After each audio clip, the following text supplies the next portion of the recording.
I got 99 problems but a bitch ain't what? NBA2K'den devam. Kariyer. Böyle devam kardeş. Kardeş devam kardeş. Bir branda koymuşsunuz kardeş. Olmuyor böyle kardeş.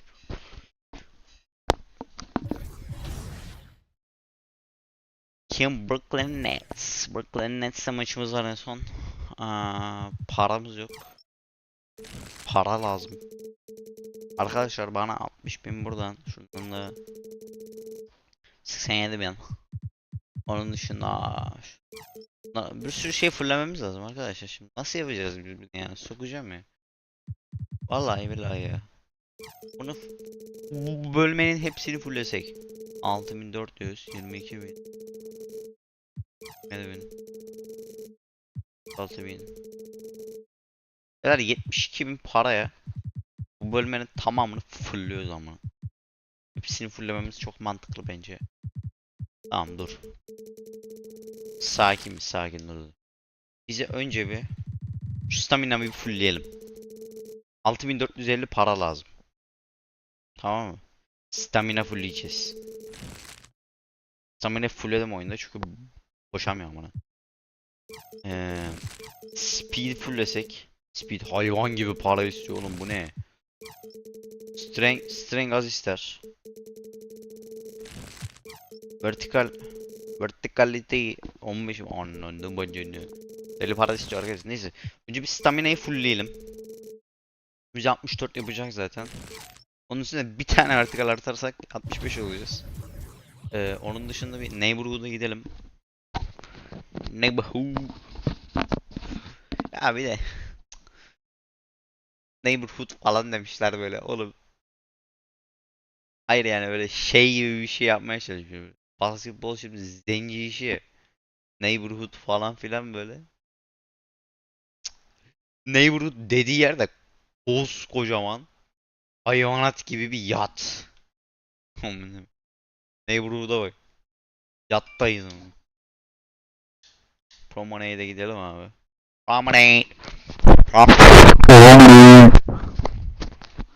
Günlük hediyemizi alalım şuradan.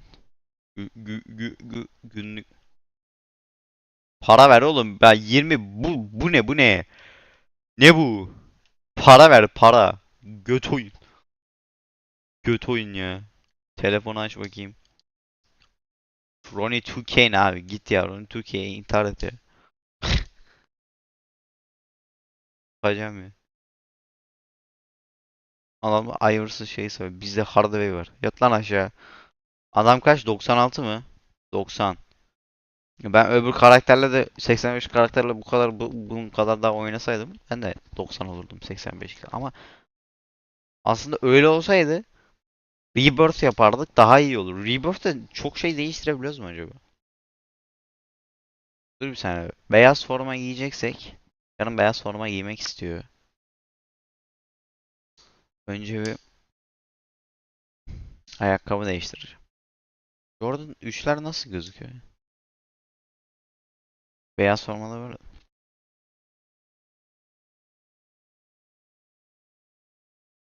Dur lan, Jordan 3'leri iyi mi?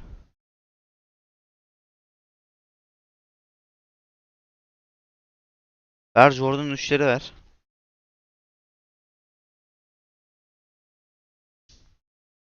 Bak şu yeşil forma gidebilir. Bu da gider. Tamam, bunu da giyelim. Şu an oyunda bir müzik yok ya, çok garip geliyor. Yep, switch. I'll get out on that. Ha, şu kısımlardaki müziklerden telif yiyorum ben, It's sokacağım like ha. hot plays versus not plays. No plates.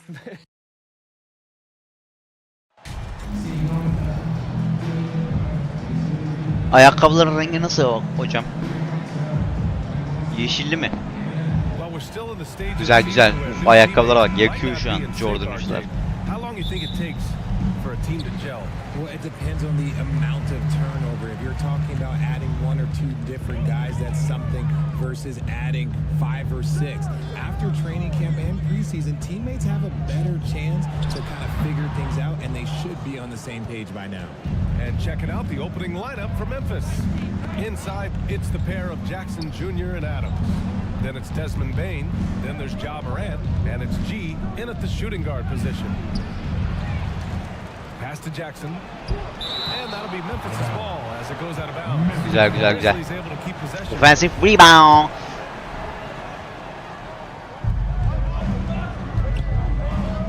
Here's G.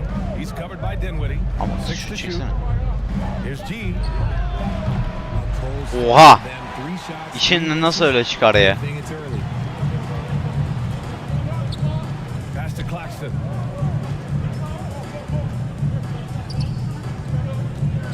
To the wing, right side. Now here's Dinwiddie. Shoots over Morant. Ya bu iyi. Dinwiddie, no good. That's a shot he'd like back. He's usually going to make those. When it comes to the Grizzlies, a lot of this season is about erasing the memory of their playoff loss last year. It was a disappointing end to their season. Now here's Dinwiddie. We saw him with 29 points in his last game. And so he draws the foul, headed to the line to shoot a pair. Soka mı? Memphis' 2021-22 season. It still has to be İkincisi considered sokar belki bak. Aha success. soktu. Yeah, I think it was a success. Şaka yaptı, şaka yaptı. This young team, they won their division, but the hopes were so much higher going into the Oha. postseason than just the second round. Just brutal. I mean, Oğlum ne 5 şatı lan? Yeşil. Yeşil barı kocamandı. Bir anda küçücük oldu. Pass to Claxton. And Malam. out of bounds. That Pasa was bak. Simmons. That pass wandered off target. Can't lose focus on the little bitty things. And that's how you defend. Glad we had a chance to see a replay of that block again. that'll put some fear into the shooters, and he made sure to do it Ama early 2 too. dakikadır 0-0 gidiyoruz ya. Moran against Dinwiddie. Here's G. He shoots a 3. Hop. Fires in the triple. Sonunda bir sayı. Unselfishness from Morant, wanting to share that ball with any open teammate. Pass to Claxton. Right side Johnson. And it's Bain with the rebound. And he's usually able to score on that type of defense rather easily. Surprising to see him come away empty. To the paint. Lead increases on a Uf dur izleyemedim ben o bara bakacağım diye. Uf uf uf. Oy bir de asılaymış oraya iyiymiş. crazy offensive sequence. Man, the dunk alone. Evet Ali Ustar en güzel şeyler ya basketbol oyunu. Timeout called. Brooklyn. Failing to find a rhythm offensively, something that needs to change and change soon. And coach called his timeout to try and reset things on offense. Ha. Shake them up a bit Allah. so they can hopefully start to get some shots to fall. Basically yeniyoruz. Güzel güzel. Yanmıyor mu ben ya? Biraz yanma şeysinin baranın biraz dolması lazım ha. Just over 2.5 minutes played here in the first. Dinwiddie finds Simmons. Back to Dinwiddie. Bridges passes to Johnson.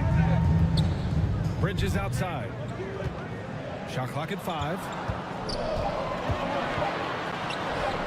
And there's Dinwiddie. Ya yok artık. On the assist by Bridges. Just taking it right to the rim. And Mid'in ayakkabısı güzelmiş, istiyorum onu. Easy possessions like that literally are just a gift. Just dream of them. He'll gladly take those. Aa! And that streaking rack attack is the mobile one drive. And I love Ay the way he sokayım played ya. downhill on that drive. Love the attack mentality in a close game. And they pick up 2. You know Simmons can get physical when he has to. Niye timeout aldınız ya? Sokacağım ya. Timeout called. Memphis. And something fans don't always get to see. Some of the closely guarded secrets that happen in that huddle. And we see it so often. One little tweak to the game.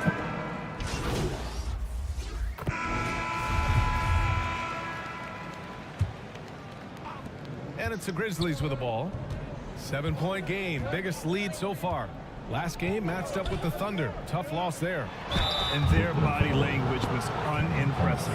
They looked defeated much of the night, and because of it, they took the L. Yeah, I just didn't see any fire from them to want to get it back. That's just one of those games you throw away in the trash and try and forget about it. So on the floor for Memphis to kick off the second quarter. Inside, it's the pair of Jackson Jr. and Adams. Then there's Ja Morant, then it's Desmond Bain, and it's G in at the 2 guard. Terrific playmaking from Simmons, getting the ball into his hands off a wide-open shooter. When you look at Mikal Bridges, he's the quintessential 3-and-D wing, Richard. With his quick Ulan, feet and üçte var. 7'1" wingspan, he can guard 1 through 4, and they call him the Warden for a reason. When he locks people up, he puts them in Mikal jail. Watch out below. The flying Australian, Ben Simmons, cleared for takeoff. Pass to G. This one for 3. SG ya. The rebound by the Nets. Ben shot deme oğlum. Ben atarken ayda dokundum. Amcık geldi önüme çıktı bir anda. Allah Allah. Ben Simmons'a full faul yapsak aslında var ya çok iyi mantıklı olur. Nasıl attı lan bu? Oğlum Ben Simmons nasıl atıyor? Bal atmış o zaman. Hop.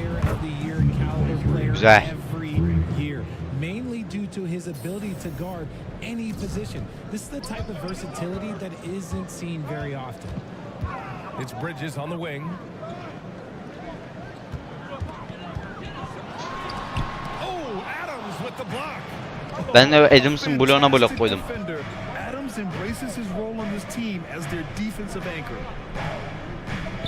And he lobs it up to the rim. And stolen by Bridges. Push Bridges.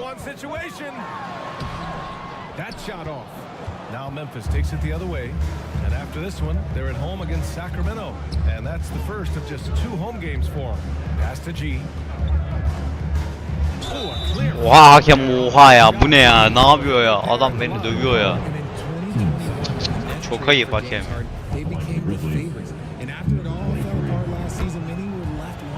Güzel tertemiz attık. You know, for the Nets, history repeating itself. Think back to 2013. Their trade with the Celtics, creating another star trio. Hastır bizim Osman. Set the franchise back for years, RJ. Yeah, but credit the front office. They made something out of nothing. They got young assets and they got them these stars. And they are still in a relatively strong position. Ya yeşil ya git ya. Oğlum bu oyunu döveceğim ya. Yeşil attım yeşil. Dinwiddie outside. Pass to Johnson. Oh iyi ki Bridges'e vermedi. Shoots over Jackson. And he gets it back. Putting that 7'5" wingspan to use Jackson with great timing on the rejection. And again, Memphis no good. The Nets have got 3 of 6 shots to go here in the second quarter. And here's Bridges. Oh, he picked him clean. Here's G. Oh faul aldım. While in the act of shooting, so he'll take 2 free throws. That's on the Güzel. Guys, what do you think about the hustle stats for the Grizzlies? Hustle stats, muscle stats. Some of the greats, LeBron, Duncan, Dirk, Jason Kidd, just to name a few. But if the game were on the line, who would you want taking the last shot? Put you on the spot here. Michael Jordan. To be really honest, I have been in great situations with Yeah, those guys and they have all delivered. So this isn't, but I'm going to go with the person that's delivered the biggest shot of my career, and that was Kyrie Irving, and he hit the clutchest shot in NBA history. Argue with me if you want, you're going to lose it. No argument here. Simmons, and he was fouled in the act. Siktir lan orada. Faulmüş. Adama dokunmuş muyum bakar mısınız bir ya? Oo faule bak. Wow. Adama çok güzel dokunmuşum ya. Bir saniye ya. Ben kendimi izleyebilir miyim? Wow. Adama dokunmuşum ve adama 0 temas var faulde de. SG ya. SG ya. Vallahi cidden. So it's Memphis with a 9-point cushion at the end of the quarter. The flow of the game has favored them in general, but hey, the tide can shift. Back to the game after this break. Ben Simmons niye mutlu lan biz yeniyordum.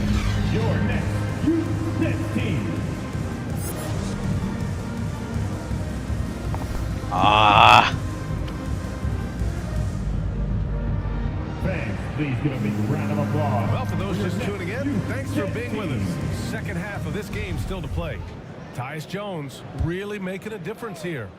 Yeah, he's showing off how skilled he is at attacking the defense and converting at the line. He knows that that's a strength for him. If they're going to keep fouling, he has no problem taking that. Cameron Johnson out there with Nicholas Claxton. Then it's Mikal Bridges. Then it's Ben Simmons. Soktu. And it's Dinwiddie in at the point guard position. So that's the net Soktu. Every night, John Morant has a hard job to do. He draws the opponent's toughest defender in each game they play. That's how talented of a scorer he is. Inside, here's Bridges. Oh, the swat by Adams.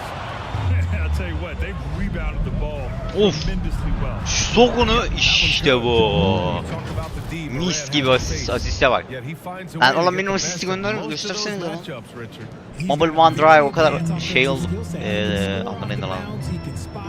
Depending on who's guarding him, Ja can adapt and find any weakness. Out to the right wing. Clock at 6. Dinwiddie against Morant. Dinwiddie, no good. Memphis has gone 4 of 9 so far from the perimeter. Pass to G. Good, and the setup by Morant. Morant's got 3 assists tonight. And the defense has no one to blame but themselves.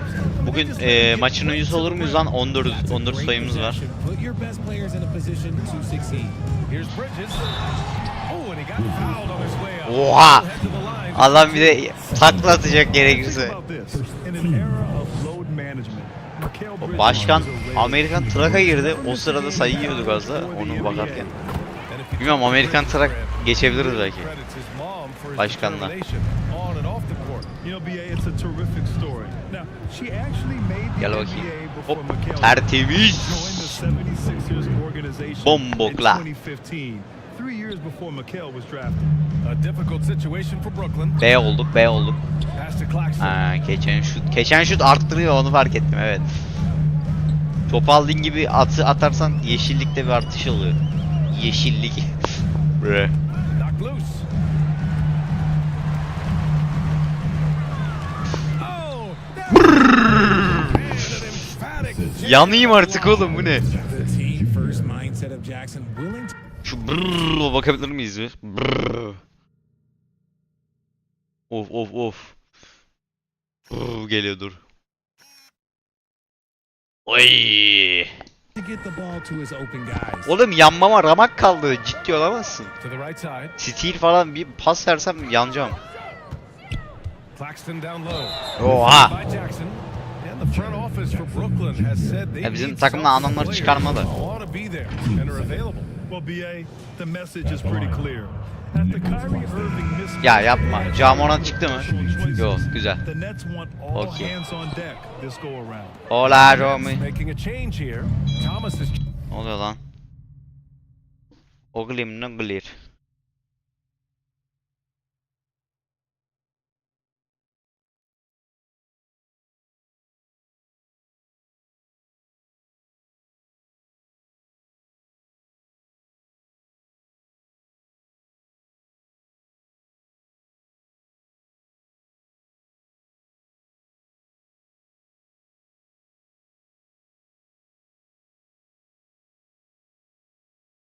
Hola Romy. checked in. Well, Richard, it's hard to believe it's been over 20 years since the Ibala Grizzlies fala came to kone Memphis. tumalela. Ibala bala bobe. Bobe de. They've been a playoff team more often than not in that time. But this could be the for the Grizzly organization. They've got a great core of young players and are strong on both ends of the floor. Obviously, this guy has Hola Romy. able to problem solve. Oğlum yanmamız lazım, hadi bir Defense üçlük. causes Adam. Üçlük atalım. Pass to G. He Hop, tries for yeşil. three. Lan yeşil oğlum, çıldırtma beni. Jaren Jackson. That's his third foul of the game.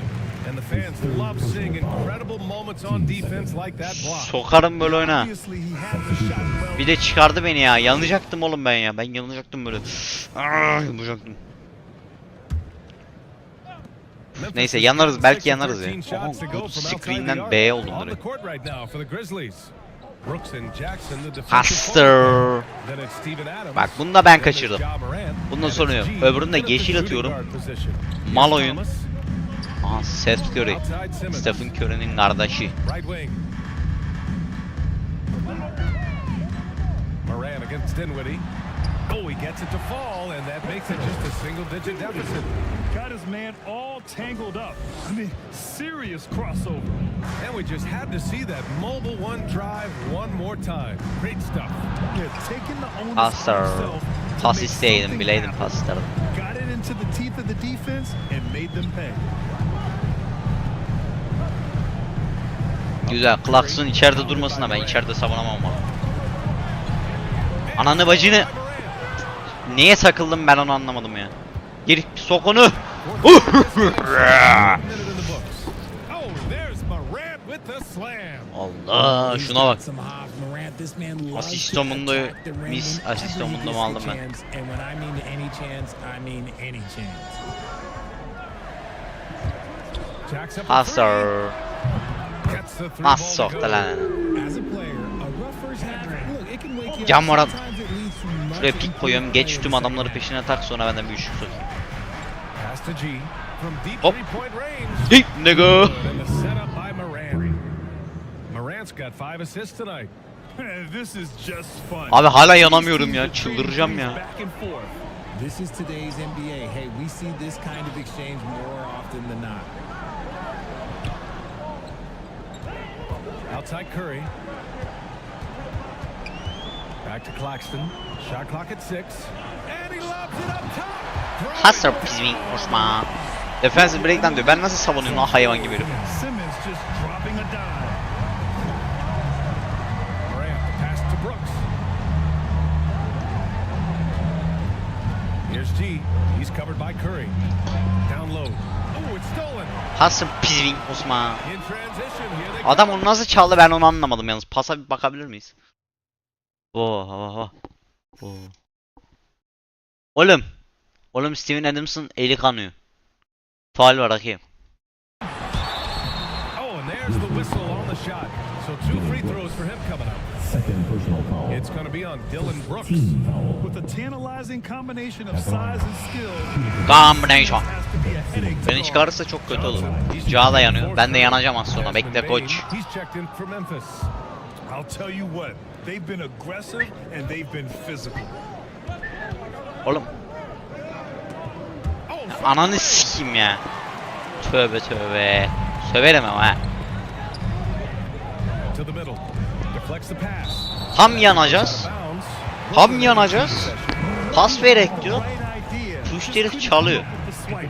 And deflections, they're a stat that all teams track. They show who is the most active defensively. And the Ya net. bir SG benden puan kıramazsın onu. Bridges is checked in. And one move ahead of the defense. A solid pick. And then the monster dunk to complete the play. Well done. Oha hayvan herif. Great chemistry on display. He understood where to put the screen in order to free up his teammates. Well, Simmons' size and strength make Sokamaz o. Kazma. Oğlum nasıl sokuyor Ben Simmons? Ben Simmons sokamaz. All right, guys, what do you think about the offensive approach we've seen so far for the Grizzlies? Oğlum ben niye bir eksiğe düştüm? Ha shot blocked oldu. Down 2 baskets now. Hay ananı. Last 2 minutes to play. Fourth quarter. Here's G. Street. He's covered by Dinwiddie. G. And he Böyle took temiz the layup sokarlar. off the glass. Nasıl soktum lan ben bu arada onu? Uy uy. 24 points for him. Oğlum ben niye bir eksideyim ya? Got all 4 shots Tertemiz to go in the sokuşlar yapıyorum burada. Sokuş mokuş yapıyorum. B eksi diyor. B artı olmam. A artı olmam lazım. Here's Simmons. It's rebounded by Memphis. Adams has got his 5th rebound in this one. Al canım benim. Here's Morant. And he'll draw the foul. Pass leading to He'll foul head de. line for 2. Pass leading to foul. Allah Allah. Film çıldıracağım. Sok bakalım. Yanıyor adam, ikisini de sokar. And that makes it a 7-point Sok lead. bakalım onu da. So he Aferin, goes 2 for aferin. 2 at the line. And it's an 8-point ball game. For the Nets. This one not Yanmamıza looking rağmen good. kaldı, yanamıyoruz, sokacağım. Dinwiddie outside. Pass to Johnson. Yok artık, o pası oradan nasıl benim önümden geçti ben onu anlamadım. Dinwiddie, no good. Memphis has gone 1 of 2 from deep in this quarter. Jackson outside. To the inside. Put it in with a nice touch off the window. Jackson's got his first 2 points of the night. And this is a game they can build off of. They kept their focus all game long, and it will get marked as a win for the Ya Grizzlies. iyi. Man, they were in a groove from long range tonight. Yeah, they were able to find space, and they were ready to let it fly the moment they saw an opening. And with Senin this ananı... performance, they'll have Tövbe claimed the tövbe. win of the year. Bir de bir eksiği niye düşürüyorum öyle? Really Puştu wanted oyun. to at least split this season series. And what a huge performance it was for G. And he's been a well-oiled machine on offense, keeping things simple on this end, getting the looks that he wanted, knocking them down. Hop. Outside Bane. Clock at 6. Geç Sam'dan sok. Lan sok, kazma. Kazma. And not much left Oğlum to play screen for. assist alacaktım ya. You give it your all and let the chips fall where they may. Ya he. It wasn't their night.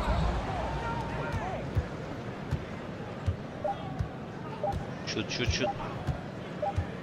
Outside Moran. And Çeksene so it's oğlum. the Grizzlies taking care of business in this one. It ends up being a fairly easy road win. Those are so hard to come by. It's never easy to take a game in someone else's building. Thank Güzel, you for güzel, joining güzel, us. güzel, güzel. That'll do it for now. This is Brian Anderson, Finishing, along with our shooting, 2K Sports group, playmaking, thanking you for tuning in. defense. We'll see you next time. Have a great evening. 3 ışık mı sokmuşum? 15 para da oradan almış.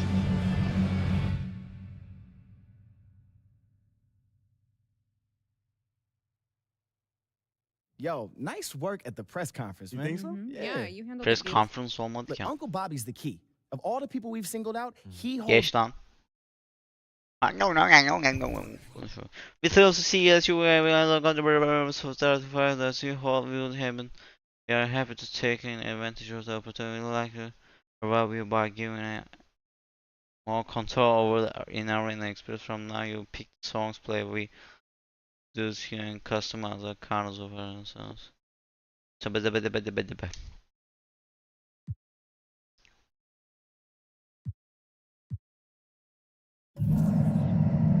Benim elimde olan var mı ya?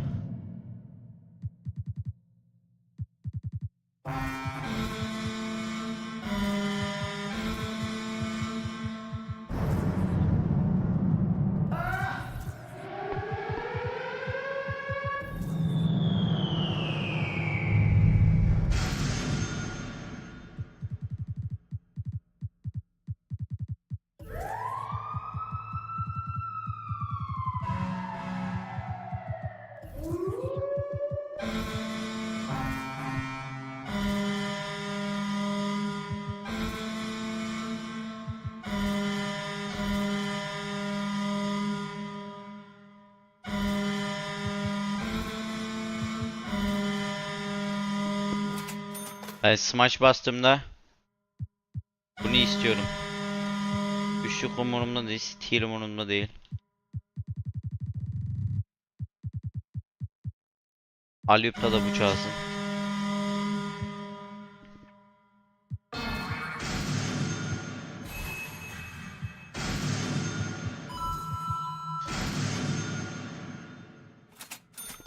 Retro'da da bunu istiyorum. Ankle break'te.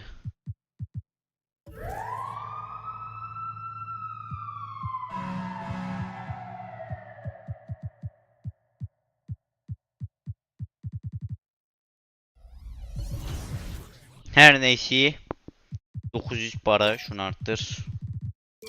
Şunu da şöyle arttır.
And it did.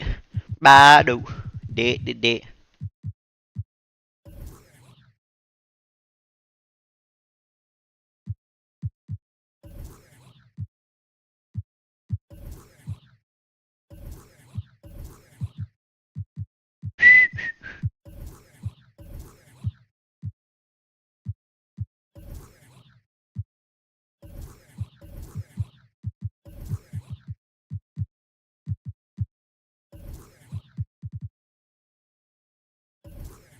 Böyle Kobe Bryant'ları giyeceğim.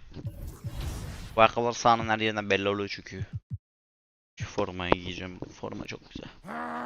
Ne oluyor lan? Yo, what are you doing? I'm going attack mode. What? It's the theme of the meeting today. What? Can you get off the table, please? Dogs are beautiful, loving creatures. They don't go attack mode some of randomly. them That's a do. wild Y'all ain't never seen a misconception. dog. In theory, it's a very low stakes media appearance. Ne biçim hikaye lan bu? Adam salak şeyler. Bu ne lan? Bunları şey... What are some things that analytics have done to help your game? Oğlum ben kendi başıma hikayeyi dinleye oynarken bu kadar şey çıkmamıştı lan. I just grayed it out. Karalardan dolayı mı acaba? That's how you lose 22 to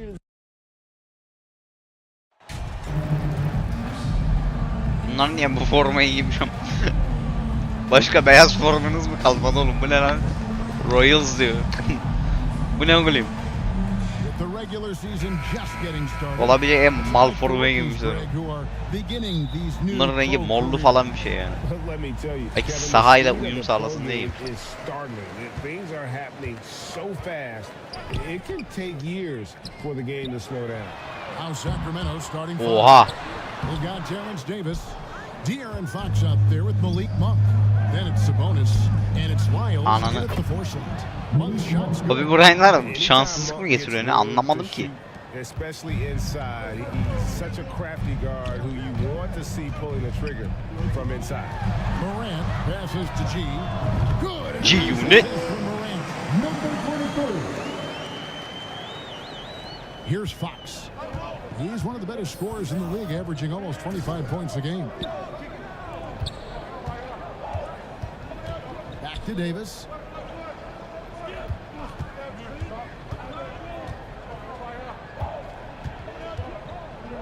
Shot clock at 6. From the arc. His first shot is a miss. 0 for 1 to start the contest. Memphis has gone 1 or 2 from long range in the first quarter. Bombo clad. Bombo clad. And Brent, that was defense. Well, they're a team that's been at the bottom of the league on the defensive ratings for quite some time. And one way to remain competitive is to bring your defensive intensity on a nightly basis. It's going to be a point of emphasis for this new coaching staff to get these guys on board. Fox, no good. Grizzlies have gone 2 for 4 from the field so far today. Oh! And foul on the shot. He'll shoot 2 at the free throw line. Artık 87 ve full. The Grizzlies shooting their first free throws of the game. And G drops them both. Well, when he gets into a groove at the free throw line, it doesn't just last for tonight. This might be 2 weeks, 2 months, something like that. Davis, the pass to Fox. Passes it to Sabonis. Shot to stop the run. Count the bucket. And he's got a free throw coming up as well. Sabonis just taking that hit and finding a way to finish. And prior to Sabonis played professionally Soktu ya in lan. Spain. Well, that's such a head scratcher to me. I mean, 16 years old. I mean, here you'd be getting your license. There, Sabonis was playing in professional leagues against grown men. So that experience certainly has helped him. Oğlum yağın artık. And for sure, Çıldıracağım. Ucunda duruyor. Tam ucunda duruyor. Yanacağız. Şey oluyor. Sonra mal oluyor. Ama ben kimi tutacağım?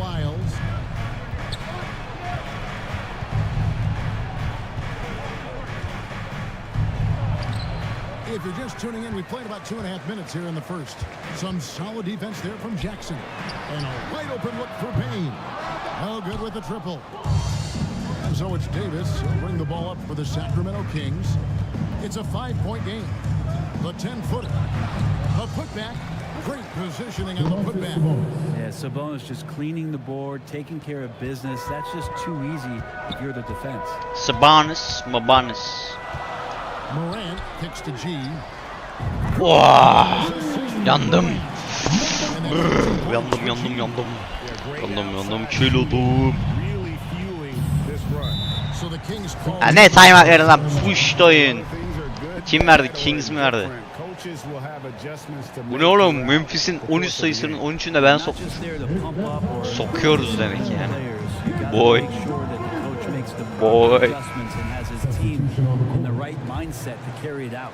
So it's both teams making substitutions here.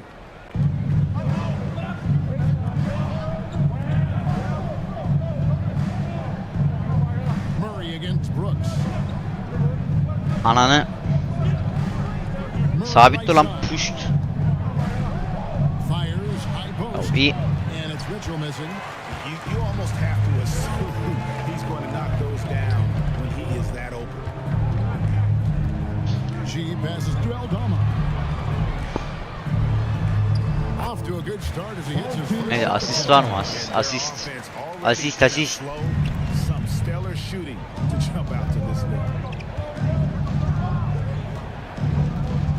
Mitchell outside. Murray surveying the D. Pass to Medu. Shoots a three. Again, the miss by the King. Here are the Grizzlies with the ball. They're on a 15-5 run here. Yeah, they have gone full throttle from the opening tip, showing no signs of letting up. And you wondered if they would take some time to find their A game. They did it at jump ball. They've been awesome. Mitchell finds holes.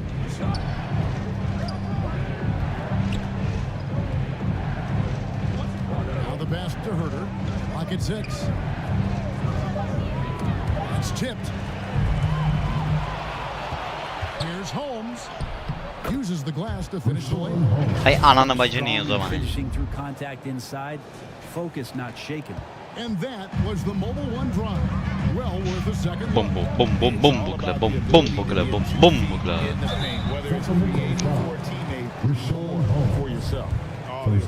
Sonra Tillman.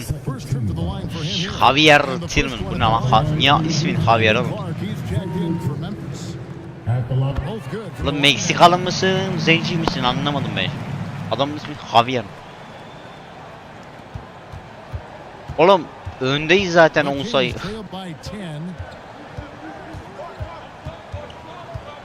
Mitchell outside. Pass to Herter.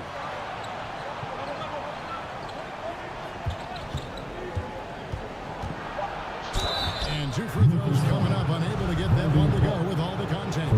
Bomba. Herter showed some great progress Bomba. in his first year and now showing how much more comfortable he is. Here's G. Oo! Oh, he got hacked on the three-pointer. Güzel. Yeah, good job trying to get a hand in the face, but you've got to be more careful. Grizzlies have been all four. Oh. In this one. And he's good on the second. Oo! And he makes all four. Ne olarak göt faal yapıyorsun ha? Ay pushed. Bok atarsın. And so it's Memphis. Their lead at 11 points to end the quarter. They're feeling very confident, shooting the ball with great efficiency and dictating the pace. We've got more in store. Böyle üçlü atlamayız ama free throw'lardan saplar. Bu ne oğlum? Bu baskı ne böyle? This one has been one-sided so far. And a closer look here at the scoring breakdown for Memphis. They've looked to fire as much as possible from outside the arc, and so far they are hitting at a high clip. Let's make sure that selfish nerve doesn't get tapped, because right now there's great ball movement. They're setting each other up. Let's see if that maintains. Asisto mundo. Adamlara nefes aldırmıyoruz. Ananı. Aa çalıyordum. Ne var hakem ya? Çıkarma da beni lütfen. Güzel. One thing, Greg, that defines a modern NBA big man, it is mobility. And they've got to be able to move their feet and really play in space. Otherwise, they just can't stay on the floor in today's game. The Grizzlies making a switch here. Adams checked in. Some nice ball movement here by the Kings. Shot clock at 5. The Kings need to get off a shot here. Yok artık. The shot by Monk is no good. Monkey mi? Had some botched coverage that turned into Hasır o bizim Osman. And it's out of bounds. Last touch by Bane. Beni çıkardın mı lan? Oğlum kuş musun ne oğlum sen? Second attempt at the line tonight. Ya ben bu Jones oynamayı sevmiyorum neyse. Bu kim? 82 509 in their bilmem. last out. La Şam gibi oynuyor. Boy. Hadi ver de atsın ya. Hadi oğlum. Aha soktu valla. Fark 10 hala. 1:14 left in the second quarter. Mitchell kicks to Herter. Poked away. It's stolen by G.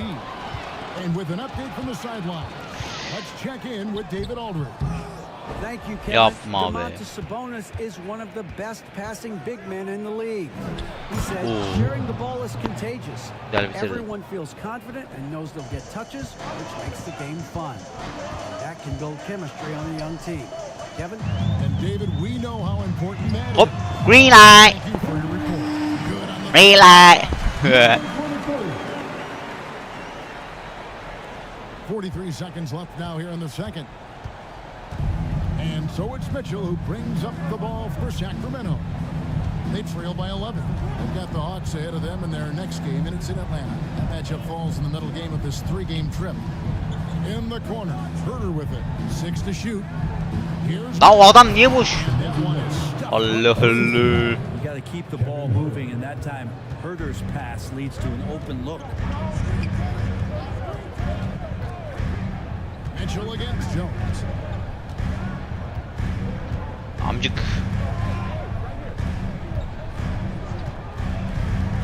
Kicks it to G from outside Hop. the arc. Bomboklat. Bomboklat. Bomboklat. 12 now for the Grizzlies. Bomboklat. Bombo. Launches it from deep. And that shot is up in time, but it's no in. Ay ay ay. The Memphis Grizzlies enjoying a 12-point Grizzly. Talk things over Oğlum adam during the break. tipi ne öyle?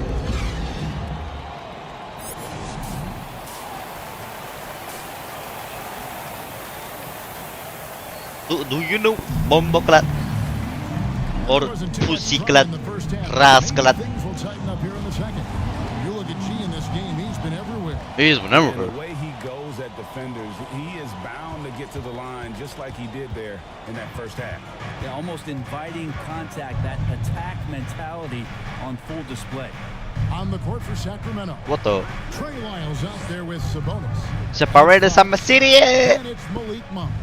And it's Davis at the 3 spot. No good on the triple. Lan? And that's the battle they haven't been winning today. Their work on the glass has been porous, and that's got to change. Here's Jackson. Buries it down low. And Güzel, the güzel, güzel. Grizzlies lead by 14.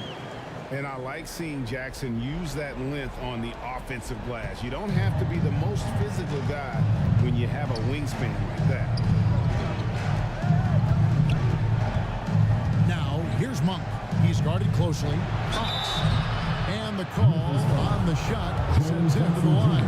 Bomboklat. Back in 2020, Jaren Atamadı bak bak. signing a massive extension grant. Rascalat. 5 years and Aha $163 diye. million.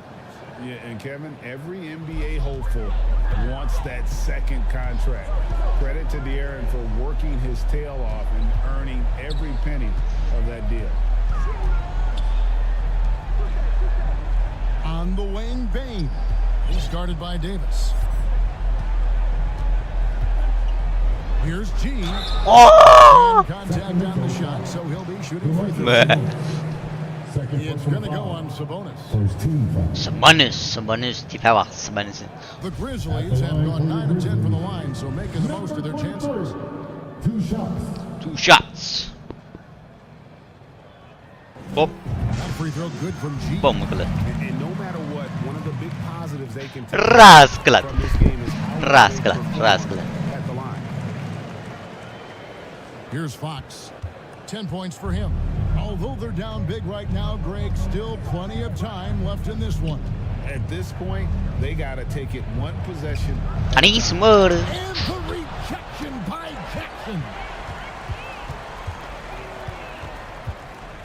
Morant outside. Here's Bain.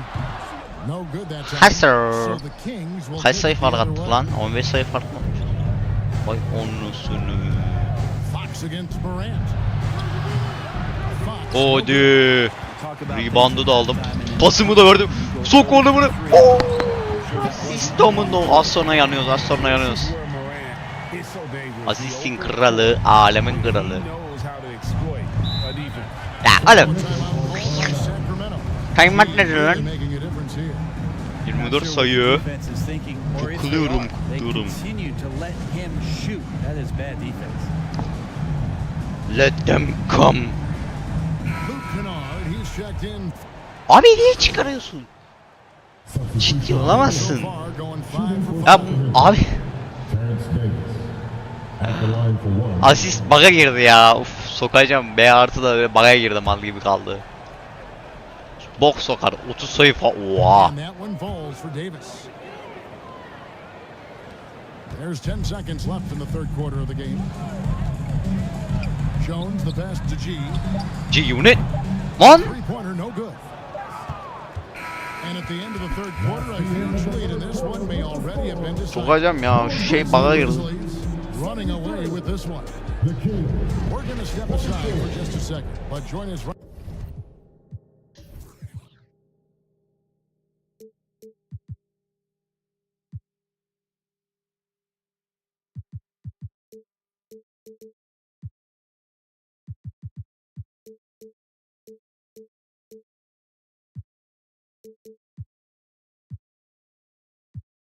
Şey nerede ya?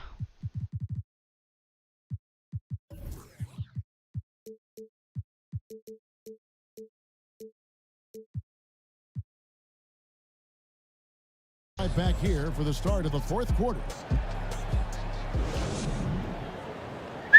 And a chance right now to show you our State Farm assist of Aha the game. kesin benim pasımı And verecek. I'm glad this was the Baba, pick pasa because I bakayım. love this pass. Such Ha, a great ha, dish. neyse That's benim, what benim I call sokuşumu verdiyse sokuyor. Well, a great job. Abi 10 saniye oynadım 3. quarter'da. Changing it up here. Ya ciddi olamazsın beni yormak Here istemiyorum are the anlamadım. Grizzlies with the ball. They're on an 18-7 run. Well, guys, this was never really a contest. Just a total obliteration. Bombokla. Ver şeyimi ver.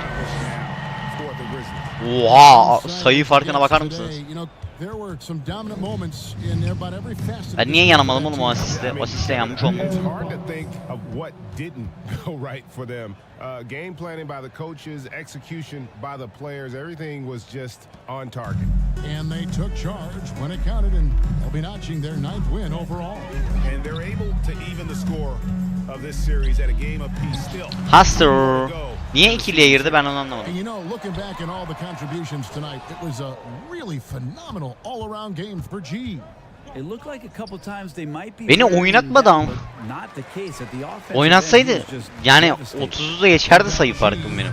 He's out there with Tyus Jones. 3. quarter'da 10 saniye falan dedim. Brandon Clark.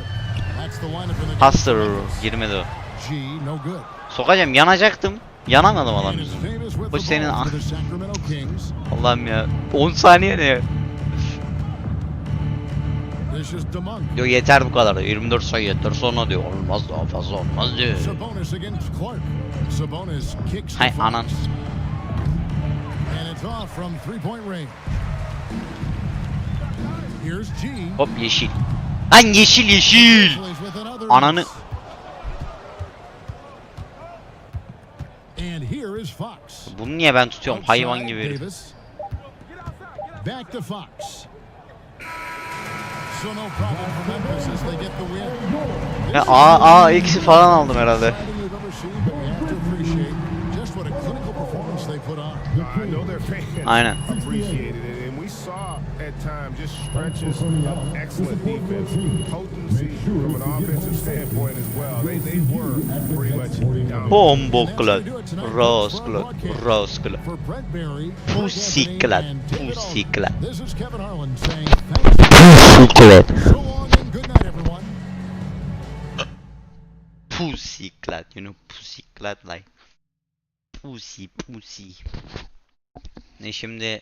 Congratulations, you guys really pulled away thanks to you finding.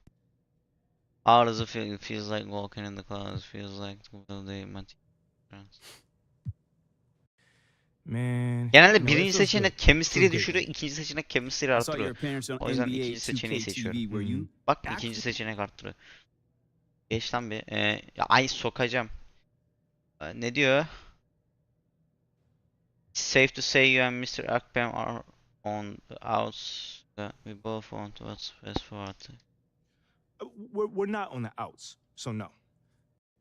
It sounds to me like you're pretty unhappy here.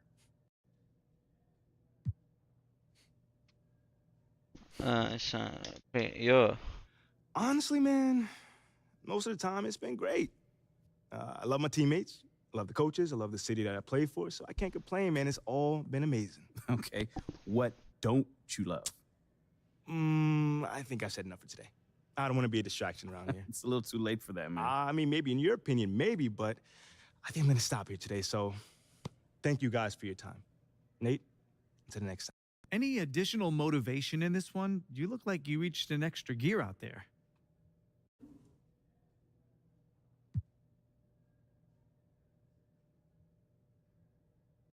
Yeah, the coaching staff's been setting some You've mentioned analytics and Freddie Novak quite a bit recently. Is Chemistry %25 falan arttı oğlum, bu ne? Is that your way of giving a vote of no confidence to it? I talk about things I feel good about. Hey man, my parents always yo. Let's %30 falan chemistry arttıralım. Yeah, everything's Chemistry full takım. Mobile One bilmem ne. Pursuer'a git. Promenade'den paranı aldı. Dur. Ben şu amp bacını istiyorum. Knockdown perimeter shots.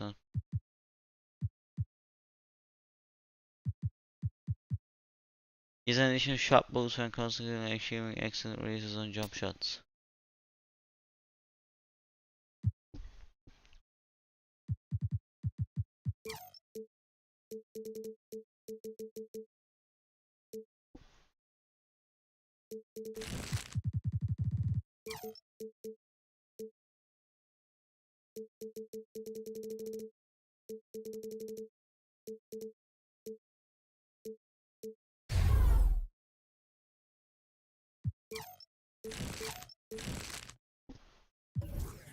Promenade'e gitmemiz lazım.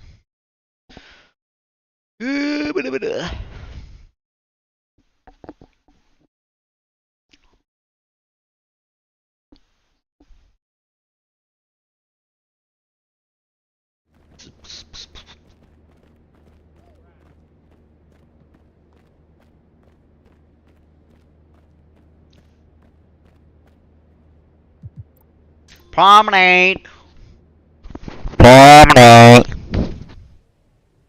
Purser şu karşıda olsa gerek.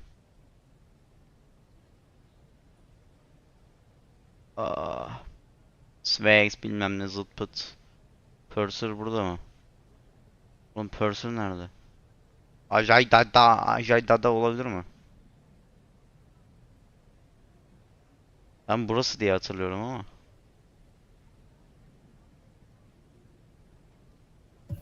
Bir saniye. Equipment de. Şunu bir equip'la ya.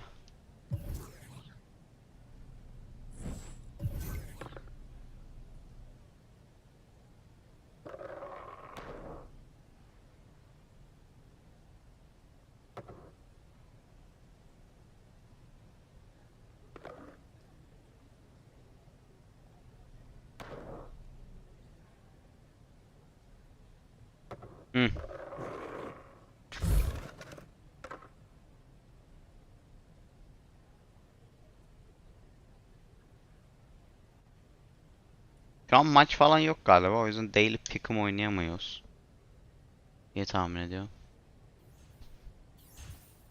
It's off season aynen. Kaç paramız var?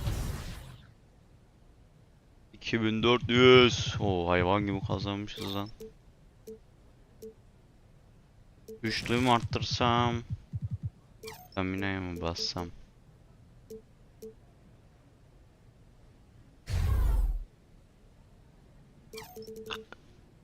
$2400 para daha lazım. I got a motherfucking boner.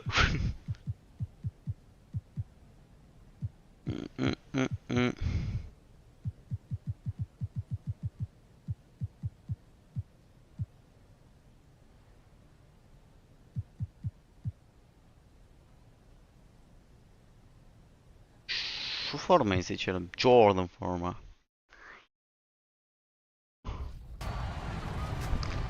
Thanks to all of you who joined us to make 2K Tuesday a huge success. Now it's time to shout out the players that shine. Shout out my nigga.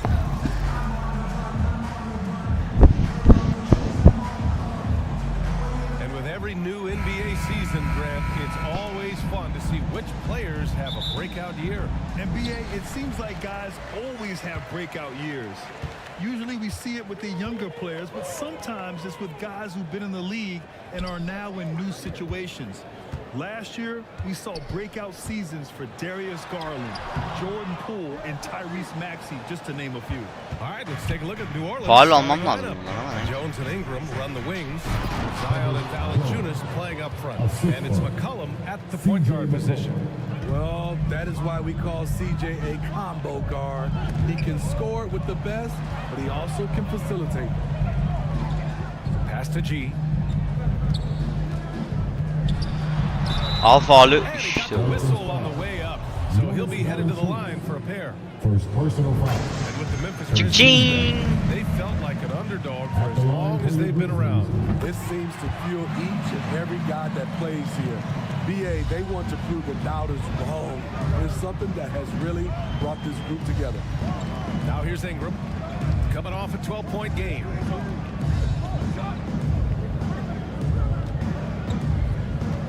To the paint. Oh, and that one, no question, powered it down. Don't sleep on Ingram as a facilitator. Has the size to see over defenders and make sound decisions. Here's G. Hop. Good. Set up by Durant. He's got 5. Great job executing the offense. That pass on time and on point. Outside Jones. It's stolen. Pass to Morant. Hop. And down it Temiz. goes. 2 points. Bread and butter play. Morant and screen and roll. He'll typically make you pay. And that was the mobile one drive. Low resistance to the finish line. He made that drive look easy, but that had a high degree of difficulty. There's McCollum with the 3. The rebound by Jackson. For Memphis, they've gone 2 of 3 from the floor. Ooh, poked away. Stolen by Jones. Ananı söverim ha. First personal foul. Lala. First team foul. Adamı hassetmeyin Just oğlum. about 2 minutes in. Topu almışım. Öyle olmaz. Here's McCollum. So it'll be 2 free throws. He was fouled. in the act of shooting. Bakalım atamaz.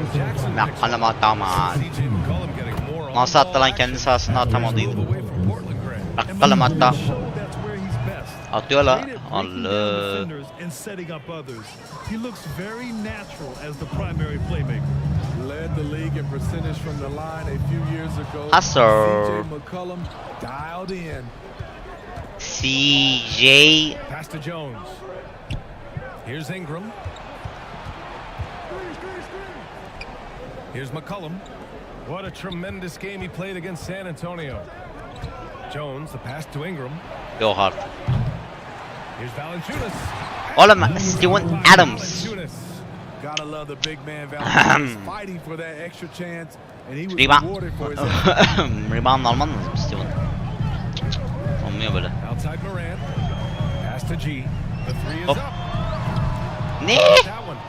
And New Orleans will go the other way with it. coming into this having notched a win against San Antonio in their last game. And think about this, that game was really a coin toss. They were fortunate to have survived and picked up the win. They were extremely lucky. I think they took their opponent for Lan granted a Brooks little, ne yapıyor ya and it orada? really cost them. Timeout call, Memphis. You know, back in college in 2020, Herb Jones broke less than 2 weeks. Niye çıkarmış?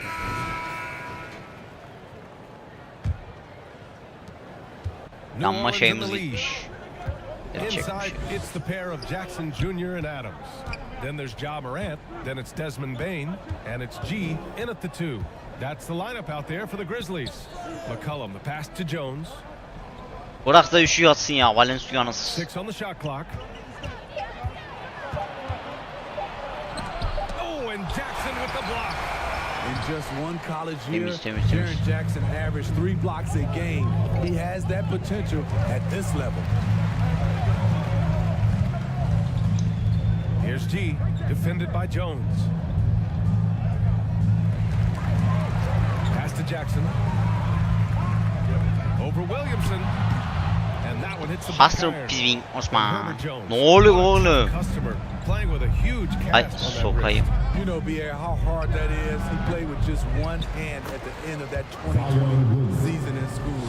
Herb Jones is a fighter. Stamina'yı arttırdık bak 93'e adam yorulmuyor. He made an immediate impact in this league. Pass to G. And the call will be against Brandon. Oha hakem bu ne ya?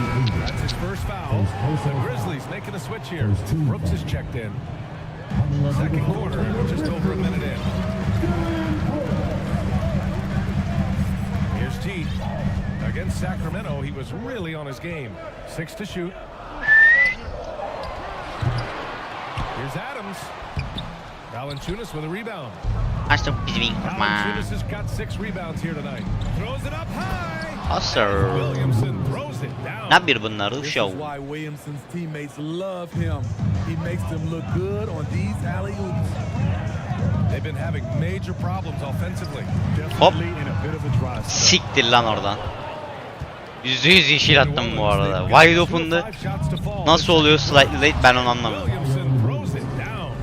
Flashing his vertical Williamson there. ne yapıyor ya? Williamson really makes dunking look so effortless. He's special.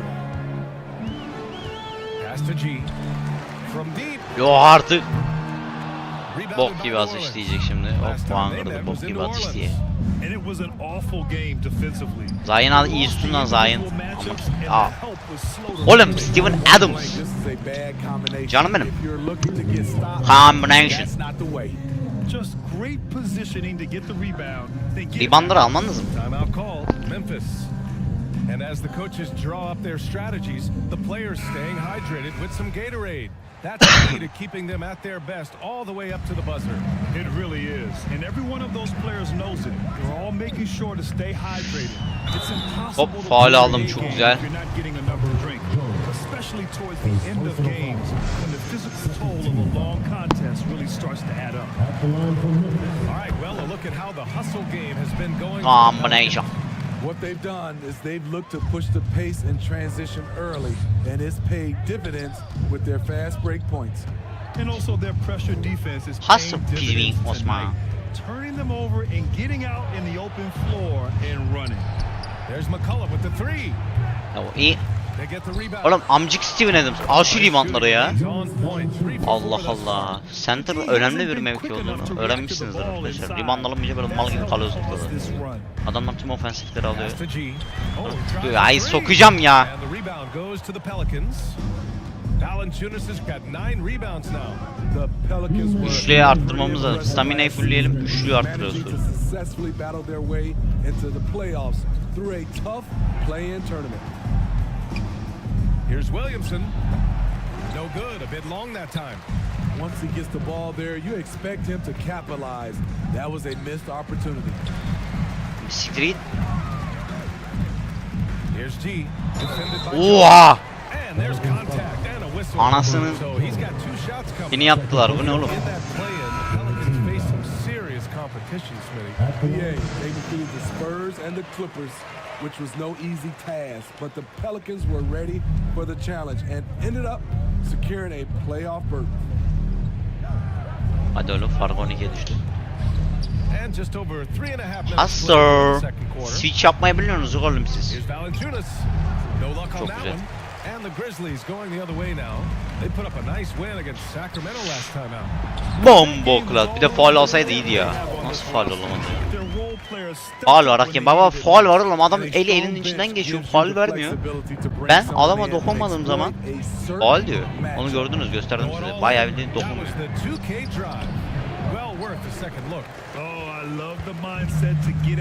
Passer ya, yanlış kişiye passer.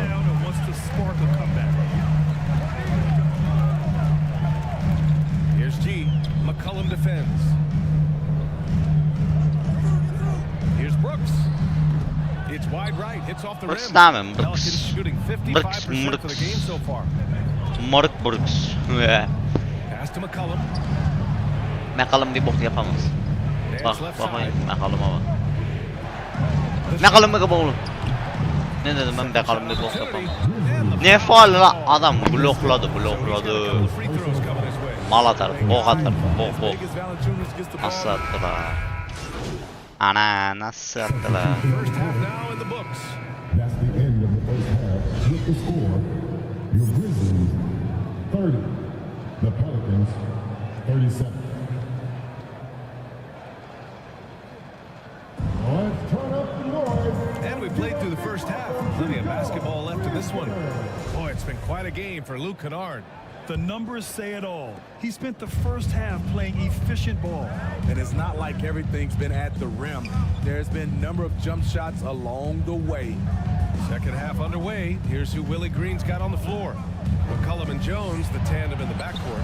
Ingram and Ya nasıl soktu oğlum onu? in it forward. Fark 9 tamam. Valanciunas in at the pivot Dylan spot, Brooks. manning the Ne middle. yapıyorsun sen burada? Dylan Last season we Brooks. saw some shocking single game performances fitting. Ya Dylan Brooks ne yapıyorsun ya? 45 plus point nights or even well Olmuyor above böyle that. Dylan We Brooks. are, BA, and I think Brooks, because a lot Mark of the Dylan. three-point shooting adds to a Oğlum lot kimi of tutacağım, oyun buckets. karar ver. Shooters league right now.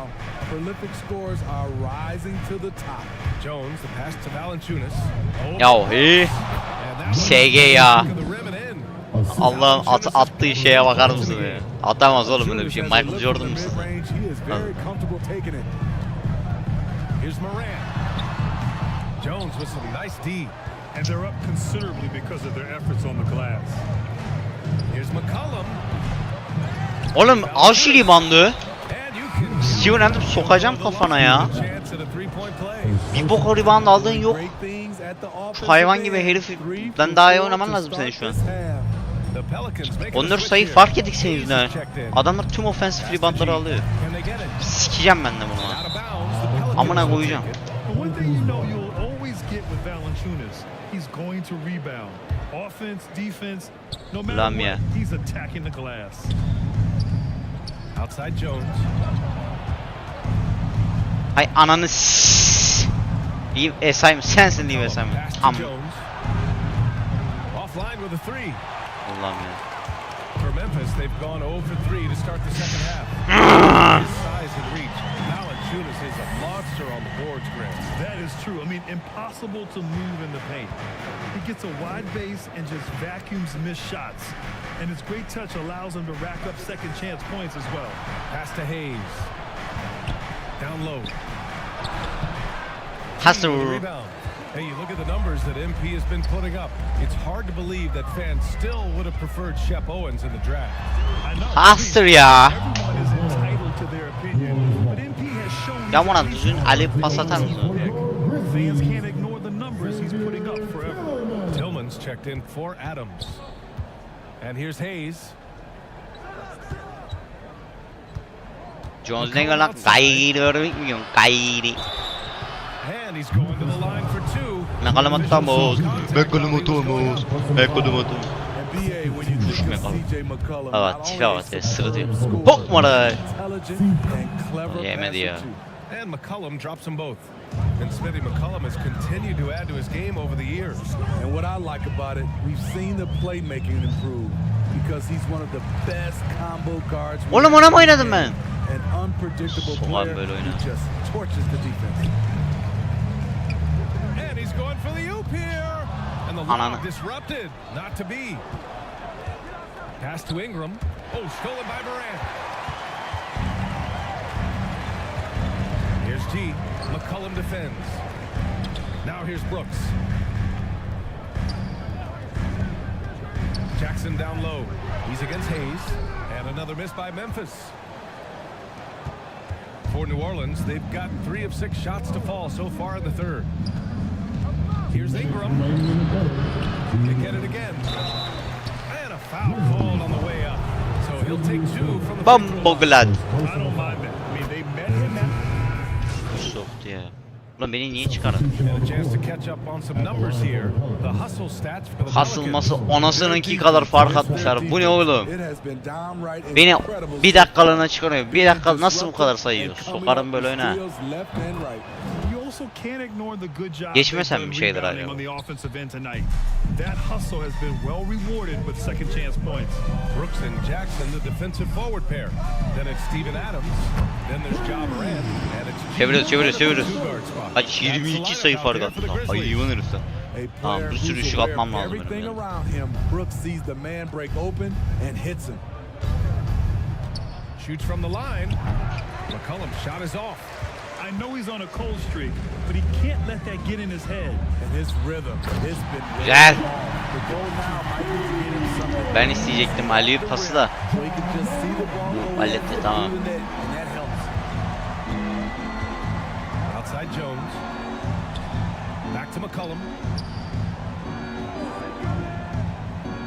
Boy, viewership numbers are on the rise. NBA business is booming.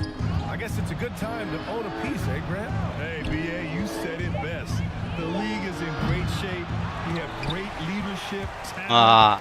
It's an exciting time, and I think the league has more growth globally in the years to come. Pass to G. Çok güzel. And there's the whistle on the shot. So 2 free throws for him coming up. Larry Nance picks one up. Smitty, the challenges of being a small market team are very real Lan. for the Pelicans. Hasır. It's tough to attract big name talent. Oğlum nasıl oldu? Willing to invest in your franchise. BA, but the Pelicans are doing what they can to overcome it. Zion Williamson is checked in for New Orleans. To the middle. And Williams punches it home. Hadi oğlum çevirmemiz lazım. 18'e düştü fark. Playmaking abilities. Luke's growing as a distributor. Benimsiz sakatlandım. McCollum outside, and as it goes out of bounds, New Orleans will keep possession. He was all over that pass. That's a cautionary tale. A little bit late there, but you tried to get it to your opponent's head. Forced them to go somewhere else with the ball, and he did that. Hernan Gomez is checked in for Zion Williamson. Clock at 6. Jones finds McCollum. And they'll get another chance. Ya amcık şu herife rebound vermeyin yeter ya.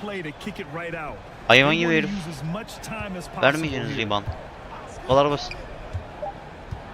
Another shot. And again, New Orleans, no good. And that's okay. Even though you miss, you had the right guy taking the shot.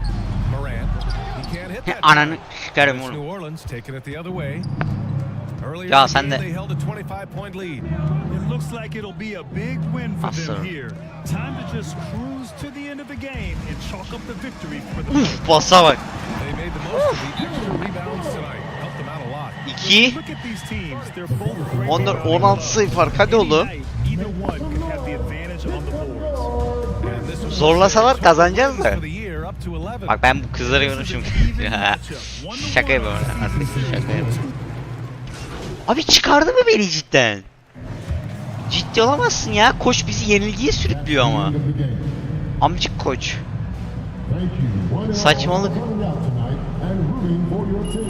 Çevireceğiz dedik maçı. 16 sayı farkı düşürdük. Kaçtan? 22 sayı farktan.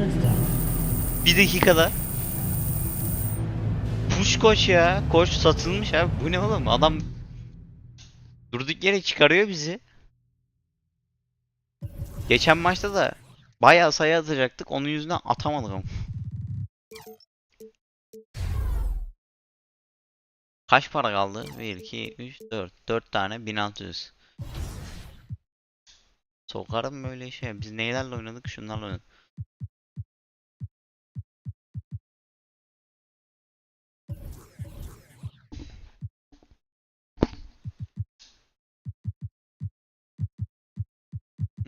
Aa, aa, aa, aa, aa.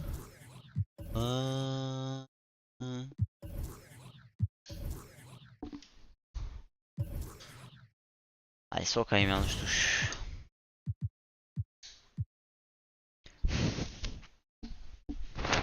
What's the latest? Nate White just dropped with potential trade details. There's mixed reaction on social. Yeah, he just went on Top Takes Daily to talk about it. It's I mean, late, man. got it all queued up if you want to check it out. All right, let's do it. So basically what I'm hearing right now is that Atella Akpin is considering offering MP in 3 first-round picks in exchange for Shep Owens. But, I mean, the organization is obviously, this like internal debate about whether the price is actually too high, but this is what it's looking like to actually get the deal done. Thank you. It's about time. Bring Shep home. You're wrong, Perk. They'd be giving up a huge haul for a player they could have drafted just a few months ago. If I'm team president, Phil Boyer, I don't see how I can sign off on this. Are those picks all unprotected? Well, obviously it sounds a little ridiculous, right? But, I mean, from what I'm hearing, yes, you're correct. But Othello Opkin was told to quote, blow them away in order to make this happen. He did. I'm sorry, but that's way too much. Am I the only one who thinks this is ridiculous? Unfortunately, yes. And I'll tell you another thing. If Phil Boyer had let his GM do his job and draft the guy that he wanted in the draft in the first place, he wouldn't even be in this mess. Mistakes were made. Now, clean them up. How did they make a mistake? MP looks every bit the prospect Shep does right now. I don't see how you can justify this deal without admitting that your organization is actually just in complete disarray. This is a mess, all right, but it has nothing to do with MP. Okay, I'm confused. Because what is this part about Phil overruling Othello? Well, apparently Shep was Othello's guy before. Okay, that makes a lot of sense, actually. Because it always seems so personal to him. Like well beyond some sort of clash with Freddie. Well, it's both. Look, I did some digging, and Phil hiring Freddie just kind of pushed him over the edge. Like, he wasn't your biggest fan, but once Freddie was hired, he was convinced that you were part of some plot to overthrow him. Bro, this is insane, man. Nah, it's kind of just Othello. So what do we do now? Do we have to do anything? I mean, that trade is literally crazy. Phil would never sign off on that. I mean, would he? I don't know. Seriously? Look, it's hard to get a read, man. I mean, Boyer keeps his cards close to the vest. So now it's hard for you to get a read. Look, I know that this is stressful, MP, but we've got a plan. All right, this isn't unexpected. All right, then what is it? Othello has been using Nate to leak his agenda to the press. Right. Ay sokacağım ya geç. Ne boş Well, yaptılar. that's it for this episode, but we will be back with Season 10 of NBA 2K TV in NBA 2K23. And remember, we'll be live on September. And so often we have these epic guard matchups, and tonight it's all about the front court and not the back court. But nonetheless, it should be fun. No doubt, Kevin. These front courts are big, they're dynamic, they're physical. A number of these guys can shoot it from great range. This should be one heck of a show. And the starting group for the Grizzlies. At the forward spots, it's Brooks and Jackson Jr. Ja Morant, he's out there with G. And it's Adams in at the 5 down low. Now here's Brooks. G. Randall grabs the board.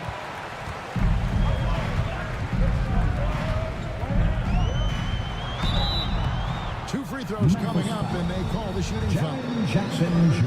And great for like you, Julius Randle is a southpaw, left-handed. The angles are different for lefties. We operate a little differently, and I think that can throw defenders off. So I'm always going to pull for the southpaw. It seems to me Julius Randle improves every season, and the more responsibility he's given, it seems the better he performs. Pretty dime there. The kind of ball movement coaches love to see. And now the latest from our reporter, David Aldridge. Well, Tom Thibodeau had a few minutes to share. He told me defensively they have to stop dribble penetration, challenge the lobs at the basket, and generally make it difficult to get to the front of the rim. They don't want this to turn into a dunk fest. Şortlara ne That oldu? will not end in their favor. Guys? Lan şortlarıma ne oldu?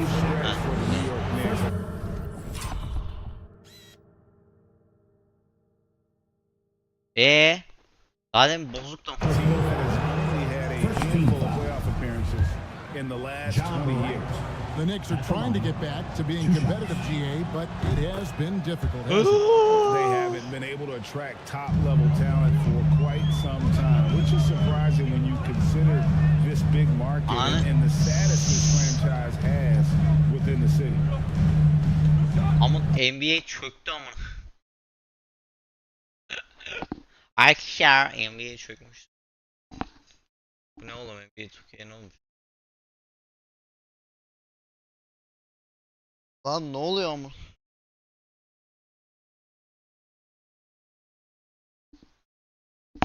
Allah Allah.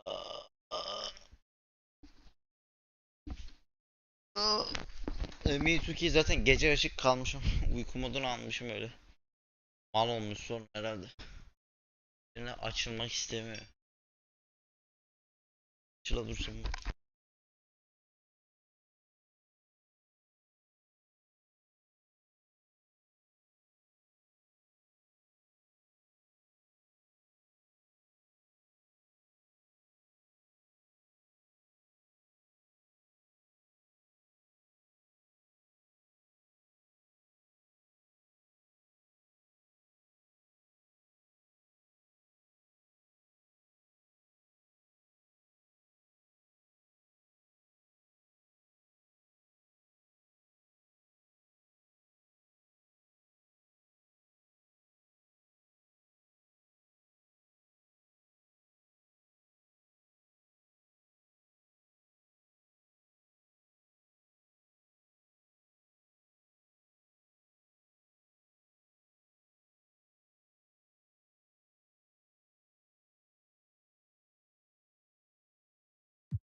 En son şimdi ne bok olduğu ben anlamadım. 4 dakika öncesine mi dönüyor? Ha, maça yeniden mi başlıyoruz? Yani o kadar attığım bir üçlük. Oğlum Wembanyama'yı çok mu büyütüyorlar ya? Tam şeyde yani NBA 2K grubu çok büyütüyor bence Wembanyama'yı. There are some guys out there who can flat out wear you down with their ability to run the floor. Now look at Memphis's starting group. Adams is the pivot for him with Jackson Jr. at the 4. G is out there with John Morant. And it's Brooks in at the small forward position. It's stolen by Randall. Aster. And here we go. The fast break. Hata. Got that one up quick. Well, the first thought Ama aslında formayı giyerken şey yapmak lazım. Yeşil olması için full renkli olan Jordan 6'yı giymek lazım. Nasıl ya? Oha!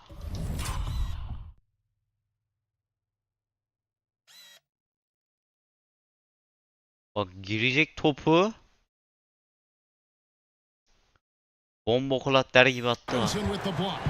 Lan oğlum. Ya sokarım böyle işe ya. Allah Allah. Zaten biz öndeydik, oyun çöktü ama.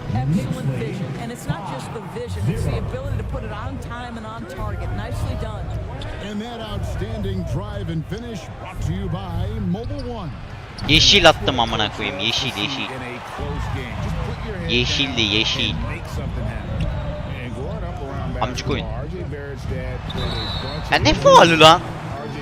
Hakem satılmış hocam. Greg, you know this.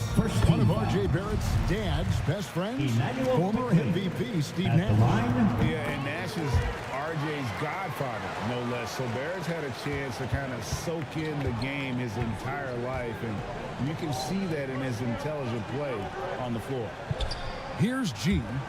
Last game we saw him score 14. Morant with it, out defended by Randall, and the call will be against Julius Randall. That's his first foul. First 1:30 gone here in the first quarter. Here's G. Oha. Shooting foul as the whistle blows. He'll shoot 2 free throws. Ay sikeyim. The Grizzlies shooting their first free throw New of the York'un game. taraftarı da bir ayrı. Since 2000, the New Şuna bak. York Knicks have won a grand total of 1 playoff series. What are their issues? Why the problem? Amına hocam switch yapın, switch. Oğlum. Böyle bir alt F4 çakarım. Sokarım böyle işe.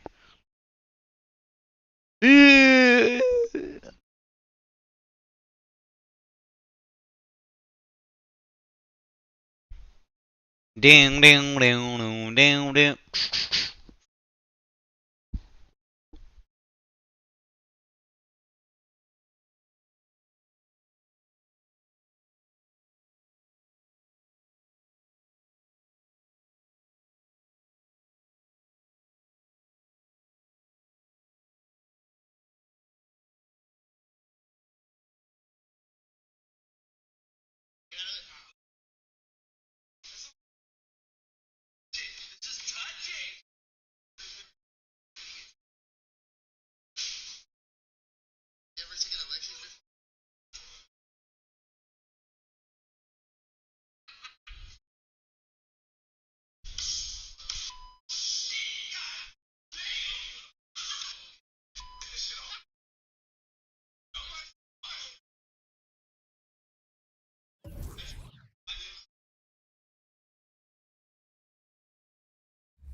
Probably both. It all depends on the overall, honestly.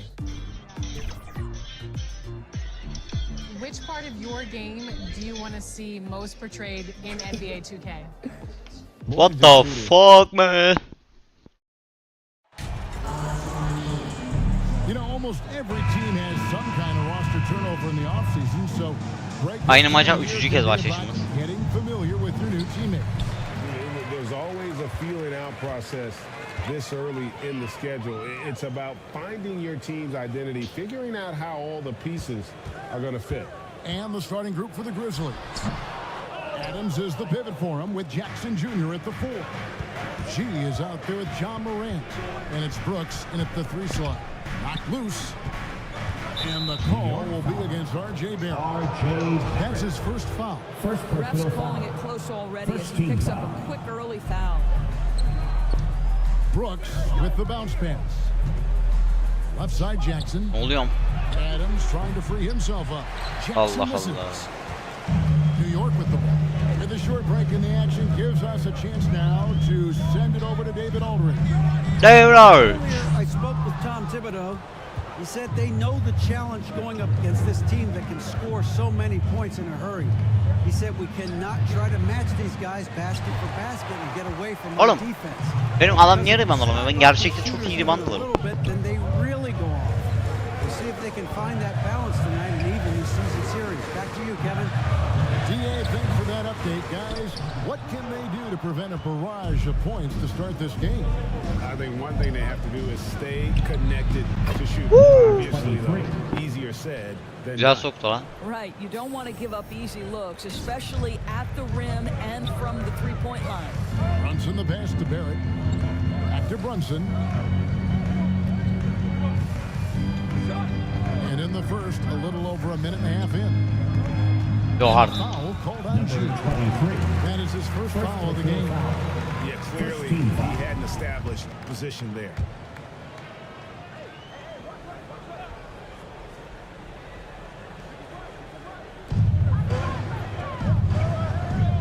Morant against Brunson. And the call on the shot sends him to the line. Yeah, good job to take it right at the Second team foul. Doors since 2000. The New York Knicks have won a grand total At the line, of 1 playoff series. What are their issues? Why the problem? Yeah, I think, Kevin, you always evaluate an organization in its totality. You start with the ownership group, then you go to the general manager, down to the coaches, and how is your roster? What caliber of player is there? Clearly, they have not had stability amongst the GMs, the coaches, or the personnel. It does, however, appear that they are moving in a direction with a clear plan now. Now here's Brooks. Looking at his numbers, he averages a bit over 9 points a game. Just 5 to shoot. And that's good by G. Nasıl soktum lan? Bu kadarcık mı good shot selection diye biri?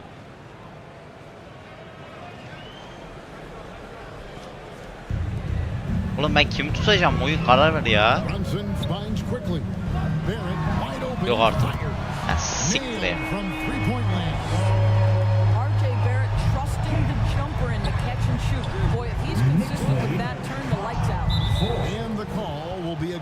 Yeter ama.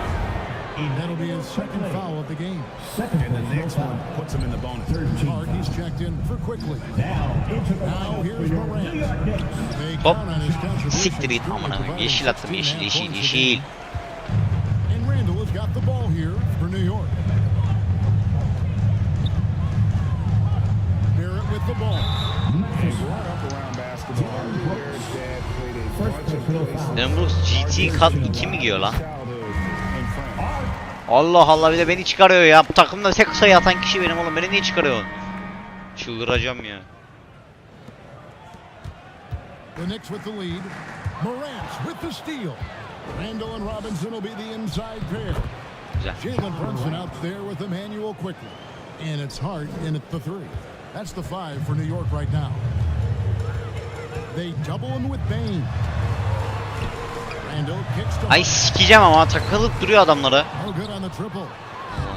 The putback, Robinson. Great positioning on the putback.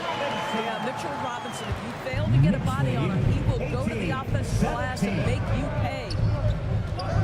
Pass to G. Al sana 3. Good. And the nice assist from Morant. And that's now 7 points for G. Taking back the lead once more. Give these teams credit. Man, they are battling.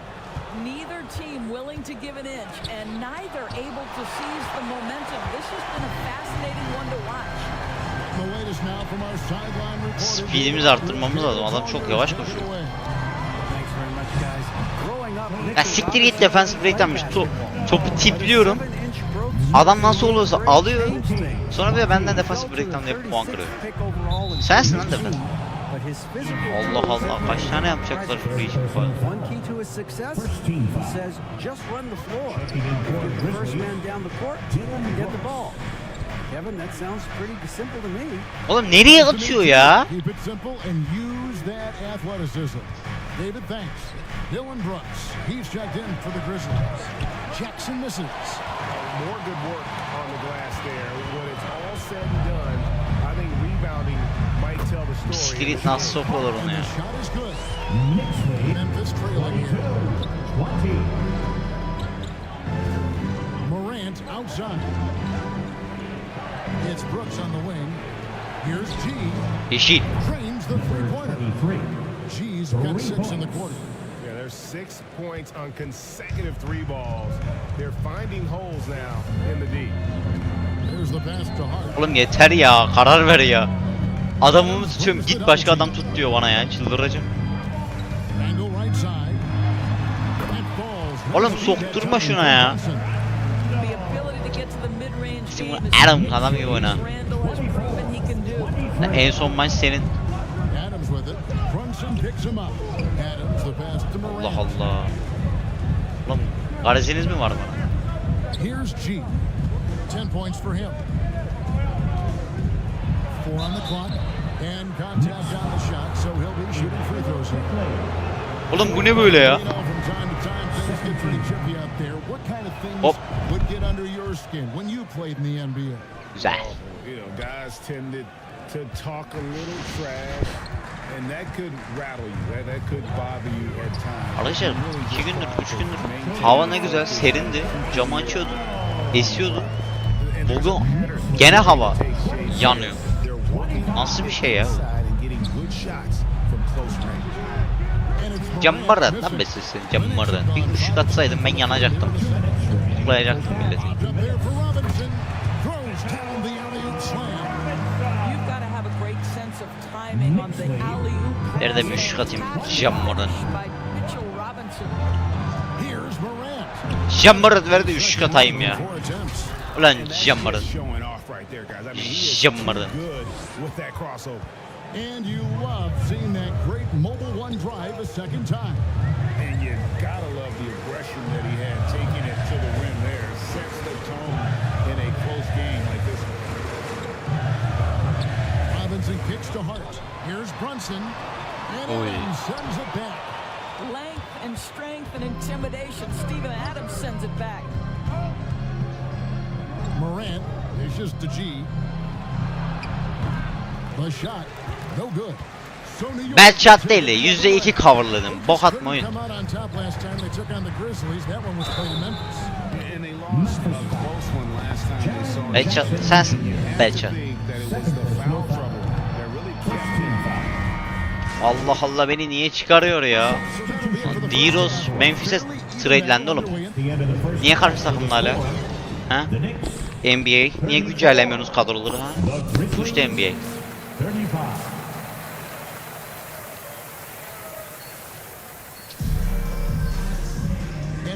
Jordan 4'ler siyah rengi. Bok gibi gözüküyorlar nedense. Yanma yerim şeyim gitti ya. Sokacağım ya.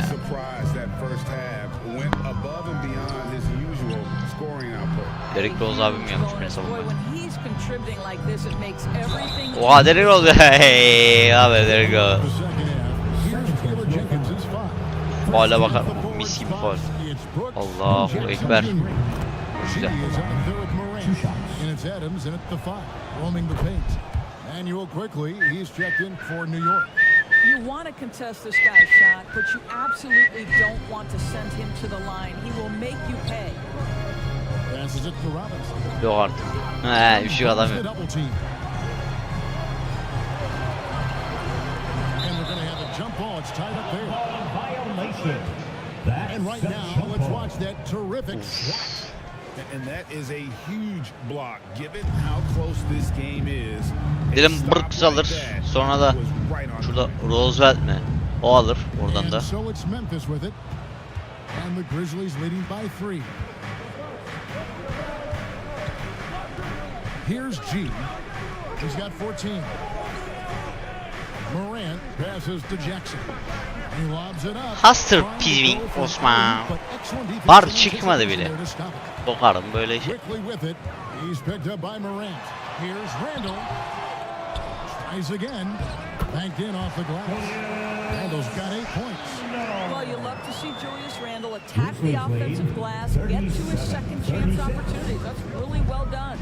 And Greg, just like you, Julius Randle is a southpaw, left-handed. Yeah, and you know, the angles are different for lefties. Ya Robinson'u niye ben tutuyorum ya? Hayvan gibi center'ı ben tutuyorum. Sokacağım ya. Adam dışarı adım attı ya. Ne var lan?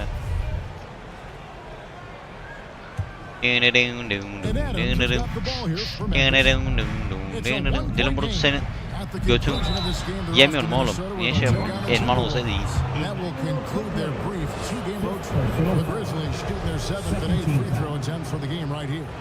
Hastır Pizvin Osman. Bir tane kaçırdım oğlum. Free throw. 6 tane. Nasıl 80 olur lan?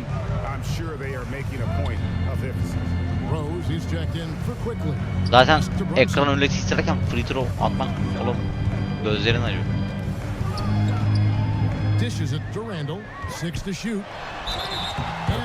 Push Randall ya. Hastır Pizvin Osman. O kadar şey düşündün mü lan? Baba çıkaracak beni şimdi izle izle. Bak izle beni nasıl çıkarıyor. At hadi amk Allah Allah. Ha N1 doğru. Well, Julius Randle has made it clear he has big aspirations as a player, and what big you he's going aspirations. to invest the time to make his game all that much more dangerous. Siktir git ama. Book pass shot selection. Bar ağzına kadar dolmuştu çünkü. 2 minutes gone in this third quarter now. Jackson comes over with the double. Adamın bir Derrick Rose var be. For three, Barrett. Rebounded by Jackson. Memphis has gone 5 of 10 from downtown tonight. 50% exactly. New York has gone 3 of 7 tonight from three-point territory. Back to Brunson. Randall against Adams. And Brunson has it in the corner. Down to 5 on the shot clock. It's rebounded by Memphis. And now the Grizzlies break. Brooks has got the ball. And one of these modern wings who doesn't Toplan onları. Brooks is a tough guy. Aferin. Bim bim bim bim bim bim bim. And the Grizzlies leading by 3. The forward spots will be Barrett and Randall. Jalen Brunson out there with Emmanuel Quick. Yeşil. And it's Robinson Yeşil in yeşil. center position. That's the Sokacağım bu oyuna ya. foul now. Puştun yeşillerimi saymıyor. Bain against Barrett. Top of the key quickly. To tie it up. Hasta pizving konuşma. The rebound by Steven Adams. Adams has got his 4th rebound in this one. Astır ya adam üstüme And koştu. they get it back. Jackson. And the layup is good. Jackson's got the lead up to 5 now for the Grizzlies. And I like seeing Jackson use that length on the offensive glass. You don't have to be the most physical guy when you have a wingspan like that. These plays can make a difference in a game like this. Well, you know it's going to fire up, Greg, everybody on that bench. No, credit him for going for it, not settling and saying, I'm going to. And that is a big loss for this team. This game's still in the balance, and he's someone they always want in there at crunch time. The Knicks making a switch here. Lan titreşim durduydu ne güzel. And now we'll get a perspective here Ay, on the hustle bismillah. game, how it's been going for the Grizzlies. A high-effort brand of defense has been paying off for them in this one. They've managed to either block or alter a ton of their opponent's shots. The other thing that jumps out about their performance tonight, the amount of steals, really pressuring those ball handlers. Here's McBride. Shot clock at 6. For 3, Barrett. They get it back. And the shot is good. The Grizzly lead as we Hocam ya rebound aldı. Steven Adams. Adamlar farkı yaklaştırıyor bak. Farkı kapatıyorlar. The reason is these are the kinds of looks he creates. Hop. That shot wide open. 19 points for G. The Knicks have gone 2 of 4 from the field since we started the final quarter of play. Adams brings the double team. Adam boş mu? Ha gerçi üçlük atamıyor herhalde ki boş bırakılır öyle. To Brunson. Here's Randall. Ha he. Some solid defense there from Jackson. Ha siktir. Ha siktir. Topu biz almamışız amına koyayım. O yüzden CRT dur. Bucket is good. He'll have a chance at the line to make it a 3-point play. Atamaz. That'll put Mitchell Robinson on the line. Steven Adams picks one up. Josh Hart, he's checked in for New York. I think obviously the shot blocking skills are the first thing you think of when you think of Mitchell Robinson. First thing you think of Showing signs of improving on the offensive end as well. Brunson, no good. Boy, 9 times out of 10, that's going in. I'm sure he surprised himself with the miss.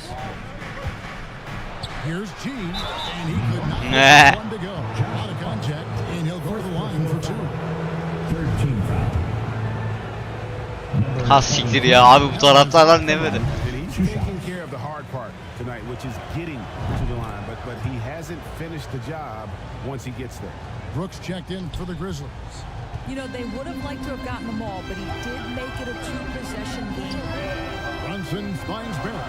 New York moving it around. Now here's Brunson.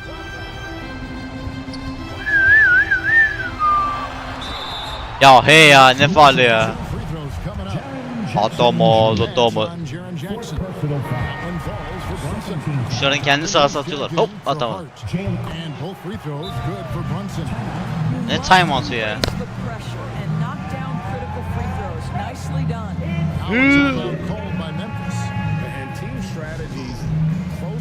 started, one aspect of the game the fans aren't always privy to. It's tough to hide your communications. Teams Oha, go to great Efem lengths vurdu. to try to do it, but sometimes to no avail. And Hey. let's take a look at the New Balance player of the game, G. And to me, the best part of his game has been the work he's done inside. I mean, slashing, driving the lane, attacking the basket at every chance. When he's had an opening, he's taken it. Now here's You see? Morant for three. Woo. Drills it from outside. And the Grizzlies lead by 5. A true leader. You can tell Morant takes pride in stepping up when it matters most. Handle no good.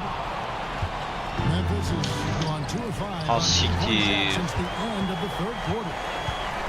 Unloads. And the Knicks miss again. And here's Brooks. He'll bring it up for the Memphis Grizzlies. To the middle. Jackson. Asiste var. Off the glass. Jackson's got the lead up to 7 now for the Grizzlies. And don't forget, his dad played in the NBA as well. So Jackson probably grew up getting bumped all the time trying to score in the backyard. Parent for 3. Here's Robinson. Back to Randall. And the rejection by Jackson. Pass to Brunson. And the rejection by Jackson. A floater. No good. Not a friendly rim at all. This trip down. And the Grizzlies leading by 7. Here's G. Oh, you see? He overshot that one, missing. And this is a shot he can definitely make, and the defense not a factor at all. Brunson the pass to Randall.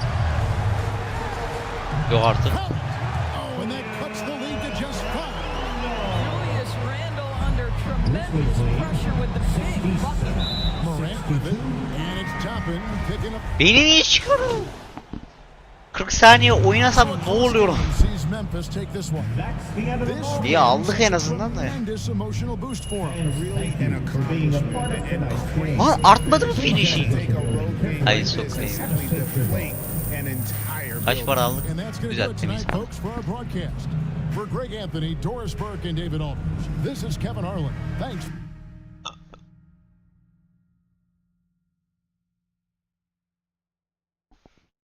Yine pres mi yapacaklar? So, how you feeling, big guy? You nervous?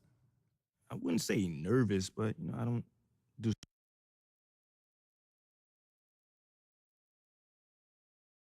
Merhaba, Otelo's relationship with Fred and embellish. Othello can't stand Freddie, man. He thinks he's a backstabber angling for his job. Let me ask you this. Hmm? So has the paranoia showed up in other aspects of Othello's work that you're aware of?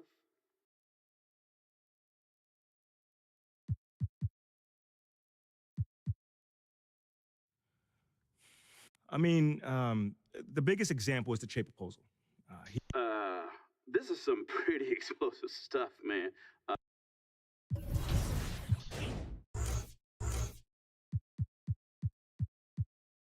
Here is a speed which player can perform moving dribble moves as they attack down the court. Ver bunu bakayım. When passing out a post or acting on offensive rebound, receivers or giving sharp moves. After grabbing defensive ball, salda bunu. Vice increase speed to secure ball against steal attempts. Bunu alabiliriz. Ne çok şey var mı lan bende? Badge increase alley-oop throw success. Şunu arttır. Alley-oop throw'ların bok gibi çünkü.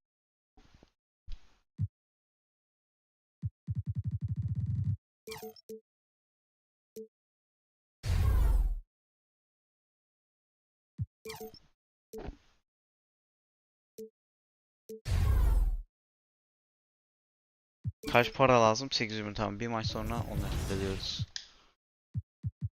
Minnesota Timberwolves.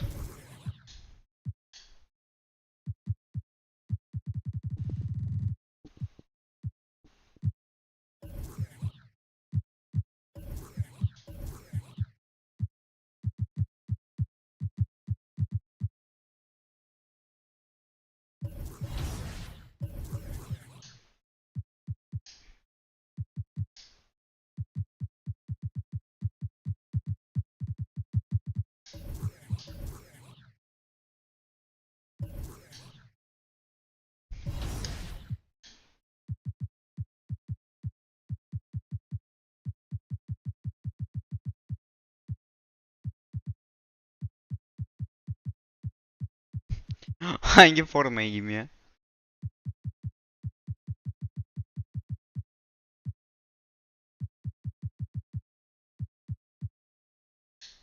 Ver şunu yiyelim. Bunu hiç yemedik. If there's one badge that your player needs to have in the game, what is it? Catch and shoot. Yeah, at first, because at the beginning, when your grade is low. Bilal mi? Adamın ismi Bilal. All right, we're about halfway through the season, and we have some teams that have really exceeded expectations, Clark. Perhaps from the outside looking in, that's the case, BA. But inside those locker rooms, I'm sure those teams really believed in themselves, and it was the outsiders that doubted. The starters for the Memphis Grizzlies. Inside, it's the pair of Jackson Jr. and Adams. Then it's Desmond Bain. Then there's Ja Morant, and it's G in at the 2. Here's McLaughlin. Pass to Gobert. Outside Edwards. Here's the teardrop. Adams grabs the miss. Al Camoran elini sallayıp duruyor lan. Morant against McDaniels. And the lob Ay disrupted. kuş Karl Anthony Towns. Karl Anthony Towns en son maçta bizi patates püresi yaptı. The rebound by Jackson. About a minute played here so far in the first. On the wing, Bain. Pass to Jackson. Outside Morant. Down to 5 on the shot clock. Here's G. Hey, from beyond the Girdi. arc. Ah. The shot comes out. Well, a big trade over the summer, bringing Rudy Gobert to the Wolves. And it's a bit of a fresh start for Gobert, a main star of this team that is loaded with talent. Ne zaman bloklar faul olmaya başladı ya. Atamaz. For Rudy Gobert, the Timberwolves taking a Twin Towers approach. With 2 7-footers in their front court. Atamaz. The outstanding shooting of Karl Anthony Towns means that spacing shouldn't be much of a concern. Memphis has gone 1 of 2 from three-point land so far. Pass to G. From deep. He's looking good. 2 buckets in 3 attempts. We've watched Morant get so good at this. Instinctively spots the opening and feeds a really good shooter. And here's that. Hey! Sinks the tray. Siktir. That's how you up the ante. Come right back at him. A little back and forth from long range. I love it. That's a terrific answer there. Hey, Al expanding sana. his range. And again, it's Memphis with a 3. And the first quarter of action, 2 minutes in.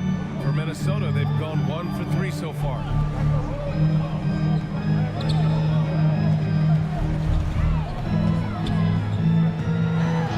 Go ahead. Ja Morant grabs a miss. Memphis has gone 3 of 4 on threes here in this first quarter. G. Off target with the 3. And here's Minnesota now. It's a 5-point game. Pass to Edwards. Now Gobert. To the middle. Here's McLaughlin. Always a nice way to start. Makes his first. Oh, you love to see that kind of vision from Gobert. As much attention as he draws from the deep. Bu staminaya bak, Found to azalmıyor be bile. an open man, and he just got to find him. And that was the mobile 1 drive. Low resistance to the finish line. Yeah, taking the onus on himself to make something happen.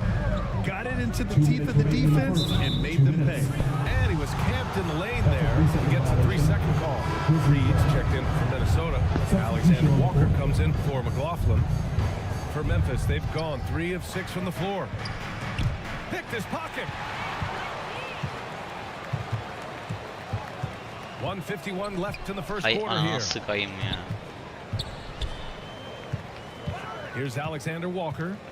An important role in this offense, averaging around 12.5 per game. And the officials whistle a foul on the shot. The bucket is good.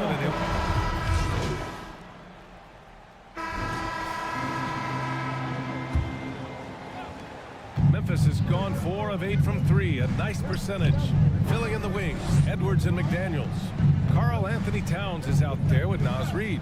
And it's McLaughlin in at the point. So that's the Timberwolves 5. Now here's Morant. 5-point lead, biggest of the game. And they pick up 2. able to get that teardrop anytime he wants. Morant has all the shots in his bag. And that replay showed how sensational that drive truly was. Yeah, he's clearly not satisfied with the lead they have. Took it to the rack, it would not be denied. Takes a three. And the rebound goes to the Grizzlies. Last time they met was in Memphis. And the win was there for them, but they just let it get away. Just couldn't make enough plays late. And you know, those are the kind of games that sting and that bad taste lingers. Knowing you were in it, but not coming through down the stretch, those are hard to get over sometimes. All right, a look at how the points have been generated so far. A scoring breakdown for the Grizzlies. You know, so far in this one, these guys have been knocking it down from distance. You've got to like their confidence as this game continues. They're on a nice roll. And another thing, they found the open man. Really playing unselfish basketball, moving the ball around there on the perimeter. Offensive rebound. And that one drops. Just an aggressive move by Gobert, protecting the possession and getting the second chance look. Morant with it. A valuable part of their offense, averaging a little more than 16 a game.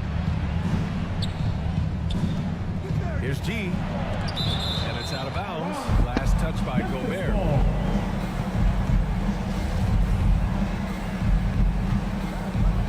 Here's Morant.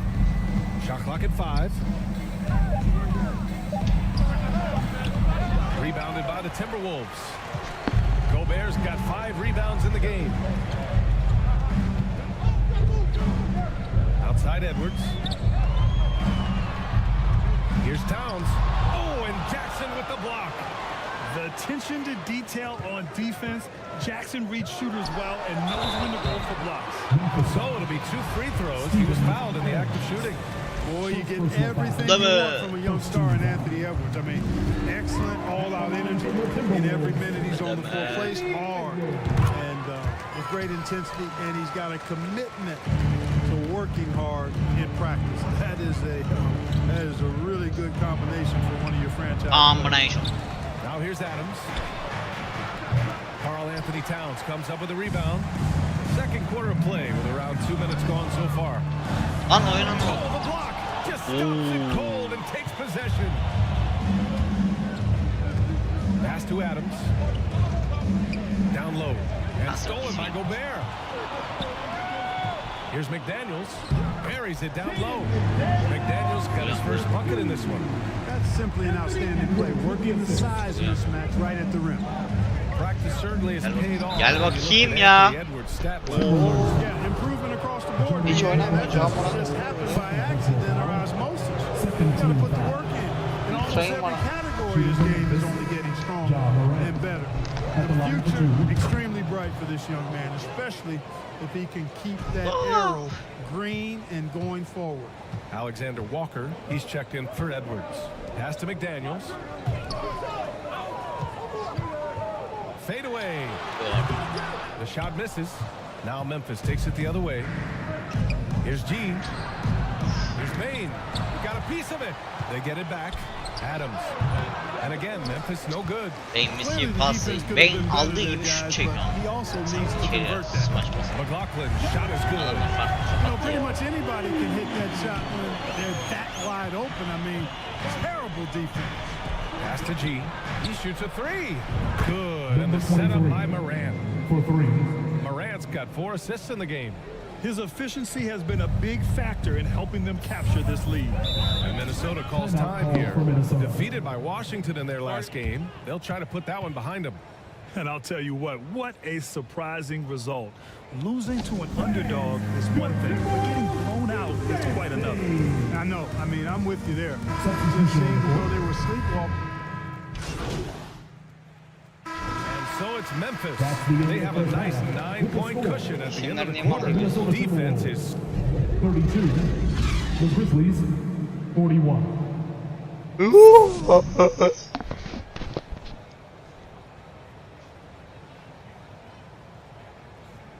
Ready to move?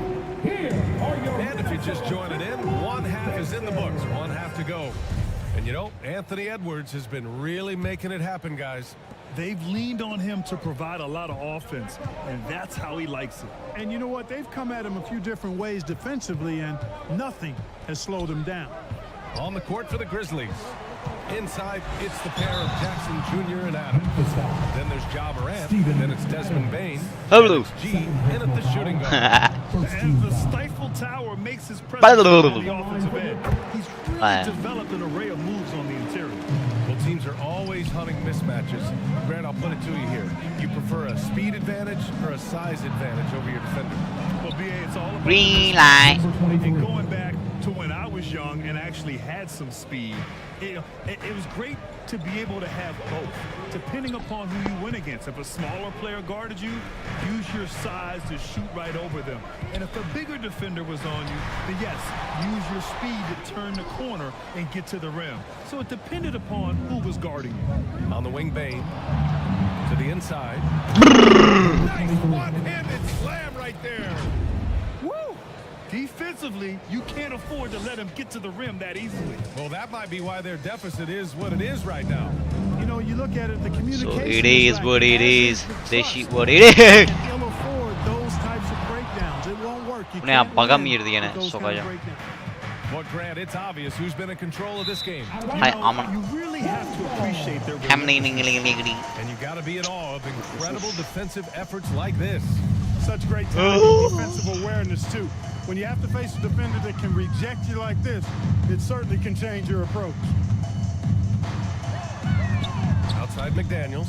Fires. Aman abi 3 kişiyi birden ben niye tutuyorum? Ben Grabs the anlamadım. miss. Adams has got his 5th rebound in this one. Stumbling to start the second half. 3 straight misses. Over to the wing. He's still feeling it. That one a tad offline, but it drops in for him. 19 points in the game. So far, so good to begin this half. They're 3 for 3. Perfect. Oğlum ne oluyor? Boy, they need something to go to regain some confidence. No question. Way too many empty possessions for them. Şu tuşa bastım direkt gidip faul yaptım. Not quite sure what he was thinking. Yeah, but that's Şey bug'a girdi ya. that kind of foul. I mean, Sinir there might oldum. be an explanation for it, but Save and quit diyelim de bir saniye. Ben susandım, su almam lazım.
Kaldığımız yerden devam I ediyor. wasn't kidding. I really did get a tattoo. I'm not even kidding. I really get a tattoo because I'm gay.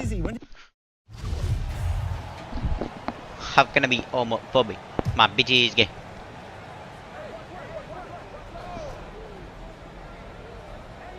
And from college Ne? to the pros, Richard, you played. Siktir ya. Oh. Oh.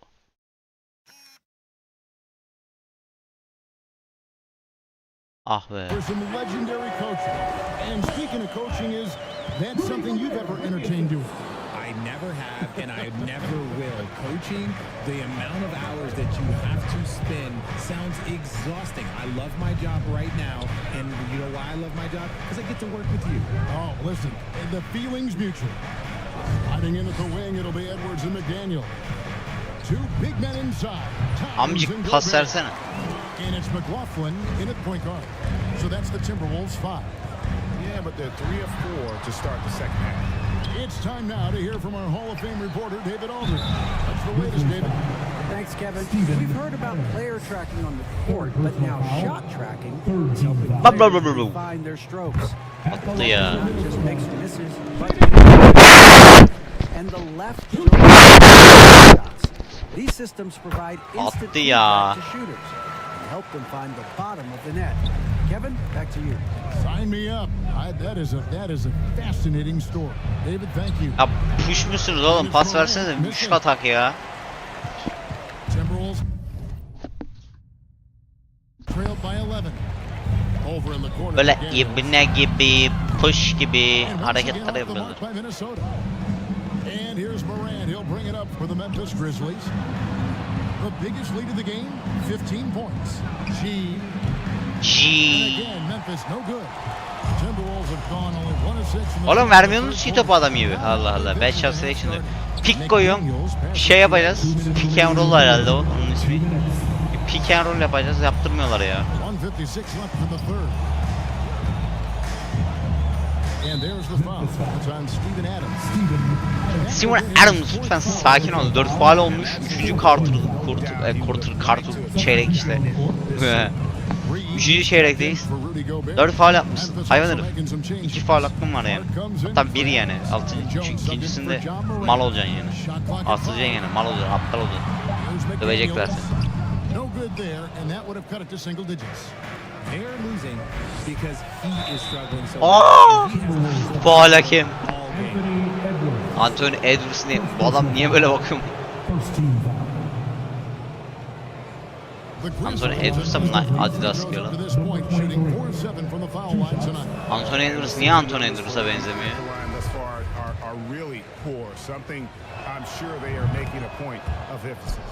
And some changes here for the Timberwolves. Kyle Anderson, he's checked in for Karl Anthony Towns. And it's Torian Prince in for Benim yanma şeyim niye gitmiş ya? Then for the Grizzlies, Aldama's checked in, and it's Dylan Brooks in for Bain. McLaughlin, the pass to Prince. Here's McLaughlin. Outside Edwards. CG. They grab their own miss. And he makes the bucket, gets the whistle, and now a three-point play chance. Çıkar beni, çıkar.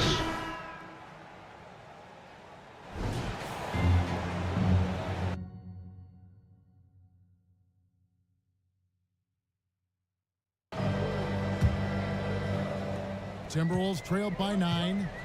On the court for Memphis to start the fourth. Adams is the pivot for him with Jackson Jr. at the 4. Morant is out there with G. And it's Bain in at the small forward position. Oh, hey. Towns, he can't hit that Yani. time. Now the Grizzlies take it the other way. They host the 76ers after this game. That game is the first and last of their home season. What a pass from Morant. He does a terrific job staying alert, seeking out the right opportunities to get his teammates involved. Now here's Anderson. Edwards with it. Down low. And the shot is good. The Grizzly leads. They get down to 9 in the bucket for McDaniels. And that tells the tale here today, guys. Throughout this game, they've been able to get the ball in tight and finish. And it's Morant missing. And being that close to the hoop. I thought he had enough room to finish that one. Little turnaround. Grizzlies with the rebound. Adams has got 6 rebounds here tonight. Out to the right wing. Uy. Ne yaptı lan o? Abo. He's got such insane athleticism. Nice job capturing the moment on the AT&T 5G Slam Cam. AT&T 5G Slam Cam. The pass to Gobert. Minnesota needs to get off a shot here. Towns, no luck. And the Grizzlies leading by 11. Oh, foul on the shot. He'll shoot 2 at the free throw line. Sokacağım ya. The changes and rules in 2021, specifically those banning non-basketball moves. I loved it because the game has gone so far offensively that it put the defenders in such a bad spot. And so now that you're allowing for the defenders to actually play defense now, I think it's great for the game. And instead of tricking your way to the free throw line. Yeah, because they were using that. It's not a foul, it's what they call. And let's turn what they call into actual fouls. So the referees cleaned it up perfectly. And here's Edwards. After the three-pointer from G. Steps back and fires. It's rebounded by Memphis. Adams has got his 7th rebound of the game. Abi, herif sağa giderken sola niye bir anda gitmeye karar veriyor ya? Top kaptırmak için mi? Played in with a nice touch off the glass. Edwards got 20. Agile move off the contact by Edwards, getting to his shot despite the difficult defense. And that was another look at the fantastic mobile one drive that happened a moment ago. Hop. And putting that pressure on the rim. That's what it's all about, threatening with that attack. He's found his rhythm from deep, and you can see the confidence. And of course, it helps space the floor, which gives this offense more room to operate. Minnesota calls timeout. And the assets traded by the Wolves for Rudy. Beni çıkarmasın da ne bokuyor ses ya. A lot of people. In essence, 5 first-round picks, 3 of them unprotected. They better hope this thing works out. And to present the New Balance Player of the Game, G. And what an amazing ball game we've seen from him. It's been a one-man show worth the price of admission all by itself. There wasn't anything he couldn't do on that. Ay götüm. And while we've got a moment, let's send it over to our terrific reporter, David Aldridge. David? Hey guys, I listened in on what Hop. Chris Finch was Al talking sana. about with his players. Do you want this game? Yandık Don't tell me about Yandık. it. Show me and show your teammates. We've got to play better. Bugün bir smaçlar falan basarız artık. If we're going to come back. Right? Thanks, David. And here is McDaniel. After the three-pointer from G. Hop. Oy. Shooting foul as the whistle blows. He'll shoot 2 free throws. Ne oluyor lan? It's on Anthony Edwards. And a moment to look at the scoring Kurtlar avlıyor. approach in terms of where the points are coming from for the Grizzlies. Well, Greg, analysts evaluate player performances on the floor, and sometimes we've seen the players fire back. They're not happy with the criticism. You know, it's a risk you take, but if you treat everyone with kid gloves, you're really not doing your job. The audience expects a level of honesty, and quite frankly, players don't mind you criticizing their game. It's when those critiques become personal. McLaughlin, Grizzlies with the rebound. I don't know if he got in his own head there or what, because the defense can't really take credit for that miss. Smaçlama üstünden böyle log diye smaç basmam lazım ya. Niye yapmadı ben anlamadım. As well as the ability to close, you really got to give it up here for the Grizzlies. Hadi A eksi olak da. Yeah, I thought the passing in terms of finding the open man gave them the higher percentage Oha. shots. The ball movement was key for the win. Hayvan herif smacı şey yaptı. Their record to 11 wins on the year. And with this win now, we're all square, 1-1. 2 more games yet to come in what's proving to be a very competitive season series. And We watched one guy all night long, guys, and looking at the stats just confirms what a dominant game he had. What a night tonight it was for G. He came up with a bucket every time they needed him to. Great effort on offense, and he was a difference maker. The three is off target from G. It's Edwards on the wing. Got a hand on it. Blokladım onu. Memphis gains possession. Blok muydu? Oo, blokmuş.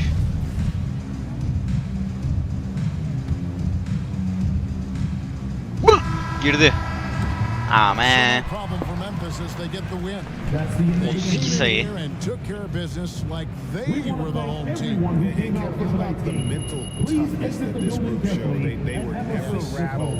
Heh, sonunda bir finishing badge geldi. Oha.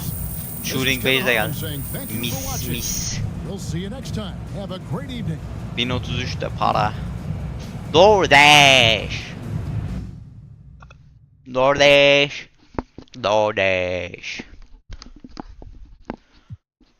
What do you think about this? Oha, bu ne? Kardeş, o kadar ucuza çalışmayız biz. 2700. Oho, 2700 diyor salaklar, 4000 diyor. O kadar olmaz, özür dilerim. 3 pointer 1500. Slam Dunk'da şampiyon olamayabilirim.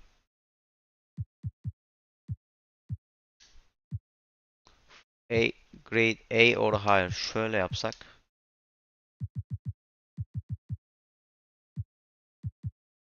Slam Dunk şampiyon olamayabiliriz. Geçen kendi yaptığım kariyerde olamamıştım çünkü. Slam Dunk zor. Bok gibi yapmışlar. Teşekkürler. Are you encouraged by how I got us to win? Yeah, of course. You know, we got a great group of guys here. What do you think of the report that the team is considering packaging you? Oh, man, I just wish that stuff would die down already, man. John, talk to me, man. Sure.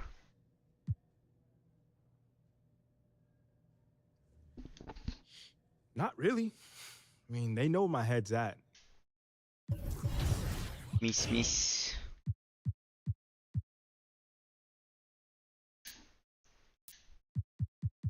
Pro Touch bir boka yaramıyor, Pro Touch. Niye vermiş ona mı? Buna verelim. Shooting badge'imiz var. Volume shooter. Attıkça atmamızı sağlıyor. Slippery ball. Attempting to get off screen is the player more effectively navigates through the traffic. Ha. Ne arttırabiliriz? Clutch shooter.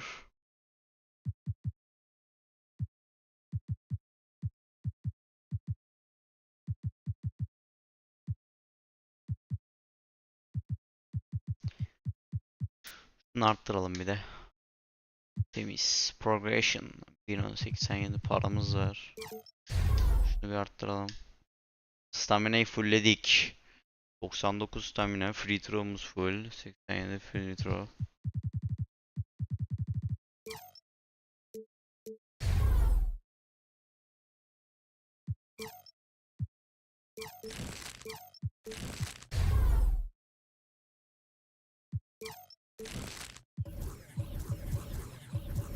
Okidoki bro. Okidoki. Hem Philadelphia 76ers'la maçımız varmış. Ayakkabı olarak. Kobe Bryant'ları giyeceğim.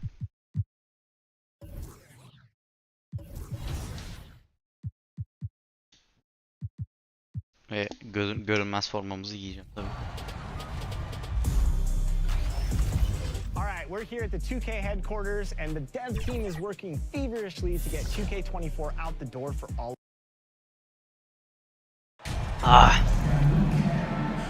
Just about at the halfway point of the season. Plenty of games left to watch, and so many different ways to watch.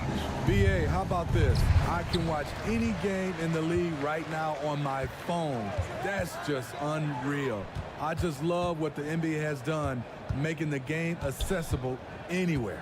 So let's take a look at the starters Ya for bana the ne yapıyorsun Philadelphia ya? 76ers. Up front, Sakin ol. it's Tucker at the 4, next to Embiid in the Shooting middle. guard ben değil miyim? James Niye? Harden James out there with Maxey. And it's Harris Point at guard'mış. the 3, the Oha. small forward. And he buries his first look. High percentage look for Harris. He becomes more and more efficient offensively. Akcancığım sen geçeceksin. Ben bekleyeceğim burada. Sonra üçlük atacağım. Ver bakayım. Pass to G from downtown. Düşük değil That o. shot off the mark. So Philadelphia will take it the other way. This game coming on the heels of their win versus the Cavaliers. You have to credit the game plan going in, especially at the offensive end, where they were just so relentless. Ya he. They knew that the Nasıl arena would sokuyor be ya? rocking. And if they could execute well on the offensive end, they knew they could quiet down this hostile crowd. You know, in the past several seasons, there's been one constant with the 76ers. They're going to be among the best defensive teams in the league. G's shot is good. With the ball in his hands, Ja draws so much defensive attention. Got his teammate a clean look. Pass to Harris.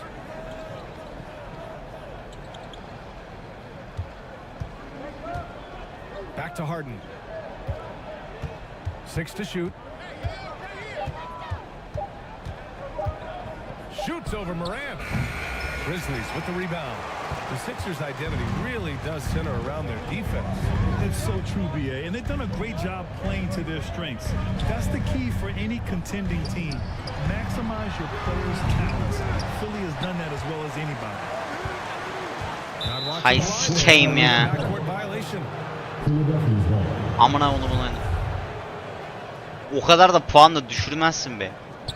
Here in the first quarter with about 2 minutes gone by. Pass to Maxey.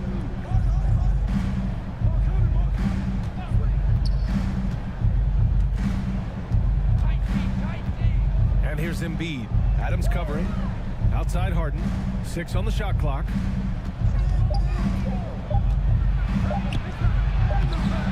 Excellent D there from Morant. Woo, blown opportunity right there. Won't get many chances easier than Ne oluyor amına koyayım? Adams finds Brooks. Morant with it. Pass to G. Takes one Ya from ne yapıyor bu ya? Embiid with the block. Niye step back deniyor? Amına Allah'ım sevemiyorum da ya. Sevemiyorum ya. Outside Morant. And they'll get another chance. Here's G. Coming off a terrific game against Minnesota. And he's going for the oop here. Ay ananı. And again, Memphis no good. Wow, that's one you just kind of assume is going in. Tough luck. Harden against Morant. Back to Tucker.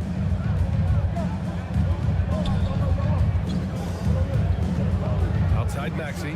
Tries to snap the cold streak. The rebound by Jackson. He didn't make them pay for that weak defense, but they just can't rely on him to miss those kind of shots. Ya turnike ne ya? Smash bassana. Jaren Jackson Jr. has stepped up his game. He causes nightmares for shooters now. And the 76ers call time here. So, Smitty, what do you attribute Jackson Jr.'s defensive growth to? You know, B.A., I think a lot of it is his focus. He's keeping his eye on the shooters, but it's also just confidence. He's more sure of himself than ever.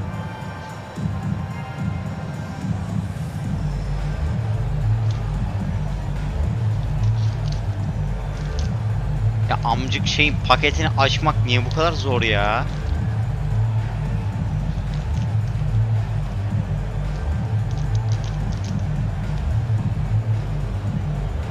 A line change here for Memphis.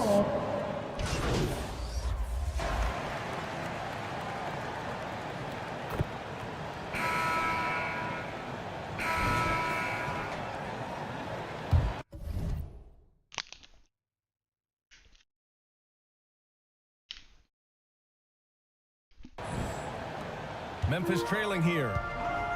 And the 76ers looking at who they've got. Up front, it's Tucker at the 4, next to Embiid in the middle. Shake Milton out there with James Harden. And it's Maxey in at the small forward. Outside Tucker. Ooh, and he took a hard foul on the shot. So he'll head to the line to shoot a pair. Jaren Jackson picks one up. Forcing the issue. PJ working as hard as he can inside. You gotta love PJ Tucker's competitive attitude. You get so much sweat equity from him on almost every play. Well, that work ethic Tucker possesses doesn't really show up on box scores, Smitty. Well, BA, it's one of those intangibles you hear about. But trust me, his teammates notice.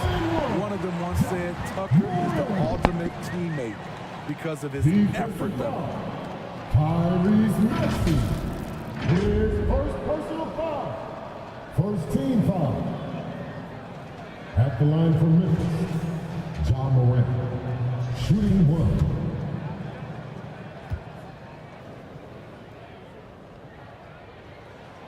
In the 2021-22 season, we saw Ja Morant go from a star to a bona fide superstar, averaging over 27 points, 6 assists, and 5 rebounds. And the basket by Embiid. Though he does have a scorer's mindset, Harden's vision and experience playing alongside some of the best talent in the league have made him an awesome playmaker. Bomboklar. His ascension into superstar. Oo, benim kafamı koymuşlar.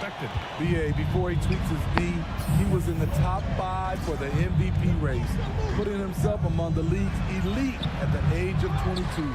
And with his passion, he's only going to get better. Now here's Morant, an aggressive player on offense, scoring around 16 a game. The baseline J is off the mark. The 76ers shooting about 47%. A nice number. Harden with it, guarded by Morant. Outside Maxey. Outside the arc. Yes, and a nice assist from Harden. Harden's got 3 assists now in this one. Sometimes it's simple. Put the ball in the hands of your scorers and let them do what they do best. By Morant. Hard to overstate Morant's shooting ability. It just comes natural to him. Milton passes to Harden. Now Tucker. Knocked loose. Oh, and Jackson with the block. And it's out of bounds. They say it was last touched by Jackson. And the Grizzlies with some changes. Aldama's checked in for Adams. And it's Dylan Brooks in for Bane. 2 minutes now played in the second quarter. They get the rebound. And then Embiid with the dunk. We all know rebounding is about effort. Embiid is showing lots of it. I love how he's unwilling to give up on the play. Oy. Look at that, look at that. Oh man, one of the more advanced ball handlers we've ever seen at his age. Ja Morant has people on skates. Once again, an explosive highlight on the AT&T 5G Slam Cam. Embiid. And there's a whistle. He'll head to the line to shoot 2. Embiid Adidas mı giyiyor lan? Adidas mı giyiyor lan sen? The free throw drops for Embiid. And last season's scoring champion. Adidas mı giyiyor? The first center to lead the league in scoring since Big Shaq way back in the 2000 season. And Joel Embiid, last season, the first center to average over 30 a game since Moses Malone did it back in 1982, Grant. Oh, BA, talk about historic company. And how about this?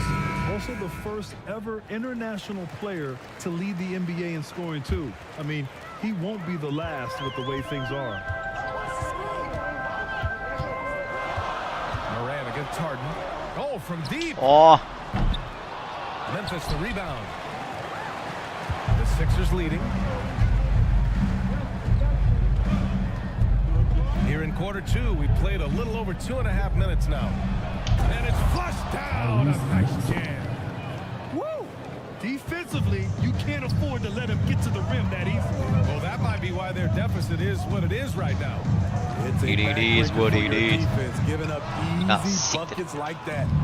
It's been a rough quarter for him. Can't seem to find any kind of rhythm. To the left side wing. Ooh, it's stolen away. Pass to Morant. Over Embiid. Offensive rebound. Now here's Morant. Here's G. Maxey covering. Back to Morant. Clock at 4. Ooh, the Grizzlies with another miss. The 76ers have gotten 4 of 8 shots to drop in the second. Inside. Left side, Tucker. Brooks against Milton. And the Grizzlies with some changes. Tillman's checked in for Jaren Jackson Jr. Clark comes in for Aldama. And it's Jones in for Ja Morant. And so here is Philadelphia. Here's Melton. And he got the whistle on the way up. So he'll be headed to the line for a pair. Çıkar lan beni de. It goes on Tyus Jones. Man, good whistle there. Look at how the offensive approach has been going so far for the 76ers. For me, they made a point to attack inside early in the game, and it's paid off for them. A lot of solid looks in the paint. Another thing they're doing well early on is moving the ball, playing selfless basketball, getting everybody involved on the Oğlum ne çok timeout almış burada. Memphis has gone just 1 of 5 so far this quarter from 3. Jones drives in. Here's G. Al sana G. Drills it from deep. 11 points in the game. Starting to heat up now. He nailed 1 from behind the arc in the first quarter, 2 here in the second. Outside Maxey. Driving to the basket. Oh, and that one, no. Nasıl bizim Uzman? Powered it down. Powerful. He saw an opening and turned it into a highlight reel. Man, just sent it down with some force. Anytime you get an opportunity to show off a little bit, you have to. Gir. Ya amık yeşil ya. Yeşili beğenmiyor oyun ya. Yeter ya. Melton outside. Pass to Embiid. 4-3. Ya And the rebound goes to the Grizzlies. And he almost made them regret defending him so loosely. On the wing, Jones. Hey, puts up a 3. G, no good. Melton outside. Lets it go from deep. And so it's the Philadelphia 76ers leading by 6 as we wrap up the quarter. Their defensive efforts have paid.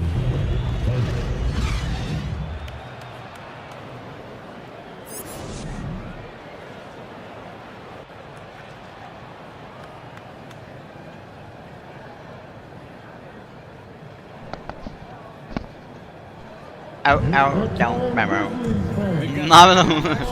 Ağza. Oha yanmanın yarısından fazlası gitmiş. Bu ne ya? Well, BA, a part of it is coaching, but it's also about having the talent to win more than one way.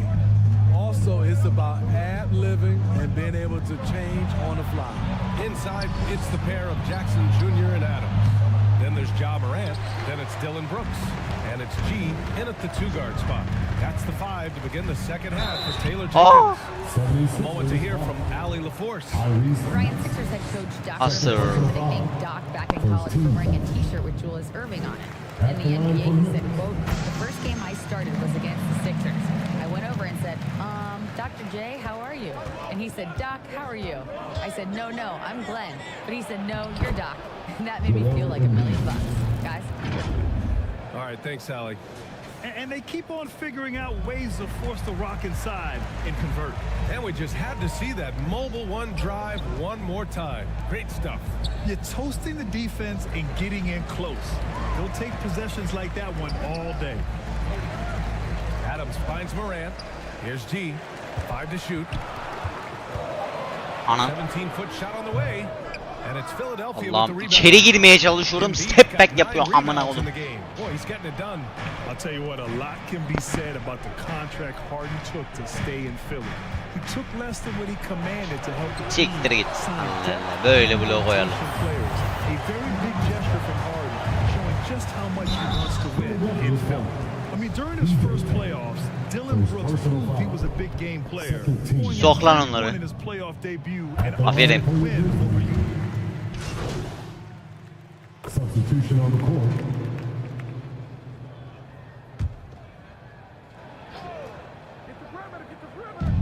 And so here is Philadelphia. They lead by 11. McDaniels passes to Melton. On the wing, Milton.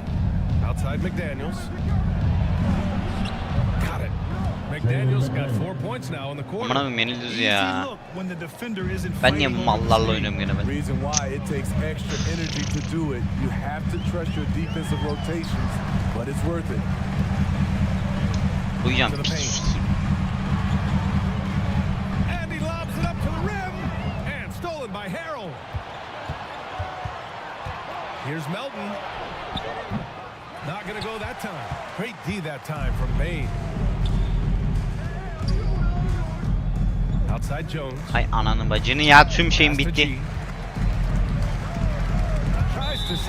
Amına koduğumun çocuğun. Çıkar ya, 25 saniyeliğini oynatıyor zaten. Amına kodum. Yatıyorum ben ya, yatıyorum yere yatıyorum. There's 25 seconds left to play in the third quarter of basketball. Harden, the pass to Tucker. Outside Harden. Pass to Harrell. Knocks it loose. And count the basket. He was fouled. Bir de baba çorba karıştırıyor, bir de ikiye koyuyor. Atama. That's good from Harden. A nightly triple-double threat, Harden's level of creativity and incredible confidence makes him lethal. Ha versene amcık. Usta bak ya. Yarrağın kendisi sanki Steph Curry. Meti. Allah. They're shooting at such a high clip, and don't go far. We'll be right back. Meti. Allah. And it's time now to bring you our State Farm assist to the game. Amcık Jones ya. This is the definition of team chemistry. I love to see this kind of communication and connection between teammates, leading to the perfect pass. Fundamental basketball. Keep your eyes up. Keep the ball moving. Amcık Jones. You want to keep the defense on its heels. And we reach the fourth quarter in a game that may already be out of hand. Amanıza koyacağım On the court for ya. Philadelphia to start the fourth. Siktir it ya. Up front, it's Tucker at the 4, next to Embiid in the middle. DeAnthony Melton out there with Maxey. Vay amına. And it's Harris in at the small forward position. Bir atamaz, hayvan gibi adam. It's over. Too strong. Bir atamaz, hayvan gibi. If you look back at the Grizzlies postseason last year, there's one thing to remember. For most of their core guys, that was only their second trip to the playoffs. Pass to G. Bak, adamın dibi Ja Morant. Nasıl pas veriyor? Here's Maxey. Inside. Here's Embiid.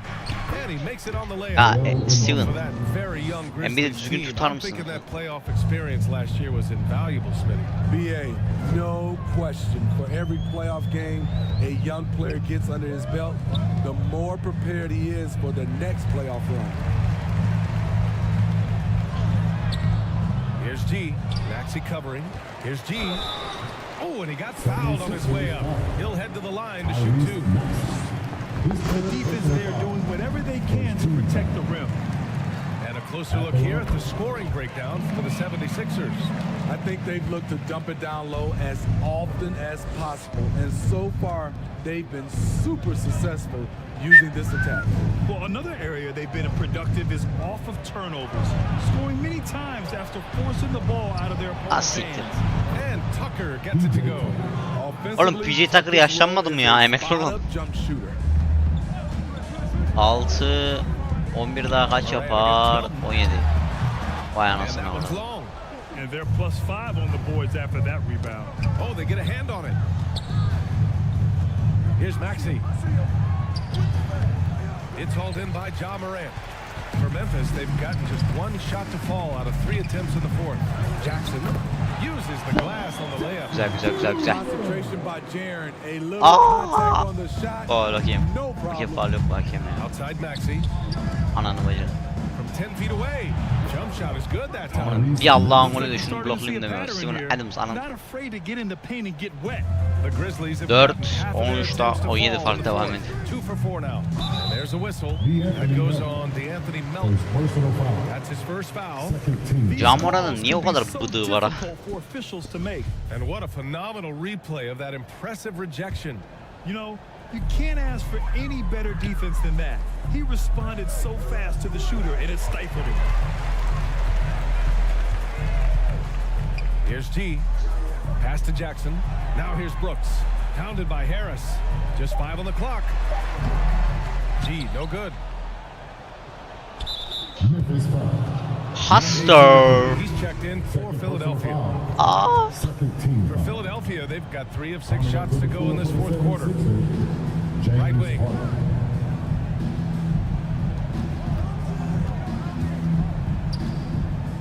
Up top, Maxey. Ay amcık Maxi ya. Yes, and a nice assist from Harden.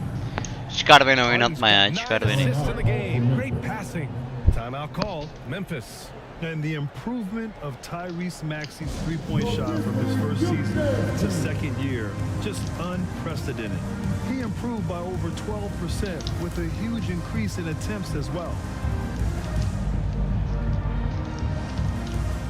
Let's take a moment to present the New Balance Player of the Game, Joel Embiid. He's been unguardable in this one, getting whatever he wants out there. He's just simply putting the offense on his back and delivering.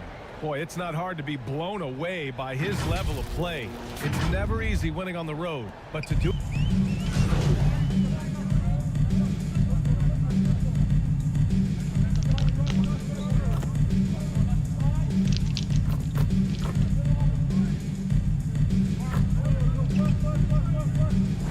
So no problem for Philadelphia as they get the win. A statement road victory. So impressive. Statement indeed, BA. It was in enemy territory, but they controlled the game and took the crowd completely out of it. That's how you win on the road. And that's going to do it tonight, folks, for our broadcast.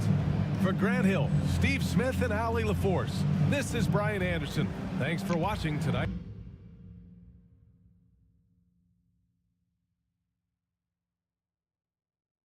Yeah, I think we're gonna just grab it. Bro, what are you doing with popcorn, man? Why would I not make popcorn? I feel like I'm about to watch a prize fight. Bro, you're supposed to be a professional, right? Wait, hold on. Am I the only one that realizes what's actually happening right now? We know what's going on. We're winning. Nate White is about to go on and put the nail in Othello's coffin on live TV. All right, here we go. Our top story today is the sudden or not. All right, That couldn't have gone any better. I'd say there's a 90-10 split in favor of MP on social. Get it. Yes. Hey, hopefully Phil Boyer feels the same way. Wait. Bro, I know you're joking me right now. What? That's your ringtone? What's wrong with La Cucaracha? That is your ringtone? Yes. Hey, how about picking it up already? Okay. Jeez. Hello? Speaking. Yeah, he's right here with me. Sure, he'll be right there. Yo, do we have any more popcorn? Bro, I know we haven't finished. Bro, who was that? What? I'm hungry. That was Phil Boyer's office. He said he wants to see you right away. Did he say anything else? Just that it was urgent. That's interesting. Is that bad? I don't know. How did Phil sound? Well, it was his receptionist, and she sounded how she always sounded. You know, polite, courteous. But you should probably get over there and see what he wants. Yeah, I'll get over there. Yeah. Hey, no matter what happens, we're gonna get through this, okay? We're gonna get through it together. So much.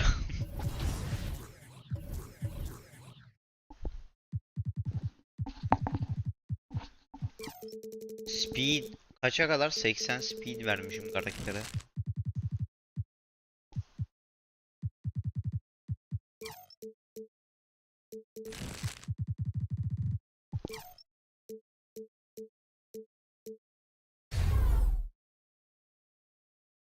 Speed arttırmak daha mantıklı geliyor bana. 24.000 para lazım ama. Anasını amı yani.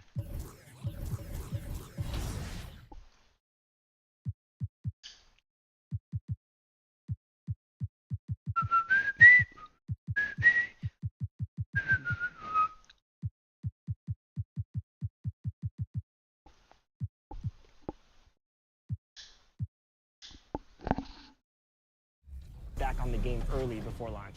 Yeah, so we've been doing this for like 3 years now, this type of event, and it's been awesome. Like, it's probably one of the most helpful things we have because we work all year. And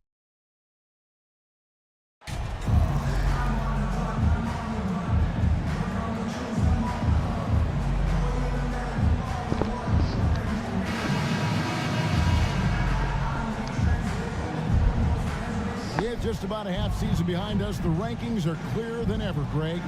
You feel confident starting to make some playoff predictions. Oh, Kevin, it's way too early for that. Injuries, other roster shakeups. There's just still so much that could happen and totally reshape those rankings. Look at the opening lineup for the Memphis Grizzlies. Adams is the pivot for him with Jackson Jr. at the 4. G is out there with John Morant. And it's Bane in at the 3 spot. Now, here's Durant. Nasıl olur biz şeylerle oynuyoruz lan? And Greg, beyond the lottery picks, this Pistons team has a lot of young players looking to make a name for themselves. Second round picks are guys let go by their first team. There's an underdog quality to the roster. Guys hungry to prove they belong. Still a ton of intrigue around what it is that James Wiseman is going to be in the NBA. It's really about him staying healthy and getting a consistent opportunity to be solid. Here's Morant. And Morant. Damn. Love seeing a point guard who can explode to the rim like that. Oh, great attitude and even a better finish. Well, just seeking out weaknesses in the defense and then exploiting it. Here's Ivy. Grizzlies making the shot. Oh, he blocked it and deflects off the backboard. Morant passes to G. Bombokla. And a nice assist from Morant. A point who knows his role. Ja loves setting guys up, always looking to pass him. Cunningham finds Bogdanovic. Here's Ivy.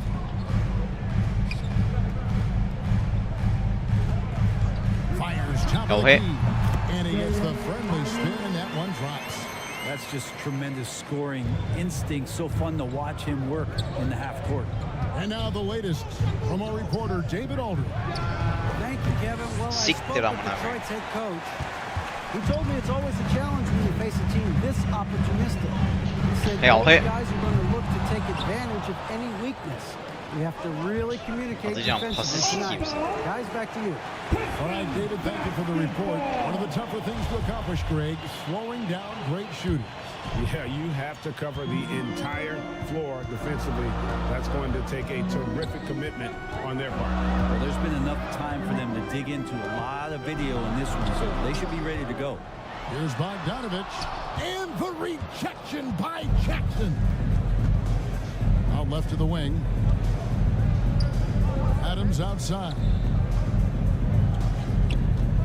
Here's G. Ananı avradını ya. So he'll shoot 2 here. The Grizzlies shooting their first shots from the stripe in this game.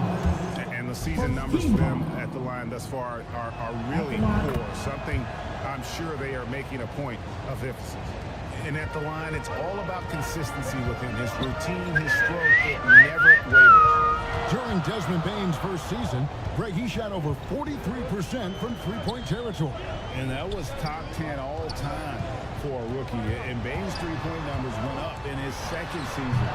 From the start of his career, Desmond's been a premier shooter. And here in the first, approaching 3 minutes played. Here's Morant. Jackson misses. For Detroit, they've gone 2 of 5 here, making 40% so far to start out the game. And now we've got the intentional foul. Really no idea why you're fouling in a situation like that. You know, maybe there's some bad blood between those two. So for the Pistons, Yeah, bad blood, bro. for Bogdanovic, and it's Burton for Ivy. Brooks checked in for the Grizzlies. Jones comes in for Morant. Remaining in the first 2 minutes. Cunningham against Jones. G. Aman. And again, Memphis no good. Hayır hayır. Touches left him in this quarter. Nowhere close to the kind of output they need from him. And the rejection by Jackson. And it's out of bounds. They say it was last touched by Jackson. Hayes is checked in for Detroit. And Memphis also making a switch. Tillman's checked in. And now the first timeout called here for Detroit.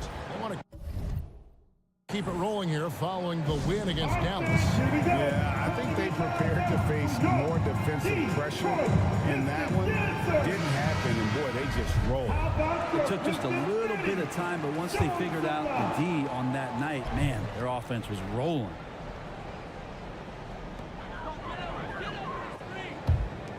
Now Diallo, an 11-point game for him in the win against Dallas. And the rejection by Jackson. Here's G. Off with the layup. He just doesn't look like himself this quarter. Something's missing. Well, he's missing, and it's starting to affect Oh my God. his body language, and you just don't want to see that. Kennard, he's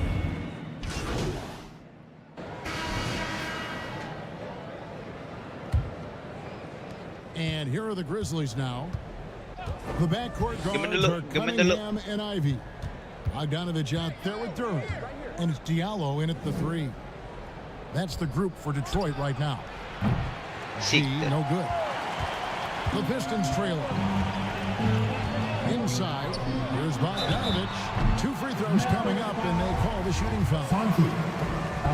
When you talk to the great ball handlers, and they say, Greg, that footwork is an underappreciated aspect of it. Why is that? It's Ain't like the line, a defender mostly with your feet. The ball handling part is just making sure the ball comes along for the ride. Now here's Morant. G. Good, and a nice assist from Morant. G's got the lead up to 3 now for the Grizzlies. The Pistons shooting the ball poorly. Just 28%. And Durham slams it in. That is a product of pure effort, guys. I agree, and that's nothing new coming from him, GA. He loves going to work on the rebounding, going to work on the board. Stick with fundamentals there. Shot goes up, box out, or he'll destroy you. And that one clearly a foul. Gets the whistle, and 2 shots coming up. That one's on Morant. And with Ivy, he gives you the physical traits you want at guard. Long, strong, athletic, lots of upside. For Detroit, they have looked good at the line. They're perfect in 4 attempts. Yeah, and over the course of the season, they're a respectable 78%. That comes in handy in close games.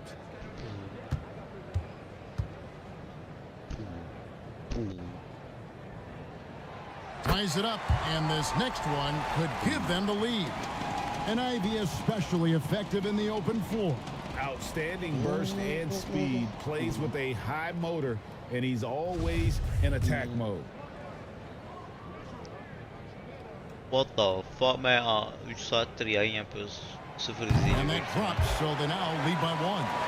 And you have to appreciate the all-out effort Jay Navi gives you on the court. He works so hard to find ways to get him to prove he belongs here.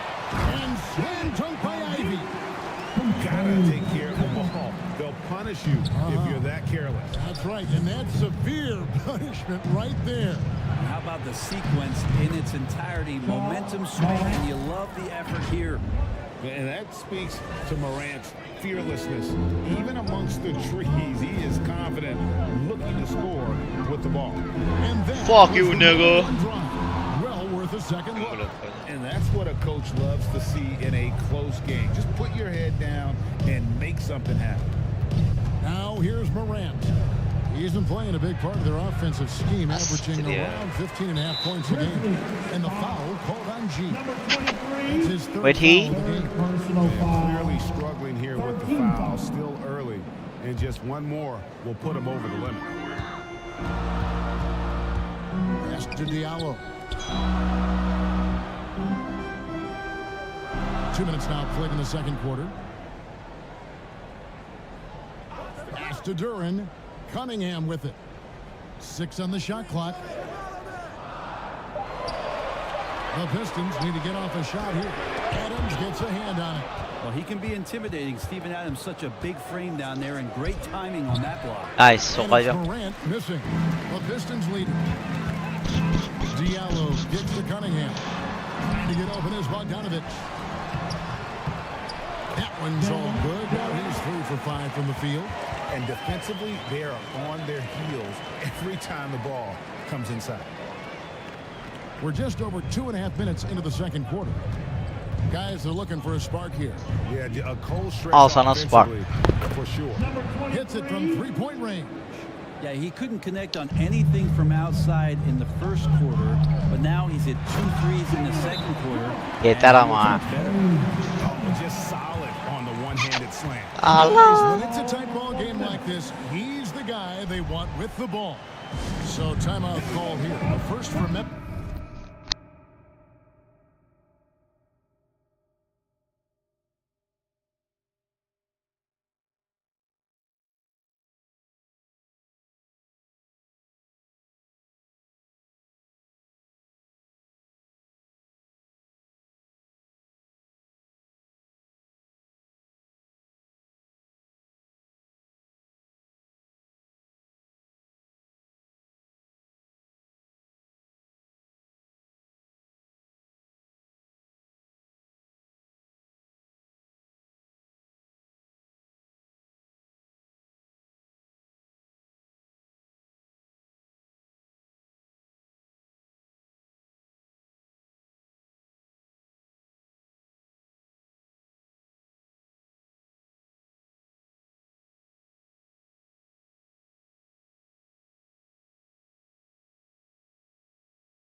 Awesome remix.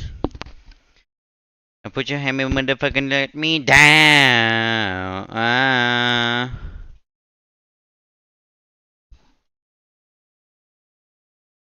And put your let me motherfucking hand me down. Betty ne yapıyor ya kızım?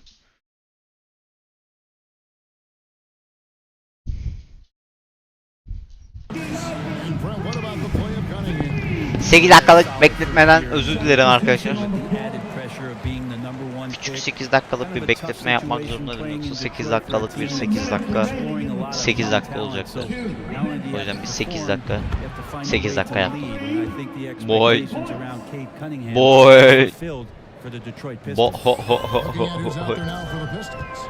Wiseman's checked in for Wiseman. Burks comes in for Diallo.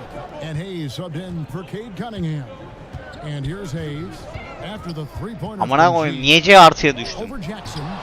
Amcık oyun. Rejection by Jackson. And no rejection by Jackson. Put your hand in the game. Oh! Sokaydı çok seksi bir şey olur. Memphis shooting their fifth and sixth free throws of the game. Corey Joseph's checked in for Ivy. Good on both. Pistons trailed by 3. Hayes the pass to Burks. Nice ball movement by Detroit. Now here's Joseph.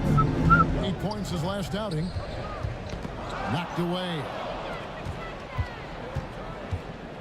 Here's Jones, and Wiseman sends it back. I'm a wise guy. Ben niye öyle şut çektim anlamadım. Neyse. Geçelim bunları. Gelelim patatesin faydalarına. Oh man. He'll get a chance at the line. He'll get a chance at the line. Kim girdi ya? He'll get a chance at the line. Böyle saplarlar. Grizzlies making a switch here. Clark's checked in. Now here's Hayes. This game he had 10 points. Will it go? Ya Pasa bak. Here's Jackson. Oy! Oy! Bir de soktu. Ne oldu lan diyor.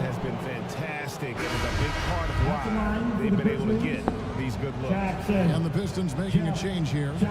Turin's checked in, and he's got his first chance at the line here. And he's kept his percentage at a decent level, right around 74. Now, here's Burks. He's averaging around 5.5 points a game. Goes back up. Lost contact on the shot. Amına koyayım. Jones takımda bir boka yaramıyor. Ciddi diyor. Geliyor, faul yapıyor. Ondan sonra gidiyor, kendi başına orada bir şeyler yapıyor, oynuyor falan filan.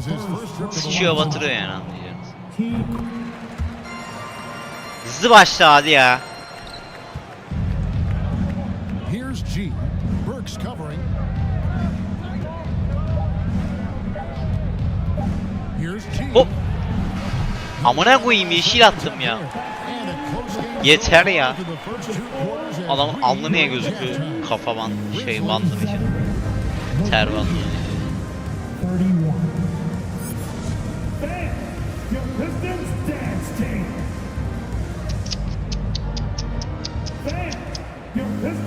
Second half of basketball upon us. We may be in for an exciting finish based on how close of a game it's been so far. You look at G in this game, he's been everywhere. Something has kicked him into gear tonight as he has done work on the offensive end. I think he's enjoying it too. So rare to have an offensive explosion from him. You know his teammates are loving that as well. Kicking off the second half, here's Taylor Jenkins's 5. Adams is the pivot for him with Jackson Jr. at the 4. Morant is out there with G. And it's Bain in at the small forward. Rebound by the Pistons. Duran's got his 7th rebound here tonight. He lobs up the alley pass and slam dunk by Ivy. He's explosive. He's got great length. Ivy is who you want to target in the alley-oop game. Here's G. Green light. Green light. Allah'ım ya. Bok bad shot selection. Yeşil sokuyorum bir de. Yeşil barı da küçülmüyor da yani. Hayvan gibi yeşil barı var burada. Oğlum bu ne lan, takımın hepsi Adidas mı yiyor karşıdakileri? Anlamadım benim kafamda. That one drops. He ties it up. And Bogdanovich is a confident, efficient player, a guy who can play either the 2 or 3 spots on the floor. Eyes a three, and there's 3 points. The long-range shot is on target from G. I love the unselfishness, and you know coaches do as well. Well, not just coach, but you can see it in the teammates, the way that they look at him, they appreciate it when he shares the ball like that. Here's Cunningham. That shot off the mark. And the Grizzlies going the other way now. Here's Bain. And he takes that one up and powers it through. Total letdown. Sonunda aldığı pası smaca vurdu ya. Mal herif her seferinde stop shoot yapıyordu. Salak gibi kaçırıyordu. Will not find a higher percentage opportunity than that. The third quarter has not started well. Just one of four. Hastır pizving Osman. O nasıl bir pas amına? Amına koyayım, benim adam zıplamadı bile, sokacağım. Ve artıdan Bale. Cunningham on the wing. Guarded by Morant. Cunningham kicks to Ivy.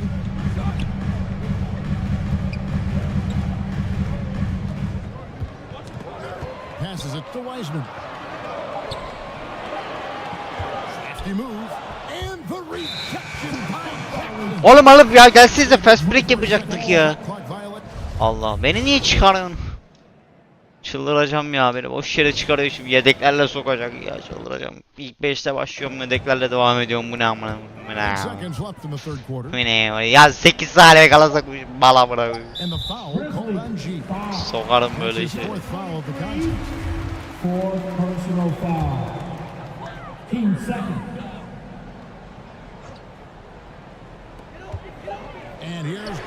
Bu hata. And no luck with that time on the buzzer beater. And that does it for the third quarter. Both teams clicking offensively. Your Pistons. Right now to show you our State Farm assist of the game. Kim, benim pas mı? Pasın güzelliğine bak. Bu değil la ama neyse. Bu beyin attığım bir tane pas var. Epik pası var ya. Nice play, collaborating, improvising, and organic. Ya Amcık Jones. Amcık Jones ya. O da hayvan gibi faul alacağım diye atamadı amına koyayım, şimdi ikisini de kaçıracak. Amına koyayım.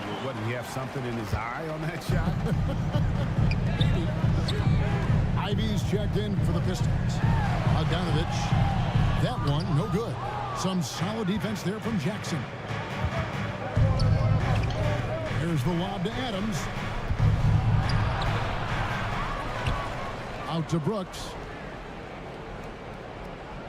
Amına koyayım ya, kendi adamıma takılıyorum, geçemiyor. That's his fourth foul of the contest. And that fourth foul might force him to scale back the aggression from a defensive standpoint. He does not need, nor does the team need number 5. Amına kodukları. G's got the fourth quarter started here with a bucket for Memphis. Yeah, the D has not been able to keep the ball out of the paint at that end of the floor. B artıda kaldım, nasıl oldu o iş? Pass to Ivy. It's tipped.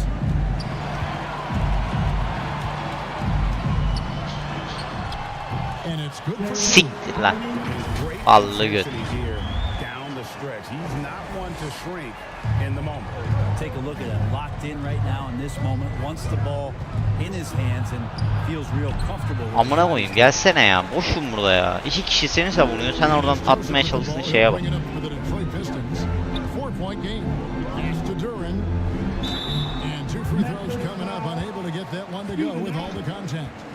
Çok cam orantı bakayım.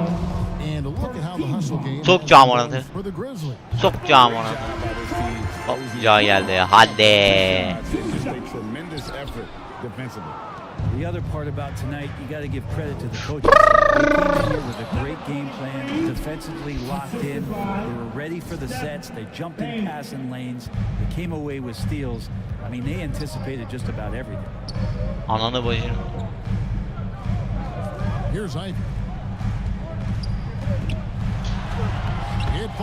Siktir lan bir de puan kırıyor amına. He's a big combo guard, and Ivy plays with no fear in there. Sok onu. Morant against Cunningham. And that one's good. Morant. Now how about how he sets his man up there, runs him right into the screen, and then gets the basket. Morant against Cunningham. There's the lob to the hoop, and it's Bloğun kralı. Oha faul. Nasıl blok koydum lan öyle?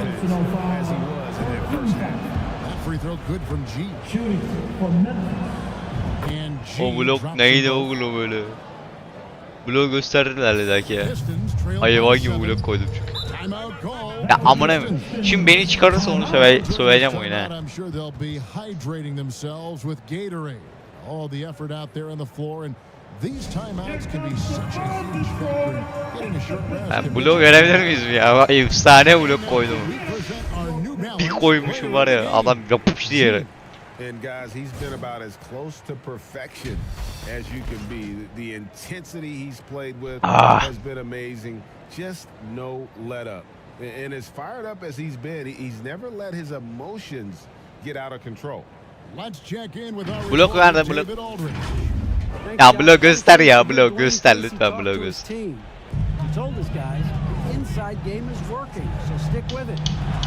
Kim koydu lan, ben mi koydum? Yok yok, Jaren Jackson Jr. koydu. Niye adam tüm ismini söyledi, ben anlamadım. Thank you, David. Just 5 on the clock. Second chance shot. And that's going to be a travel. On adım ataydın kanka. Tipe bakalım. Gol. To reject that shot. That's as fundamental as defense hayvan gibi blok koymuşum. Vay anasını. Dakika kaç? 3:25.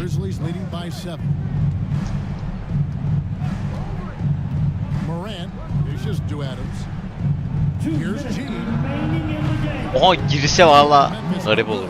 Ben çatsa biliyoruz. Bok atıp durma. Bir blok daha gelir mi? Gelmedi. Aman shot contest dedi. Oy. Haydi iyiydi lan. Sok lan şunları. Sok lan. Sok. İşte bu.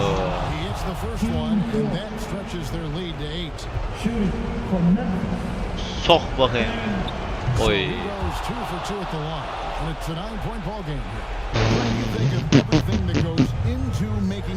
Ivy.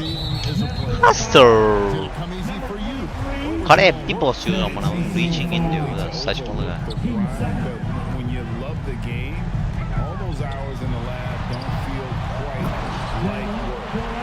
Steven Adams beni great düşürmekten kurtuldu. Pasa bak. Sok ya. Hayvan herif, soksana onu ya. Epic pas verdim çünkü.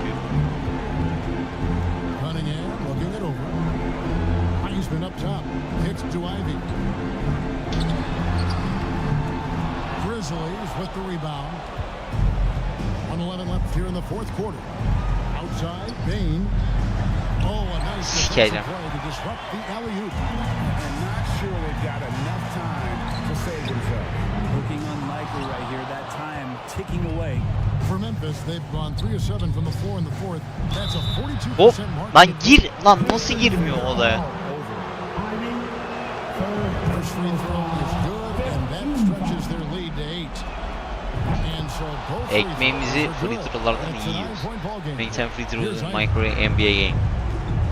10 tane free throw mu sokuyorsun? There's 48 seconds left in the fourth quarter. Ya Ivy, ya main kahraman sen değilsin. Doesn't go. Adams, some nice D. G, no good. Desmond Bain oynayabilirdim de dedim. Bir smaç basar bu dedim. Basmadı. Now here's Ivy. Guarded by Morant. Ne oluyor? The shot by Ivy, no good. Veci oldu da And the oyun Grizzlies çok with şey yaptı. possession. They lead by their biggest margin of the game, 9. G, no good.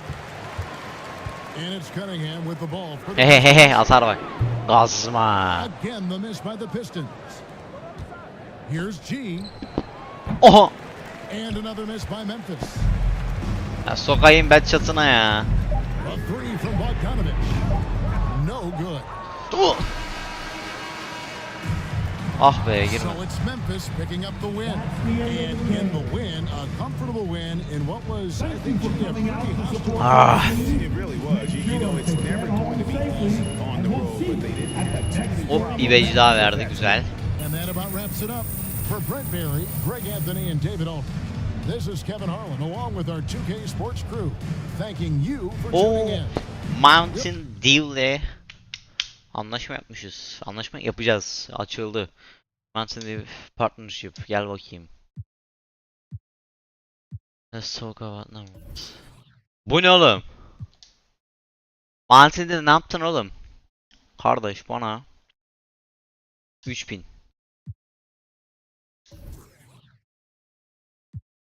3000 dedim tamam. 3 point contest birinci oluruz. Büyük ihtimal. Trade bir oraya. Hazır bir 5 stat leader olmuyor. Bir tane de şundan koyalım hadi. Slam Dunk şampiyon olacağım sana. Great game tonight. You really had to working on the offensive end. Sağ ol canım benim.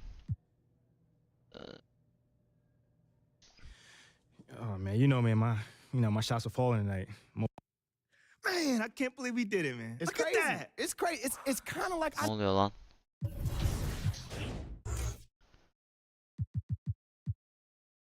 Volüm shooter'a verelim. Boost fitness pull'a yok. Comeback. Boost shooter mid range 3 pointer olabilir.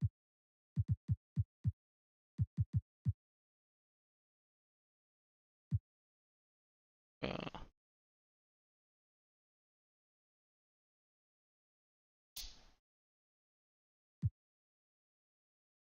...73 point lazımmış Empt için. Empt bayağı işe yarıyor bence.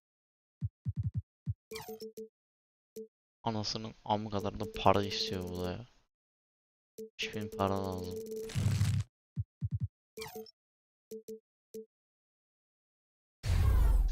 Speed'i full diyelim ya. 22.000 para lazım Speed'i. Şeyimizi aldık da. Miami Heat'le mi oynayacağız? Geçen maç neyle oynadık lan biz? 66 olduk bu arada. Para lazım ya.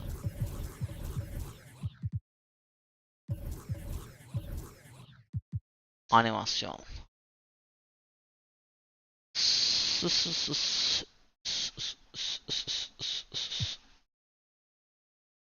Jump shot'ları değiştirmek lazım. Free throw dedi ne ya?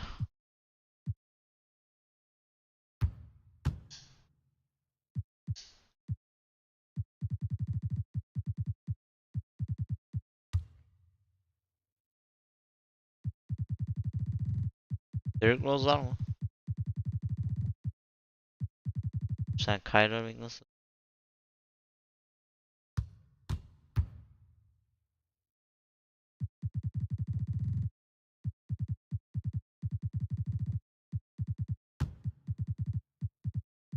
Oğlum Derrick Rose nerede?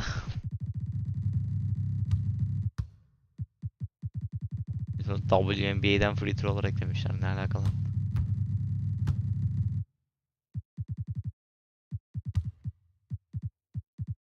Free throw'u şöyle güzel estetik olan. J. Cole ne alaka lan?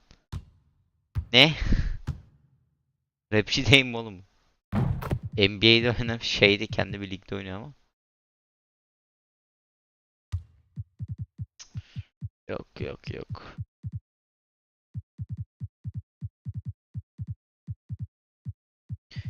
Kyrie'ninkini beğendim. LeBron nasıl atıyor? Aa. Kawhi Leonard nasıl atıyor? Yok, çok ağır. Damian.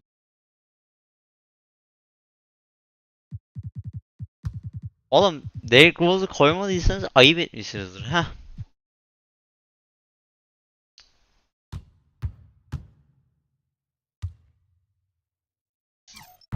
Ha şöyle. Derrick Rose'u seviyorum.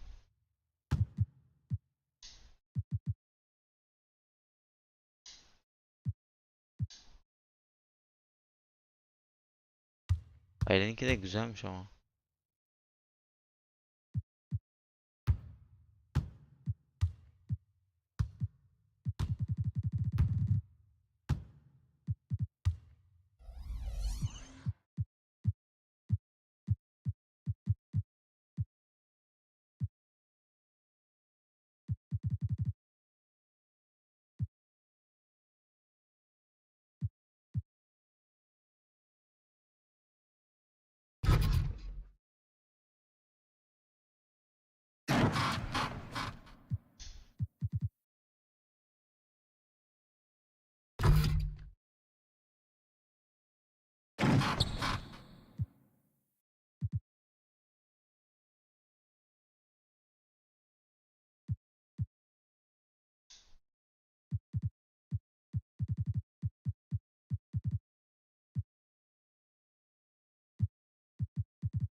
Hay sokayım. Fazladan karaya bas. Fazladan yuvarlama.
Hala.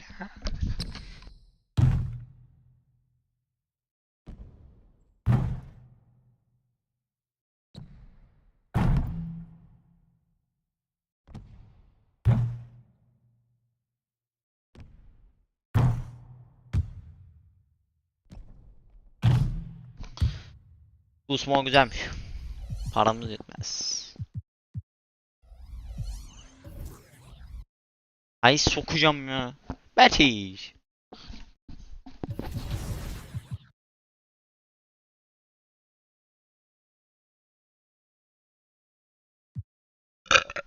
Uf bir yermiş. Sonra salla.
Şu an Let It Bird en iyisi.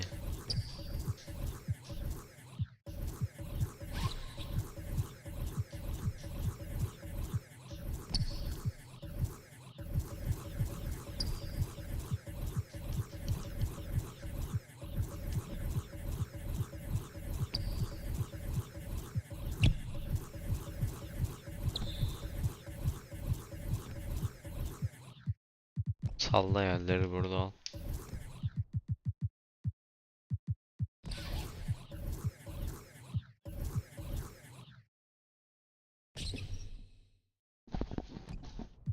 Pişt. Betty ne istiyorsun kızım sen?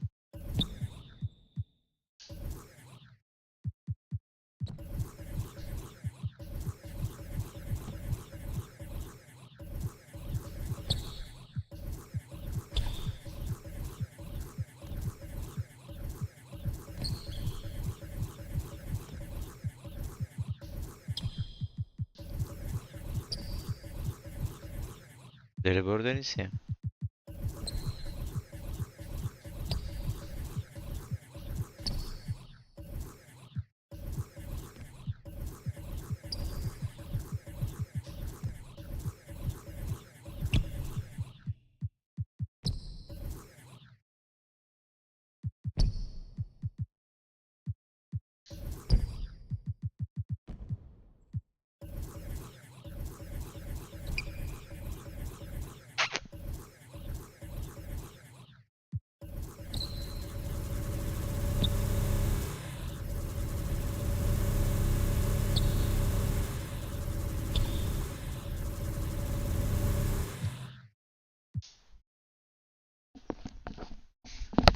Allah.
Baby, you make me playful and animasyonda tamamladık herhalde ya. Yeter ya.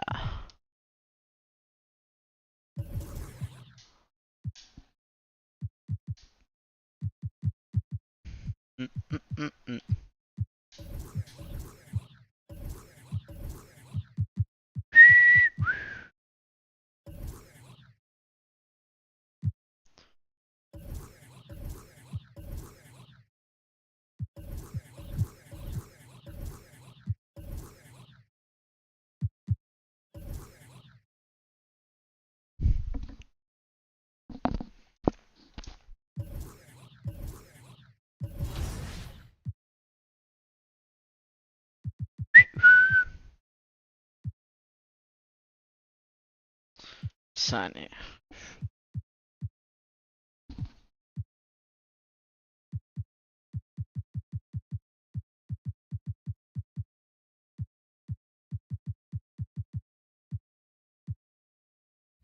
all over the board. Bitti. We focus on gameplay for this event, and you know they come in with very fresh perspectives of 23, right? So they've been on it all year long, so their brains there. Ne diyor lan bu Still adam? using, like, Döveyim mi lan ben bu adamı şimdi? Oo, ayakkabılara şekil şıkıl oldu.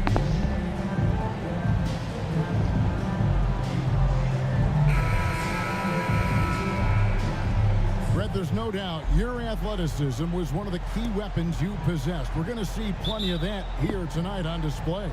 Well, that's kind of you first, Kevin, but secondarily, the guys out here have a chance when there's any open space to make something extremely exciting happen. So let's move up a little bit and sit on the edge of our seats, should we? So here's Miami's starting group. Butler out there with Caleb Martin. Then it's Bam Adebayo. Then there's Victor Oladipo. And it's Lowry in at the point. Oh, just a picture-perfect alley-oop. You gotta love that one, Kevin. A little surprise, Greg. He didn't go for the big slam, but it works just the same. Now, here's Oladipo. He's playing a pretty big role for him at the offensive end. Averaging about 12.5 points a game. Clock at 6. Morant against Lowry. It's over Morant. Misses off the left eye. Lobs it up there for Brooks. Really heads up there. A play where you locate the best open pass and then you get it there for an easy bucket. You know, Brent, when we talk about destination franchises, Miami has got to be in the conversation for being number one. Agree? Well, Kevin, if it was December and I invited you to, let's say, South Beach for a dinner, would you come? Are you kidding me? Of course. Absolutely, you would. But beyond the weather, it's the culture there in Miami, and certainly it keeps attracting top-tier free agents. Asist sonundoya bak be. There's more to come. And how about that display of athleticism by Morant, flying up in the air for the jam. Wow. Back to Butler. Good ball movement here by the Heat. Jimmy Butler with 2 T's. Adebayo against Adams. Adebayo kicks the Atamadı. ball. Miami no good on that time either. For Memphis, they've got their first 3 shots to go. Memphis kıl. Start off this game. Hop, And faul foul verildi. on the shot, so he'll get a chance at the line. Arkama yaslanarak biraz iş yapıyorum ve girmiyor. The Grizzlies shooting their first Hala free arkama throws of this yaslanıyorum ve game. attım bu sefer. Second free throw. Kaçing. Nasıl oldu da sokamadık Just birincisini ben about 2 anlamadım. minutes into the game, first quarter basketball. They need a good offensive possession. Yeah, they've gone a long time without a bucket. Lowry feeling it out a bit. And nothing is falling for him right now. That's 0 for 4 now. Time to slow it down and maybe get the best Oha. possible shot the next time down. The Heat have Oha, o gone kadar da for puan the kırma first yani. 4 field goals here. It's stolen by Adams. Bomboklar. G passes to Brooks. Kicks it to G. They get a hand on it. Outside Jackson. Morant dishes to G. And stolen by Kyle Lowry. Martin against Brooks. And the pass to Lowry. Jimmy Outside Butler. And the rebound by Jaren Jackson. And the Grizzlies leading by 7. And the man who many consider the greatest Raptor of all time, Kyle Lowry. He said he plans to return to retire in Toronto someday. He's already had a streak named after him. Yo artık anasını mı ya? Probably a statue in his honor as well. And you make the next pass. Nice job by Lowry there. Oğlum bunların Jordan'lı forması seksiymiş. Kyle Lowry has an incredibly sharp mind for the game of basketball, doesn't he, Bruce? Kyle thinks the game just so well out there. You drop it.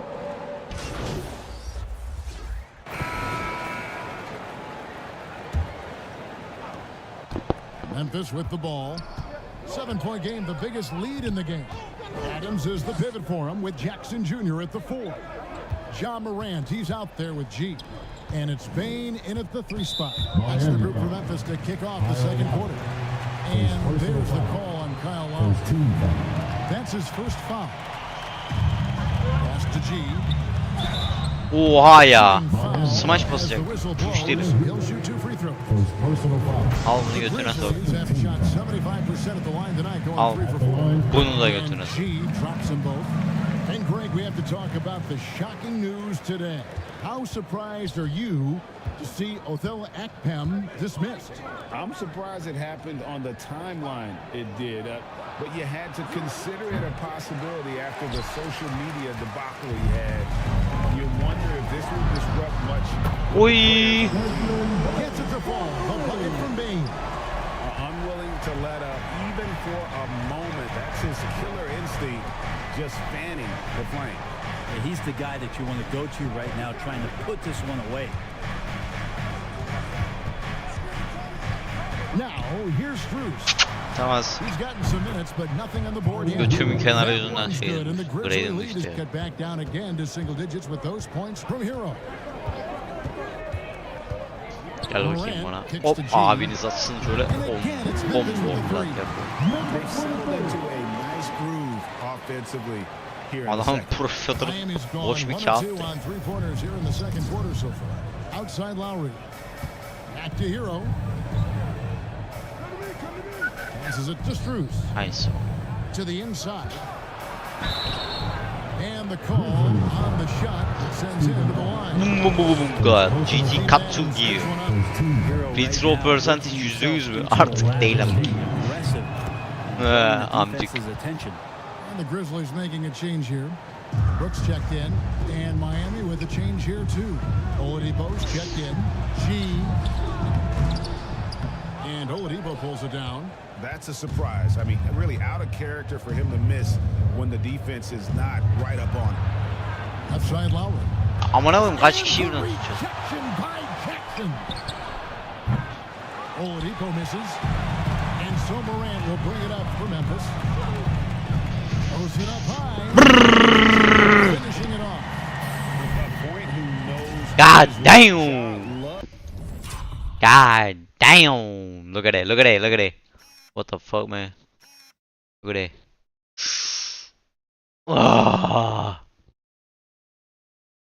Of setting guys up, always looking to pass it.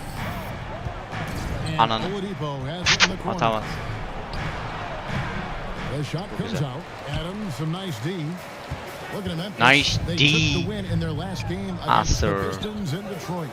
Yeah, I think they prepared to face more defensive pressure, and Bana da that gelsen oğlum. didn't happen. And boy, they just rolled.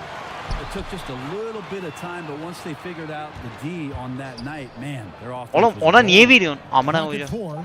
Morant passes to G. That one doesn't drop.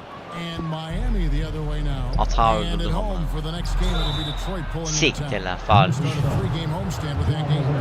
And you see players trying to get the Bomboglar. were players in your day great falling down as much as they seem to be Bomboglar. doing. It's way more common now, and let's face it, it's a copycat league. All the whistles slow the game down. I just love to see them let a little bit more go. And Memphis making a change here. Ondan da bacını. Tillman's checked in. Then for the Heat, Yurtsevin comes in for Caleb Martin. And Jimmy Butler coming in for Tyler Hero. Memphis shooting their 7th and 8th attempts at the foul line tonight. And player nicknames are a fun part of covering the game. Now a lot of guys, GA, are just going with their initials, like KD or AD or KG. Do we need more creativity? I don't know, Kevin. Maybe the league could give guys a cash bonus for picking a nickname. Initials excluded. That might spark some creativity. And the foul called on Xavier Tillman. That's his first foul. Getting another opportunity here to see that powerful rejection. And a block like that sends a message. One that says we're not giving up this lead. Here's Vincent, defended by Jones. Butler from outside. The shot will not fall. And Memphis the other way now. On D. The Grizzlies with another miss. The Heat trailed by 12. Here's Oladipo. And it's Oladipo with the jam. The offense just opens up if your playmaker comes from that 4 or 5 spot, and Bam does such a great job of it. Woo-wee. Here's G. And too long on the shot. This has not been a good quarter right here. Shot has been off the mark, and now it looks, Kevin, like he's pressing a bit. And last season, Bam Adebayo said it was disrespectful that he wasn't named a finalist for Defensive Player of the Year. What do you think? Well, Kevin, no arguing here. He's definitely an elite defender. Second team all defense 3 years running. Great toughness. Boom, bokla. And he just from the bucket after sending that one. And you can see which team has the swagger right now. Pass to Vincent. There's 39 seconds left to play here in the second quarter. Oladipo, the pass to Adebayo. And that one good. Adebayo's got his second basket of the night. Just a lot of force coming from Bam. That time he takes the hit and still focused enough to score. And there's the pass to Aldama. And oh boy, but he gets the call and will shoot two. It's going to be on Bam Adebayo. For Memphis, they have scored 6 points. Amına koyayım 22 saniye kalmış. Neyine çıkarın? We've reached the end of the first half of play.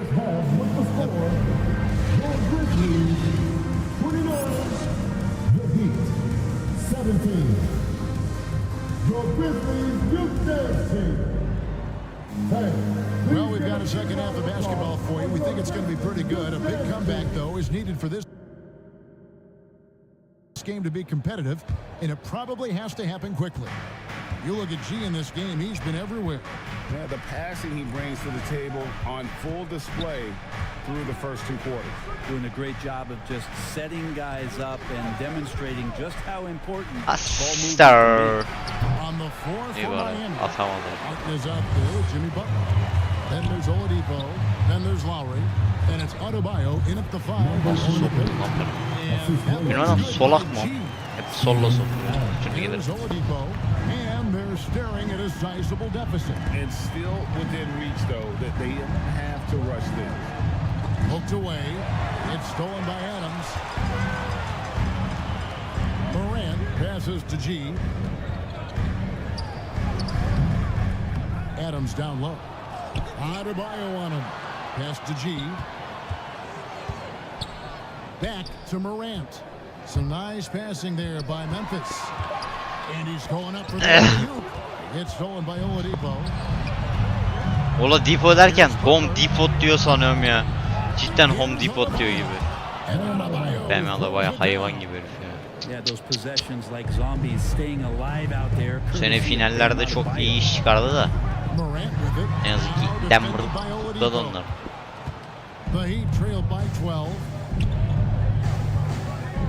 Huster. Ya Home Depot diyor oğlum. Oladipo. Home Depot diyor.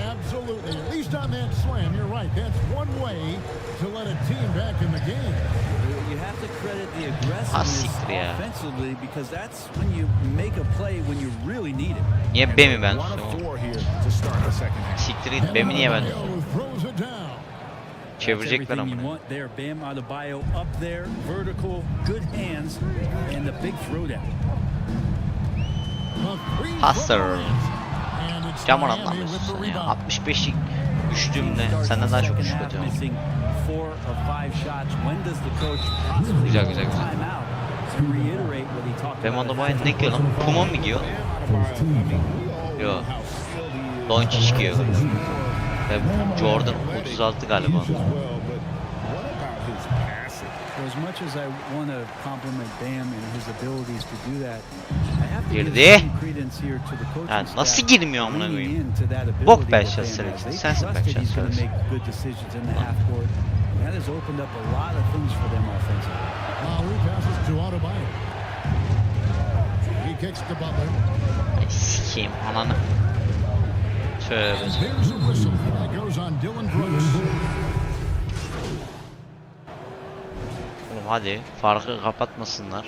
Güzel güzel. Hala biz öndeyiz. Farkı kapatmışlar böyle ama neyse. Yapacak bir şey yok. At the forward spots, it's Brooks and Jackson Jr. G is out there with Morant, and it's Adams in at the center position. That's the lineup out there for the Grizzlies. Butler finds Strus. 5 to shoot. Hero from Bok atan. And the rebound goes to the Grizzlies. Adams just got his 7th rebound of the game with that last one. Ha siktir ya. Amına koyayım. Eliup mis gibi bomboşum. Niye benim karakterim boşa zıpladı ben onu anlamadım. Pass to Lowry.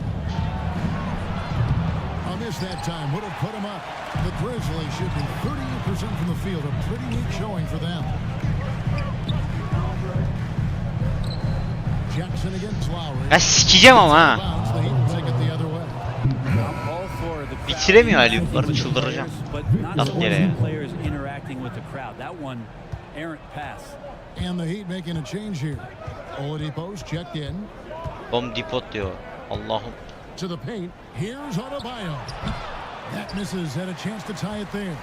Memphis leading. Here's G.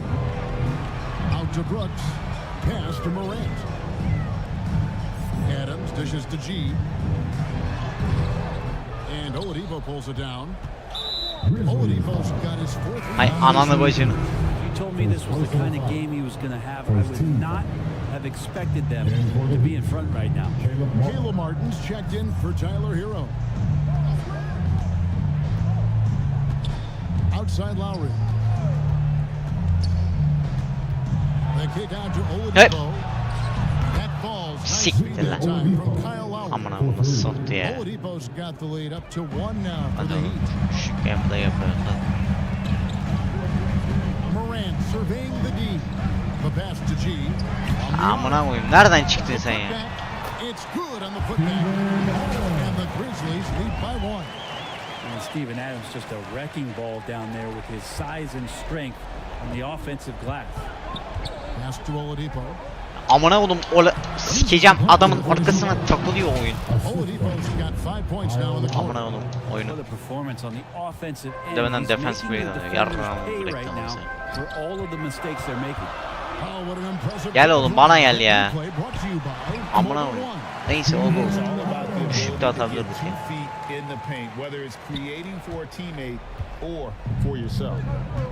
Well, their pass it to Oladipo. Hay To the anam. middle. Jackson against Martin. It's Oladipo on the wing. Pas. The Heat rebound. And he's fouled pretty hard on that shot, but he's got the chance to pick up the points. Bok atar, bok atar, bok atar. And the Adebayo Amına koyayım beni niye çıkarıyorsun ya? Sikeyim So böyle. the big win by Miami in a tight game. Amcıklar siz.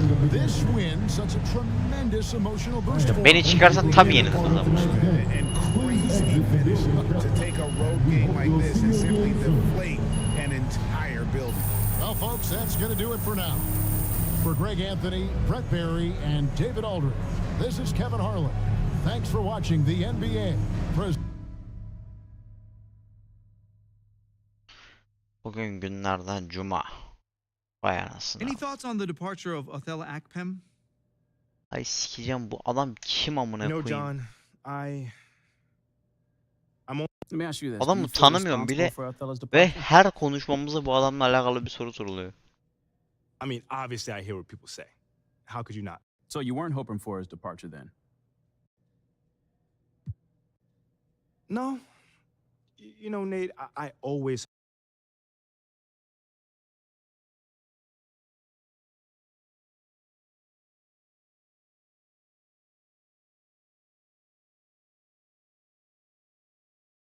Ben var mıyım yok muyum?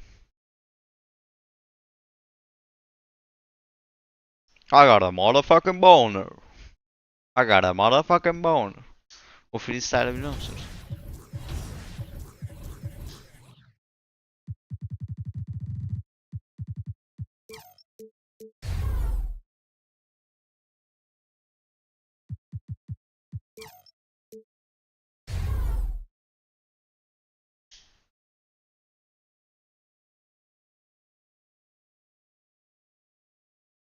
Ya bugün arayacağım şunu.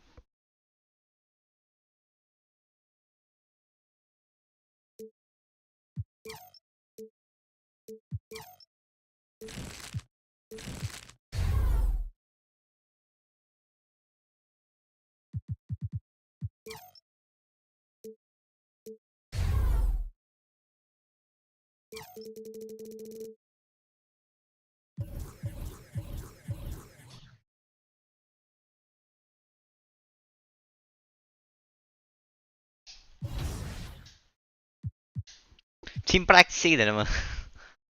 Bazen gitmek gerekiyor.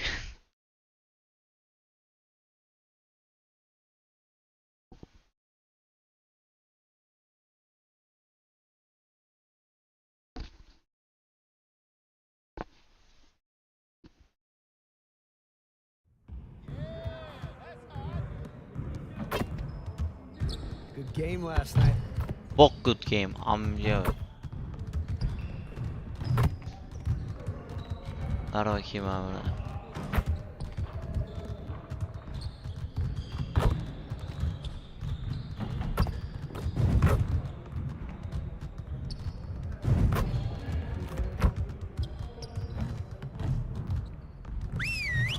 Ay anam. Sikerim.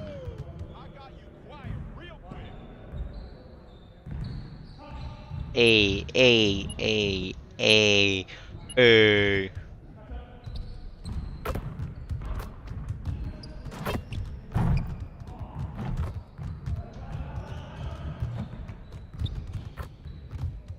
Yeşil atıyorum aman Allah'ım.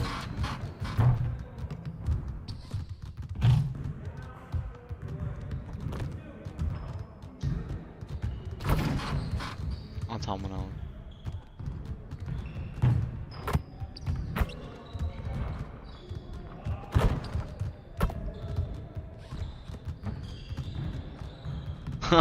Top anasının amına gitti. Siyahlı adama baksanıza. Ha nereye gidiyor?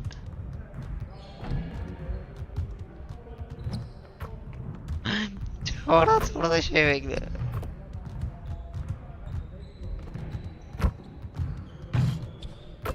Camaran'ın kafası da Çorat. Camaran topu sonunda geldi.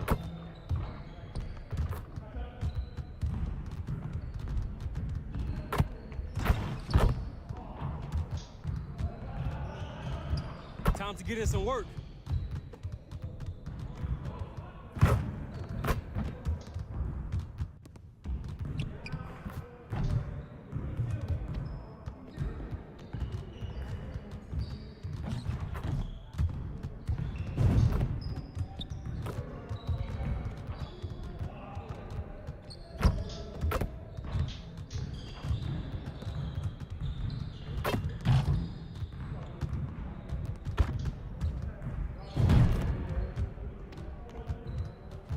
What?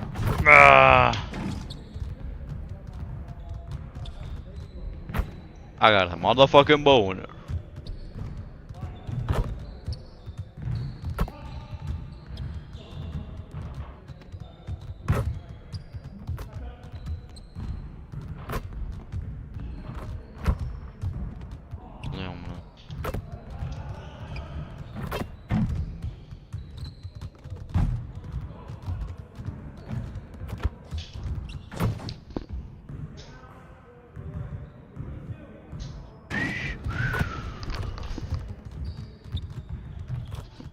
Let's get everyone over here and get started. Here's what we're gonna do. Here's what we're gonna do.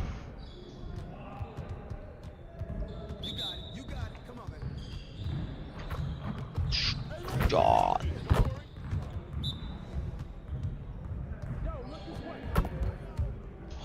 Ça. Maçlardakiler bu kadar şey olmuyor, yeşil olmuyor bunlar.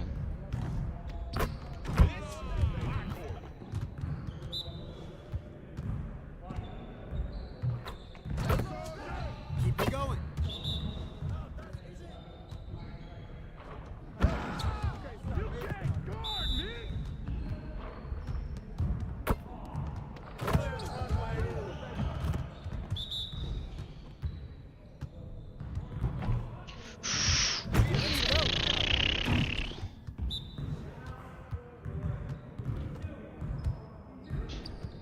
Uy.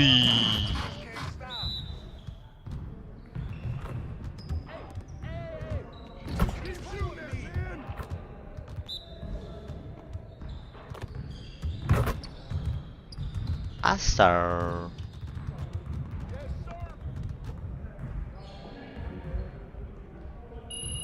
I got a motherfucking mo.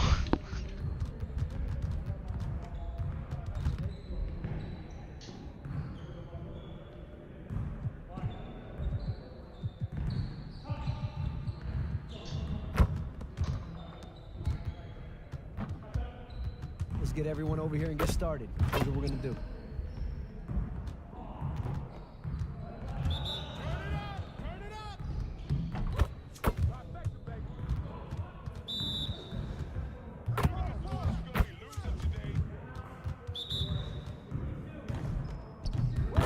Now we're rolling.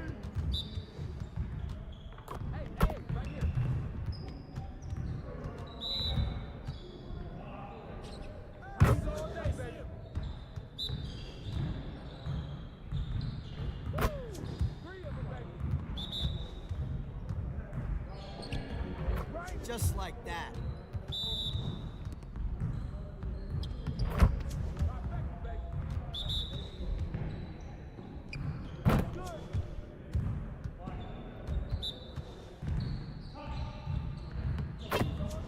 One more. Turn off, baby.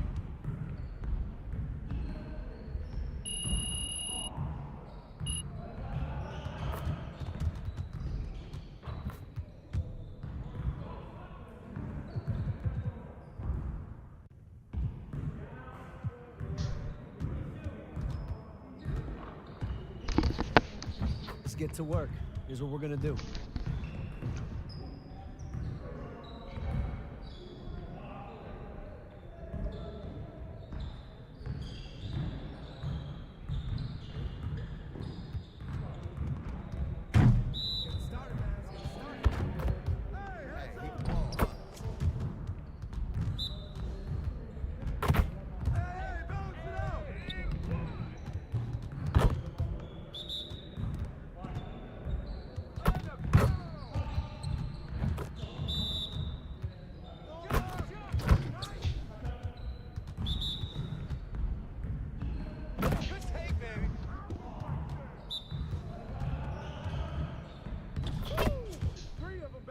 Bana koyayım. Move and hold R right while driving baseline diyor. Bu da diyor ki sağa ya sola diyor. Ondan sonra diyor. Ha. Oğlum sağ sol yaptım işte sokacağım. Amına Allah Allah.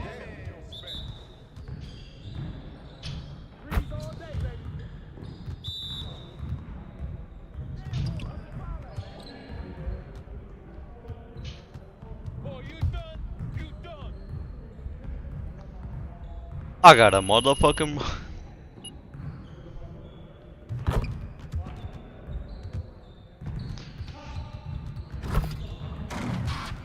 Yeter ya. Play next game abi. OGC yenmemiz lazım.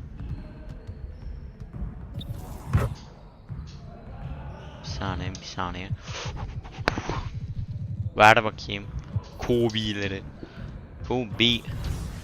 Bean. What the? I find things you don't like. What's it been like for you and all your gameplay team to like meet the community and interact with the community and then have them playing, you know, the product before launch? Is it a pretty cool feeling to build that relationship? Pretty cool, bruh. Like pretty cool, like.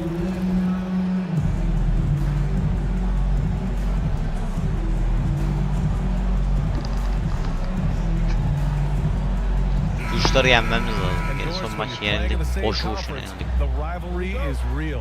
These teams in particular have bumped heads for years.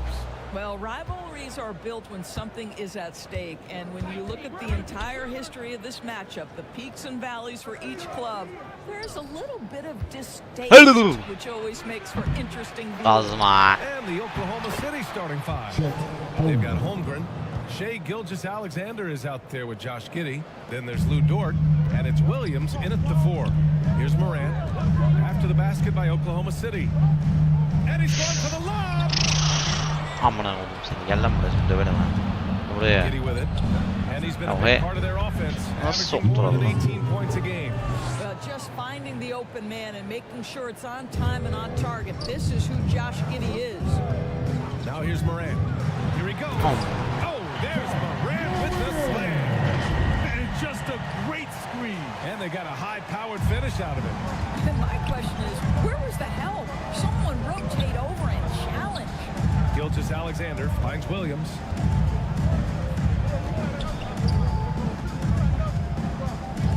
Back to Gilgeous-Alexander. Just 5 to shoot. Over Morant. And Gilgeous-Alexander missing. Well, if the defense gives him that shot next time, they could get burned. I think he's just a little bit out of rhythm. Here's G. And no good. Giddy with a defensive effort.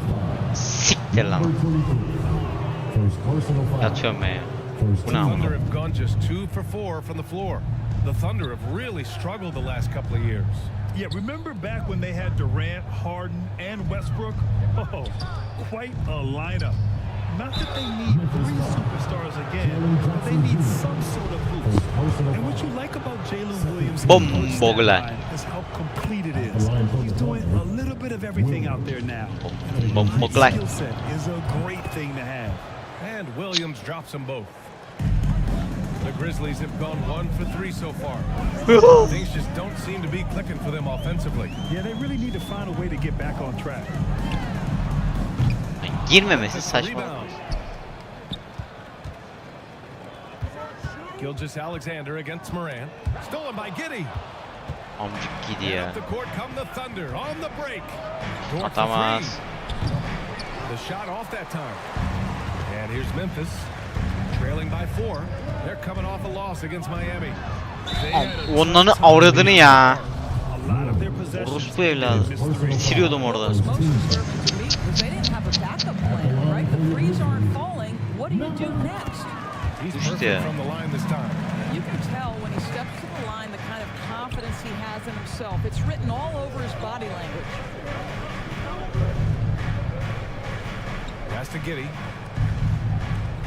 And here is Williams.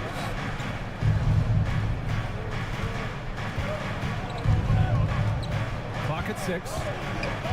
Shoots from the line. Can't get it to drop. Now Memphis takes it the other way. They faced off right here last time they met, but the home club just couldn't pull out the win. And check this out. Their shooting percentage was in the low 30s as a team. That right there tells you all you need to know. I think indicative of some breakdowns in their offensive execution. You don't create any open looks, and they couldn't make the ones they were taking. Jones, he's checked in for Ja Morant. Asır. Pass to Joe. Bok atar. Atamadı ki. Gilgeous-Alexander against Jones. Gilgeous-Alexander bu. Here's Joe. 14 points for him last game against the Hawks in Atlanta. Here's Dort. Oh, it's blocked by Jackson. The attention to detail on defense. Jackson reads shooters well and knows when to move the blocks. Uy, ne güzel. To set up that bucket was terrific. Fired it right up the court. Didn't allow the defense to react in time. Nice. Gilgeous-Alexander finds Dort. First quarter of action, just under 3.5 minutes played. Outside Gilgeous-Alexander. Life is Roblox. And so he draws the foul, headed to the line to shoot a pair. Atamaz. It goes on Tyus Jones. Aslında Converse Nike yani biliyorsunuz değil mi? Yani Converse basketbol anlaşması yaptıysanız Oklahoma City trailing. Nike de giyiyorsun. On the court for the Thunder. They've got Josh Giddey. Kenrich Williams is out there with Holmgren. And it's Joe in at the shooting guard position. Ondan pushing ya. Here's Williams. Money on the 19-footer. Yeah, Hustler. Alexander really plays at his pace, Grant. You know, B.A., he's one of those guys the defense just can't speed up. And every move is purposeful. Benden niye puan kırdı ben anlamadım. Methodically breaks you down. Hi guys, Well, G in their last game against the Heat had a huge game. He had 15 points, and his ability to get to the line was big for this team. A surprise effort from a guy who typically plays a smaller role. We'll see if he can keep building the momentum. Yeah, Ali, he put forth a commanding performance. Thanks, bro. The charge for his squad. Yeah, it's clear this guy is unafraid. He relishes the opportunity to take over for his team. Thanks, man. I think he's got to find the appropriate balance between not forcing it and not settling. Outside, Williams. Pass to Holmgren. To the left wing. Shot clock at Haydi 6. oğlum. The kick out to Williams. Ne yapıyor bunlar ya? Adams grabs the miss. Yolla bakayım buraya. Yolla bakayım buraya. Number 5 here tonight. To the inside. Hop bitir. Oy ya kazma herif ya. Boy, surprised he missed that. The defense just good enough to prevent that bucket. Nasıl kaçırdı? Moran against Giddy with the 7-footer. Uy. This is one of the Yolla. toughest bigs in the league, Steven Adams. Oha. Nicely done. Otizmli ya. Part of the season, Grant. One of the biggest challenges. Tipe bak ama. Well, BA, it's mental, physical, and emotional fatigue. Night in, and Derrick night out. Rose. Ey. Stay focused. With the amount of games teams play, all those back-to-backs traveling across the country, bringing it every time out can be difficult. The Thunder have gone just 1 of 3 to begin the second quarter. Up top, Giddy.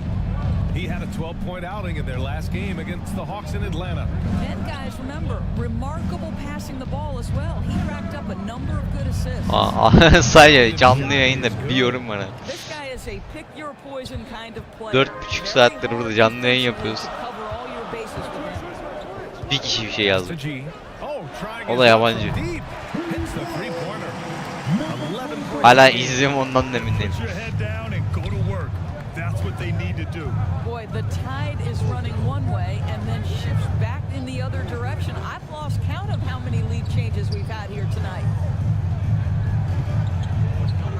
Here's Williams. Adams grabs the miss. Listen, simply put, he's got to finish that. It's not like the defender was right on top of him. It's rebounded by Oklahoma City. They come into this one following the loss to Atlanta. Hey, they had their chances, but they struggled from the line. It's so hard to win that way on someone else's floor. You've got to stand in and deliver from the free throw line, even in a tough environment, and they failed to do Bloğu so. çaktıca. Al faul alamadım Can't hit faul. that time. Some solid defense from Williams. It's impressive how they've overcome his cold streak tonight. Sokacağım. Everyone stepping in Aman to fill the Allah gap. Allah. Kept alive. Giddy. Missed inside. Memphis leading.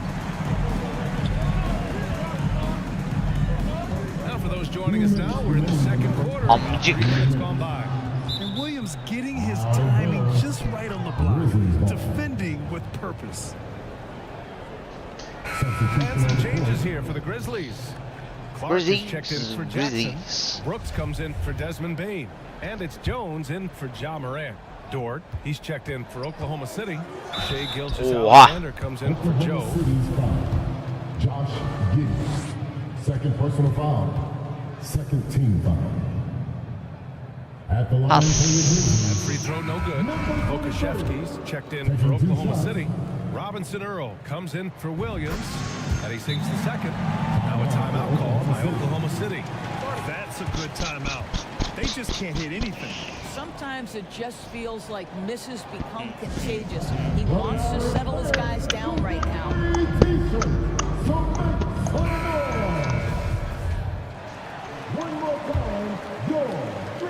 Oklahoma City has gone 0 for 2 from outside in the second quarter. Right side Giddy. Back to Gilgeous-Alexander. There's a minute 40 left in the first half of this game.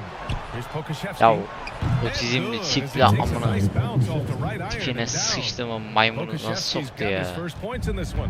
The Grizzlies have gone 1 for 6 in the second quarter. Not great. Pass to G. Into the lane. Uy, ne blok koydu lan. Düştü ya. The Thunder have gotten only Çok 3 ayıp. of 9 attempts to fall in the second. Here's Oo, Pokashevsky. otizmli. Jams it home with authority. Tipine sıçtığımı maymuna Sometimes when ya. you're 7-foot-tall folks, dunking is easy. Mr. Pokashevsky in Ya prime siktir. position. And looks like an illegal pick was set. That gets the rep. Çıkardı beni direkt. And the first half comes to an end. We've got a close game going here. It's the Thunder. They lead by 2. And we'll be right back after halftime to get the third quarter underway.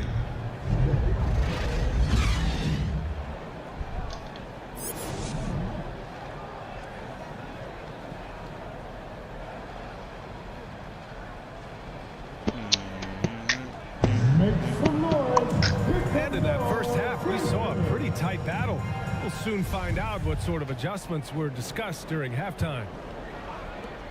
Memphis trailing here. Inside, it's the pair of Jackson Jr. and Adams. Then there's Ja Morant, then it's Desmond Bane, and it's G in at the 2. That's the lineup in the game for Memphis. Second chance shot. Passer. Williams grabs the board. Because of his quick reaction, Siktir he lan. was able to Beş stay with the opponent and contest the shot. And this is the key. In this game, you've got to be able to move your feet to be successful on the defensive end. Pass to Adams. Here's G. Hayır. What the? Rebounded by Oklahoma City. Amına. Well, I guarantee talked about in the locker room. 0 for 3 Amcık and atamaz. looking lost. By Dort, no good. Boy, a forgettable night for him. Hop. Thankfully, Baraj. played well overall. Hadi deliksiz. Abi. Oklahoma City's ball. It's time to take a glance again at that superb block. Yeah, just some terrific effort there. And you know the whole team will get an energy boost off a block like that one. Ah. Wow. Here's Gilgeous-Alexander. 9 points in the game. The son of an NBA player, Jaren Jackson Jr. I actually played a bit with his dad, Jaren Sr. in Orlando back in the early 2000s, which means I'm old. Left side Giddey. 5 on the clock. Here's Bok atar. Nails the Ya wide open otistikler nasıl atıyor bunları ya? He's gotten his second bucket. Allah It's Allah. just too easy for Holmgren. Man, is he fun to Çok watch easy'ymiş operate amına off the koyayım. catch. Adam And the hayvan gibi Jacksons just adam the latest father-son NBA duo. tipine de sıçıyor aynı zamanda. So true, BA. Ona rağmen Family might be şut the best atıyorlar ya. ever. The Berries, including our own colleague Brent, the Thompsons with Clay in the league currently, just some incredible NBA families to admire. Here's Giddey. Hop boku gelsin böyle. Böyle saplarlar bloğu böyle ağzına böyle. Dort with a steal. Hay amına. Şey yapsaydınız, el yük yapsaydınız. Kuşlar. Hemen çaldırıyoruz.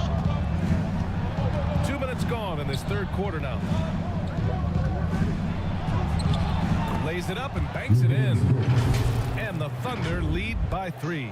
I get a sense of Lou Dort's physicality and the strength in that frame. What a nice looking finish. Woo! Outstanding dribble drive. And that replay was brought to you by Mobile One. And, you know, a close game, you got to find that edge. High energy plays like that one can make a big difference. Over the last few years, we've seen the rise of the skilled bigs. How has that changed the way basketball is played? I think BA certainly it has made for a more wide open game. The advent of that stretch 4, stretch 5, it creates better spacing because you've got to deal with their shooting. To me, it's a much better product for the fans. Williams is checked in for Oklahoma City.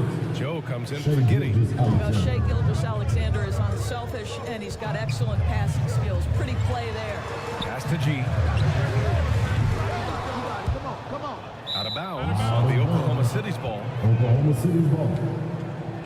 The Thunder making a switch here. Pokashevsky's checked in. Aman o otistik çıkıp otistik giriyor. Harbi otistikler ya.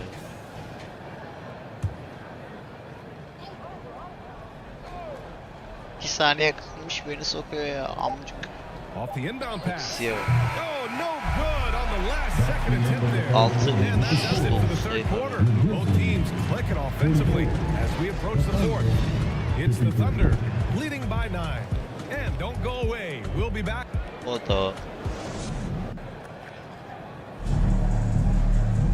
The fourth quarter has arrived. So good to have you with us. Thunder with a lead. Taking a look at the Thunder. They've got Alexei Pokashevsky. He's out there with Holmgren. Josh Giddey out there with Lou Dort. And it's Joe in at the 1. Up and in on the Adamlar layup. 2 shooting guard, 1 small forward. And here's the Mobile One 2 drive. center var. A great move to get right to the cup. Oh, the energy and focus on display. Saw an opportunity to get inside, and they continue to build at this lead. It's good on the putback. Adams has got his first 2 points. We are talking about a big-time offensive rebounder, and Steven Adams unafraid to impose his will with that frame. And the ball is tied up. Lan We'll amcık. have a jump ball. Otizmliğe bak. Tipine bak amına. Tipine sıçtı.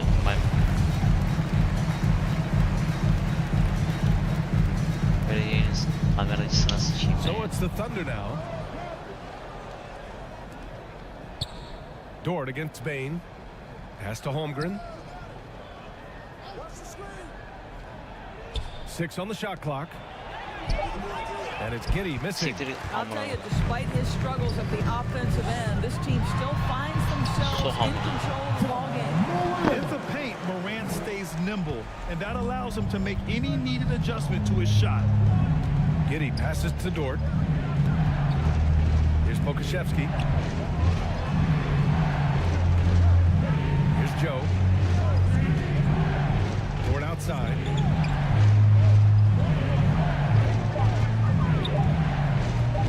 Oh, stolen by Morant. And now the Grizzlies on the run.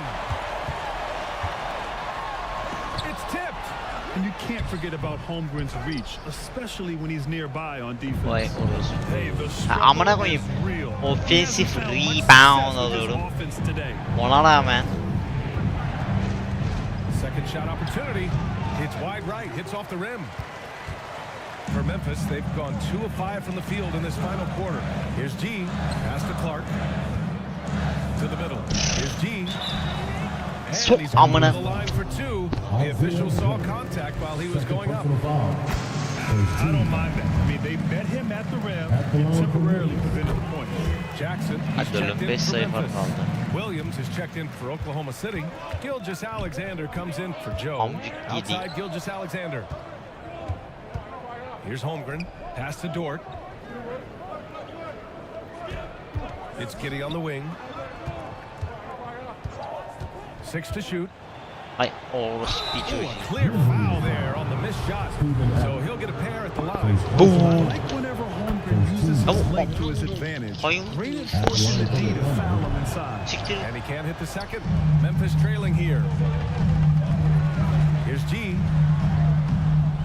The Thunder Amına. pull it in. Antrenmanda hepsi giriyor. 5 rebounds in the game. Sikerim böyle şey. His third personal foul. Second team foul. The Thunder have gotten just 1 shot to fall out of 3 attempts in the fourth. Gilgeous-Alexander passes to Williams. Outside Giddey. Dort outside. Over Bane. And Dort. Siktir amına koyayım ya. Nasıl sokuyor ya? Giddey's got 3 assists in the game. Allah. Biz aynısını yaptık. Pis kim yeşil bar bile çıkmıyor amına koyayım. Barın tamamı kapkara. Ver bakayım ben. Amına koyayım vereceğim. Sikeyim anlamadım nereden geldi. Ha, gir. Called on the way up. So he'll take 2 from the free throw line. His third personal foul. And even from where we're sitting, you could clearly tell it was a The foul. line for And a moment to look at the scoring approach in terms of where the points are coming from for Oklahoma City. I mean, they've been sinking shots from mid-range, and they found a gap there in the defense, and they just continue to exploit it. They've also done an excellent job at the free throw line tonight. Good aggression has led to a number of easy chances. Ya siktir ya.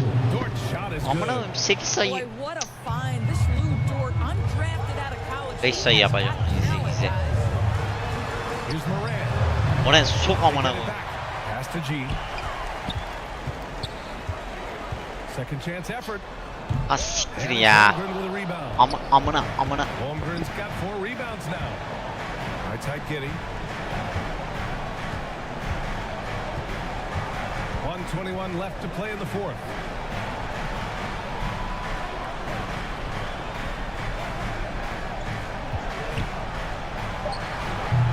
That shot is off.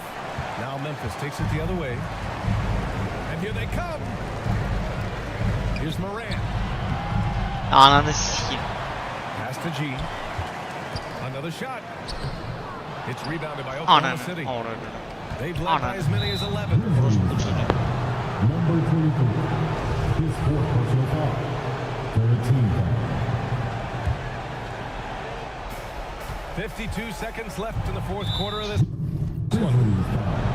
Well, maybe a little bit of a use it or lose it situation with the coach's challenge. Probably won't make a difference to the outcome, but they still want to review the call. People were worried that this would slow the action down. But with so many close calls in every game, the NBA was smart to adopt this challenge policy in 2019. You know, one thing this does for a coach is let his players know he's got their back. If they're adamant that the call was wrong, he'll back them up and make the refs take another look. And they've made their decision. The call will stand. And as much as it hurts to lose a challenge, I think Coach would challenge that call again if he could. He really disagreed with the foul, and he's still peeved. When you look at Josh Giddey's overall skill set and combine that with the 6'8" size and the point guard mindset that he has, he is special. Siktir git amına koyayım. Yeşil The atıyorum. willingness to score it in tough spots. This guy has got a bright future. And they go to the intentional foul. And you know what? We'll give them some credit for battling. Sikeyim amına. Amına. And so the Thunder take the win. Thunder'ı They barely sikeyim. squeezed out the win here on the road.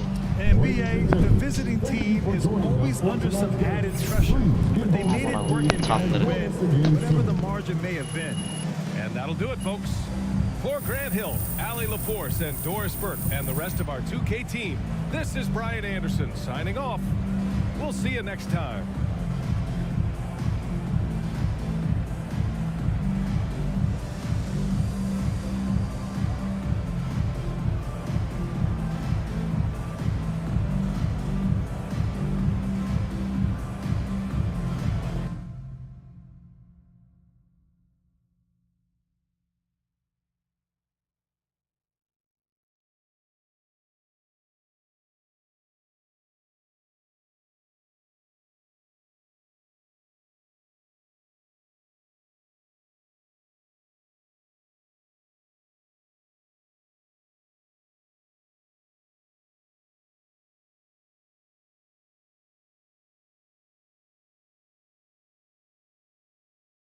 Bu ne? Ruffles mı? Ruffles'ı severiz ya. Amına koyayım bu para ne? Ananı sikim.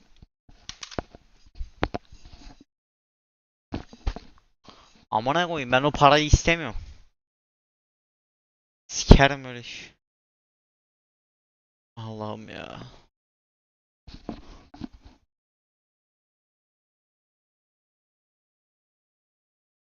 Hay amına.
Heh.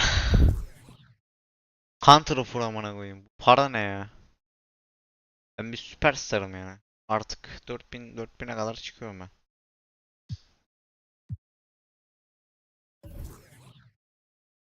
Oh mis mis mis.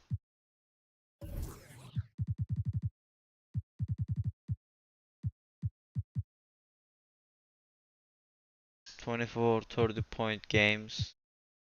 Street Mouse. Seçelim. Rebound o kadar asist.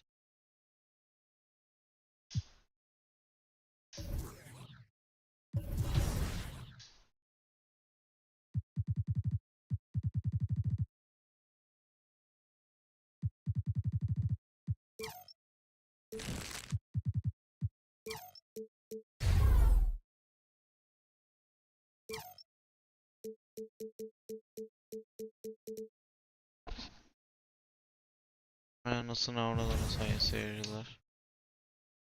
Hayvan gibi şey istiyor bu da. Arttırıyor.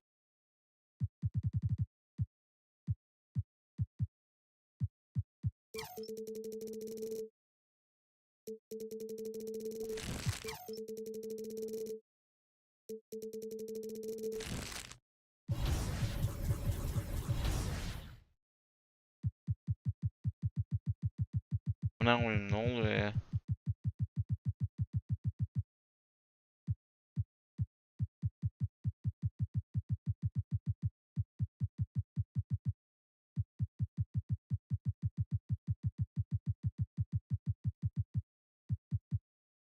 Amına koyayım. Boku yemişiz. Playoff'lara giremiyoruz. Kazanmamız lazım. Sikerim ben de. Pistons maçım.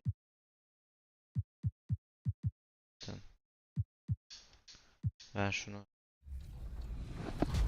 So when you can just have a conversation about things, and it helps them too, right? They can bring up points of things they don't like, and we can just talk to them about things.